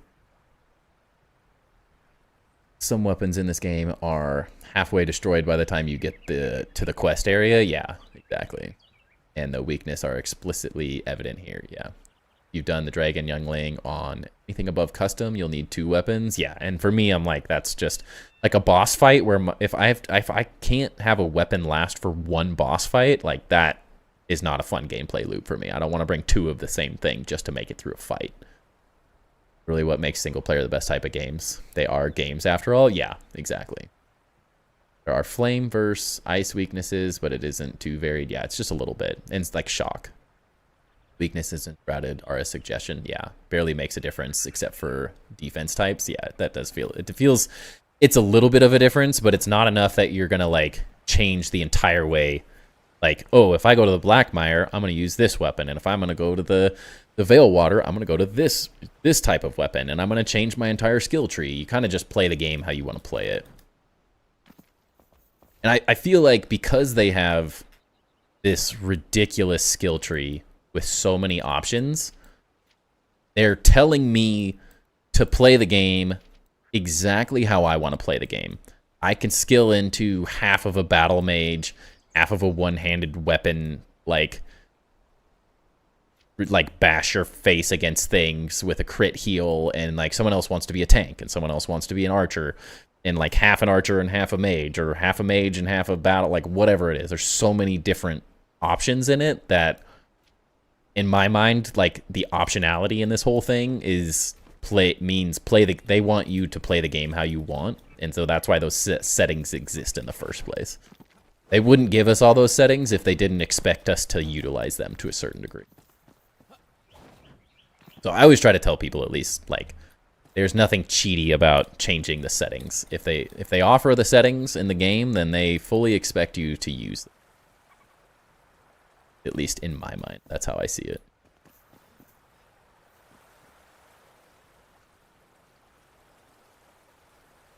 But anyone that says someone's cheating because they do this or that is just kidding themselves.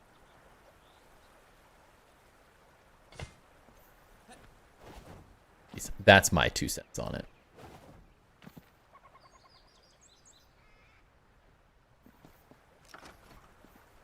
You can make the game as challenging or as easy as you personally.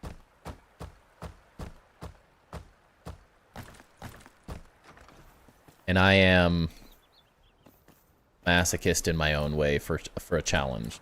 It's the way I build, so I don't need all the other challenges all the time.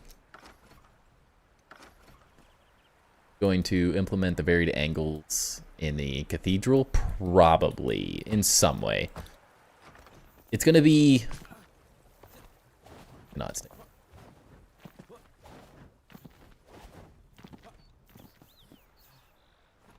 It's going to be sort of a mix. So my original plan was not the angled pieces. It was just... so if you removed these and you had the white luminous block with the crypt gate, and then a similar like border where there was a lot of... I was using more of the white block than the gray, but there's something I really like about the contrast with the castle block and the highly polished stone block. And so this has changed my mentality a little bit on how I want to do this whole thing. But it's going to be some combination of this design with what we were working on up here at one point. So like my original idea was this. So instead of roof blocks, I just placed the highly polished blocks behind. So essentially being, there's luminous blocks, and then the white highly polished stone blocks break it up a little bit because there was too much going on. But now that I see the castle block in front of this, it makes me kind of want to change the mentality a little bit and do a little bit more of a combination. The struggle being, it's on a whole different scale, so I'm not totally sure what this quite means yet.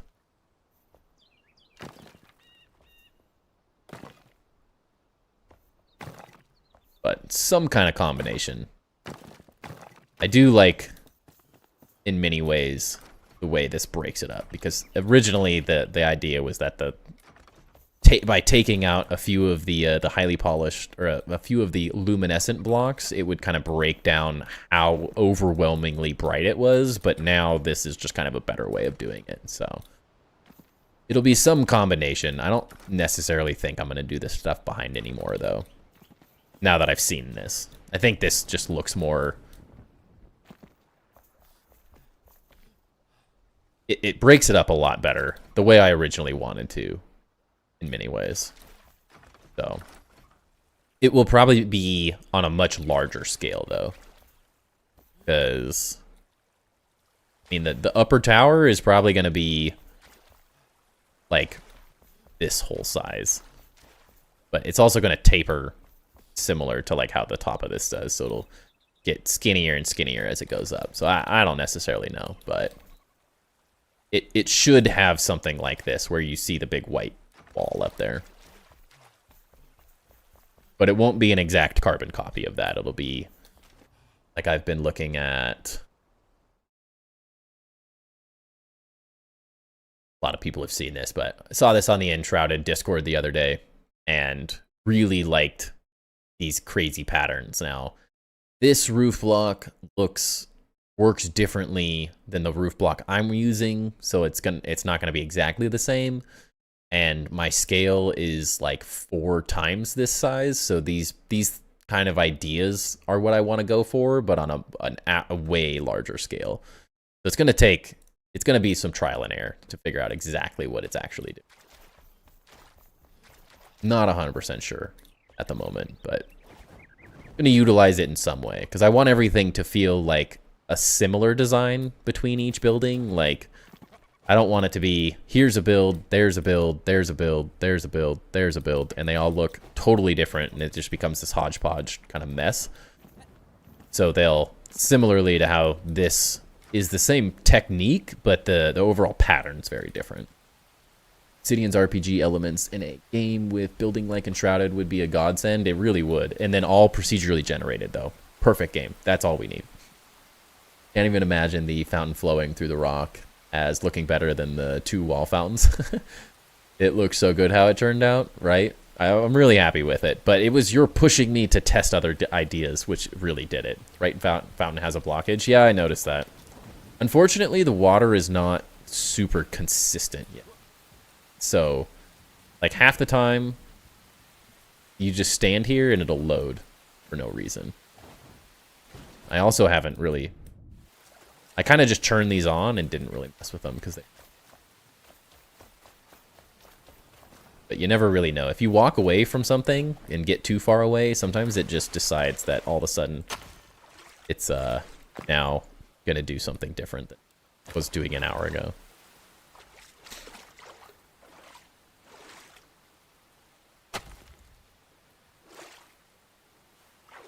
I also have a prop in front of this a little bit, so I don't actually know if the props make a huge difference to me.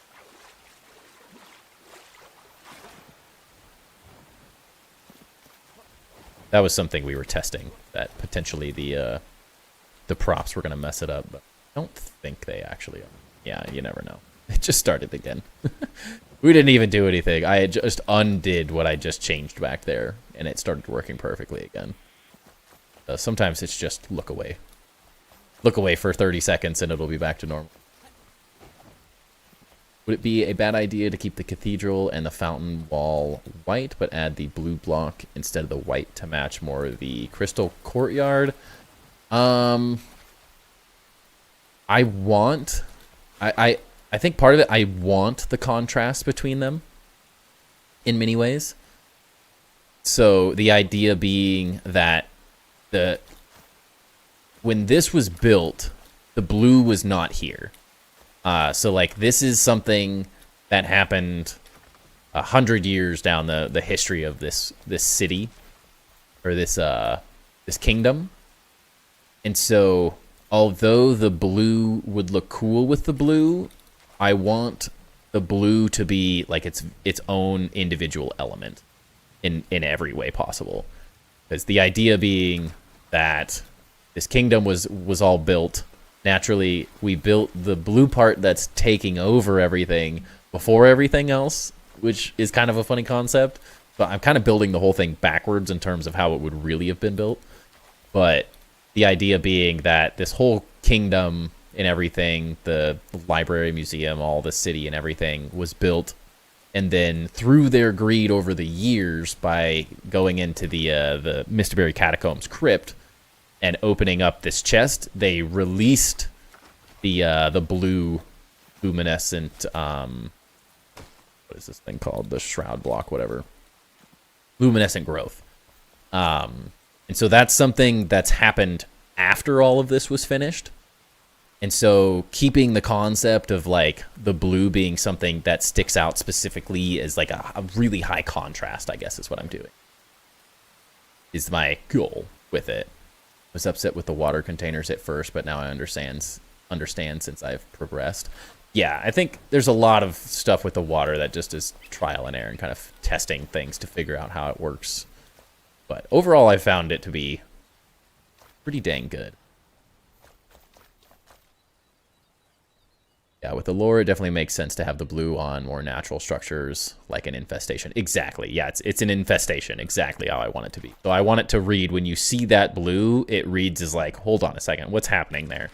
Because we will at one point, once we get more of the whole cathedral and stuff built, like I've started messing with here, of course, this tower is going to completely change, but some of this stuff is going to be like creeping up over this thing. I don't think we're going to go super high. I want it to look like it's just starting to happen, but I don't want to spend an insane amount. I don't want it to be too overwhelming to the overall design, but I want to be enough that you can tell that like something's infesting this and like taking over it.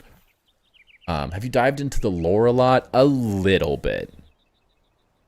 Not a ton, but a little. There's so much of it that it's kind of hard to follow. I keep seeing this YouTube video that is like Enshrouded lore in 5 minutes or something like that, and I should just watch it. I have a decent understanding of it, but it's not too thorough.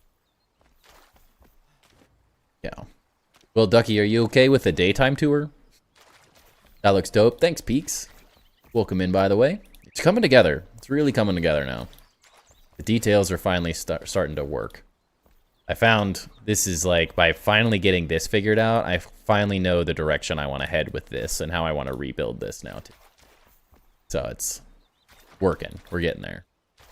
All right, we'll do a daytime tour. So this is the staircase, especially since it's already 11. Yeah, this is the main staircase. The main flame altar here being overtaken by the luminescent growth, which we'll see when we get lower into the build. Crazy waterfalls and everything. This island, for people who don't know, has been ripped out of the ground, so I actually raised it an equal amount all the way around this thing to recreate this island over the Mistberry Catacombs. Then we have just the start of the cathedral. We have a lot of work to do on this. I've been trying to kind of figure out the details and everything as we're going, but have some ideas going for that as well. That's probably the next thing. Once we finish the Dwarven Fortress entrance, we'll probably hit up the cathedral, moving forward from there. And we have the main water source here, way up at the top, that I still need to do all the detail work and clean this up so it doesn't look so fake, but we'll get there as we go. Then eventually there will be a massive city out here with buildings for every single NPC, but that's probably the last thing we're going to get to. And a massive castle wall around the entire building, or the entire area as well. Like all this natural stuff will have a wall around it as well. The Dwarven Mountain Fortress entrance here. Got our main forge, which, as I've said before they changed the texture of this in the last update, it did look like lava. It doesn't look like lava anymore. So I'm a little sad about that, but I'll figure out something in the long run. I'm hoping we get a lava block eventually anyway. Then this will be a continuation of the underneath of the cathedral space, but I have to get this all filled in. And we have our NPC prison all the way over here with all the machinery and stuff.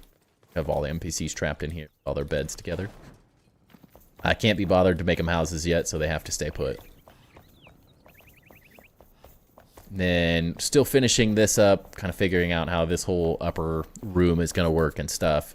But I had planned on having a second floor here as well, because we kind of have to figure out where to put all this stuff. So I'm probably going to make rooms for all of those things on these sides at some point, but we'll see. Staircase up there, entrance to the main storage facility. We have almost every block placed in here. That's Still have to reorganize everything, but we'll have all the terrain on this side, the roof blocks sort of in the middle, and then all the building blocks will come, and they'll probably end up near the middle because there's so freaking many of them.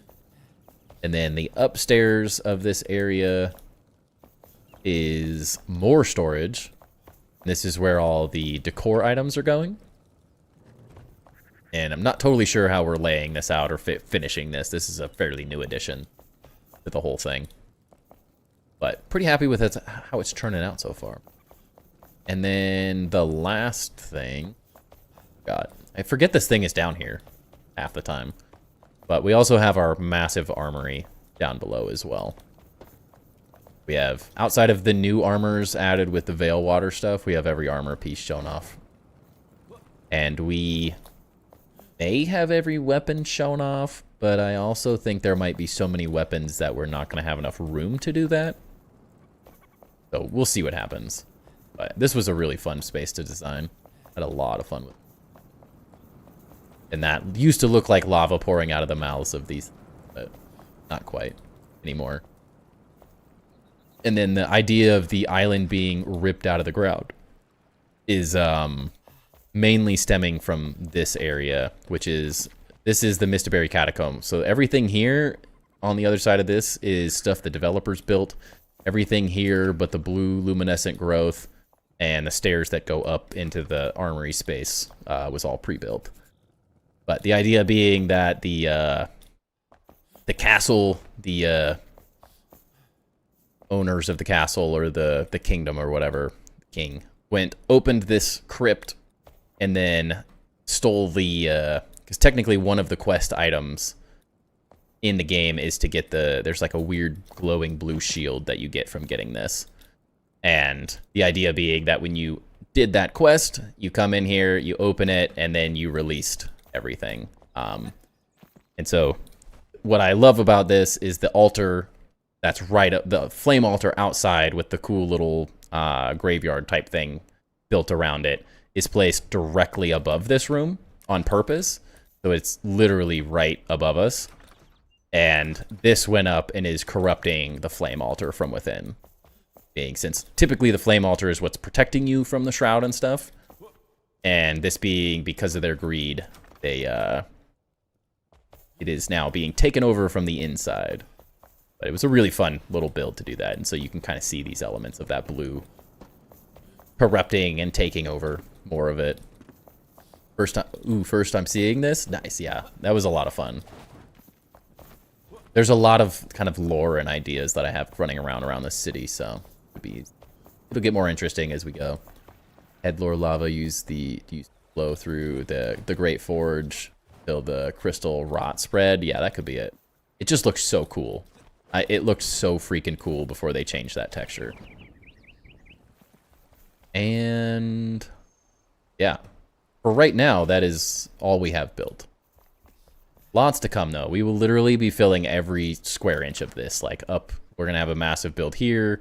The walls around, there'll be housing and stuff up on these areas. Watchtowers in the corners. It's a lot. Do you need the flames? What flame? Specifically. Like, the flame altar? This? Or the flames that I have, like, in here? Yeah, the flame altars are what allows you to build. But you can only build within the range of a flame altar.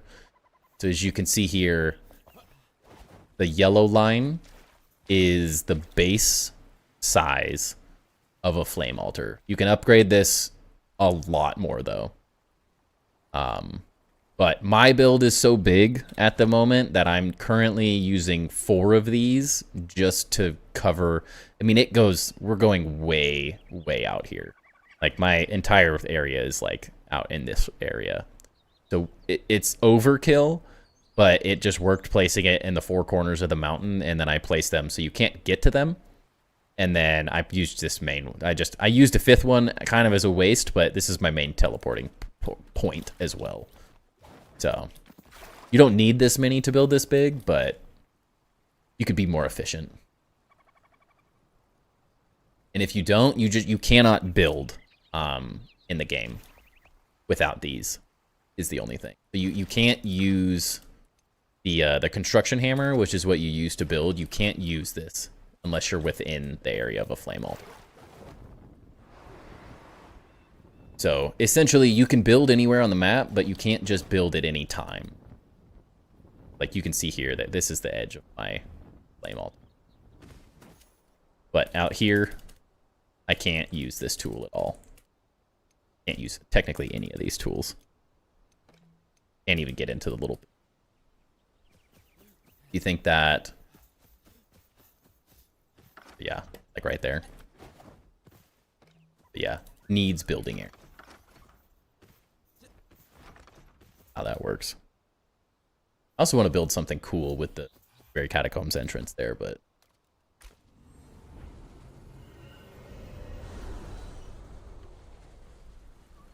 Yeah, Ducky doesn't play. Yep. You're broke? Its game goes on sale pretty cheap, honestly. It's been like 12 or 15 bucks before, I'm pretty sure. Do you think that with being a thing in creative? I have no idea. I have no idea how they're going to run creative in this game. Honestly, I have zero idea. I believe Weemon has a creative-like mod. Yeah, you can use the Builder's Companion as a creative option as well. I just find the current iterations of the mods to be incredibly clunky.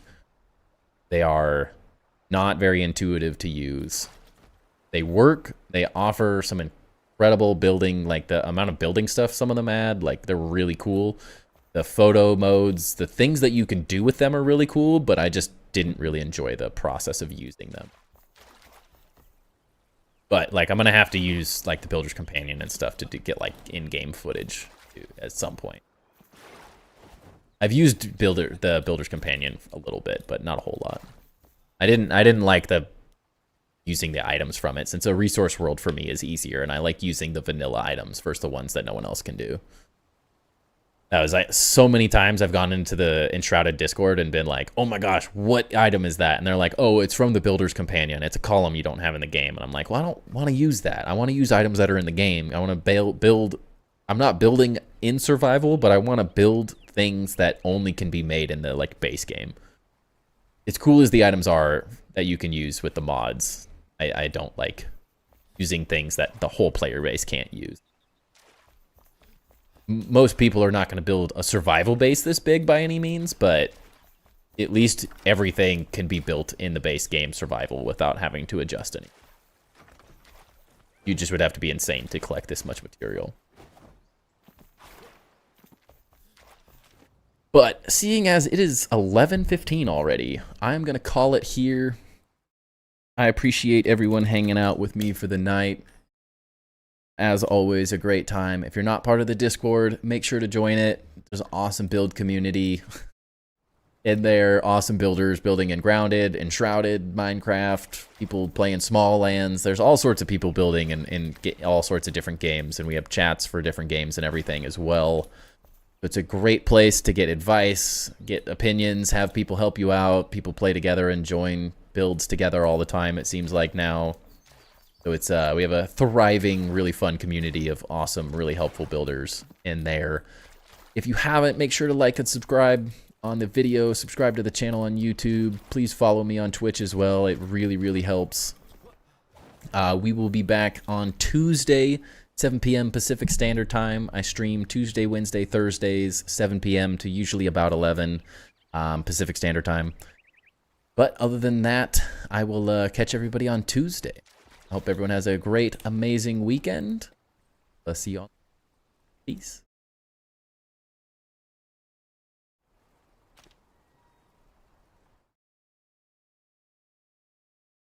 Timber.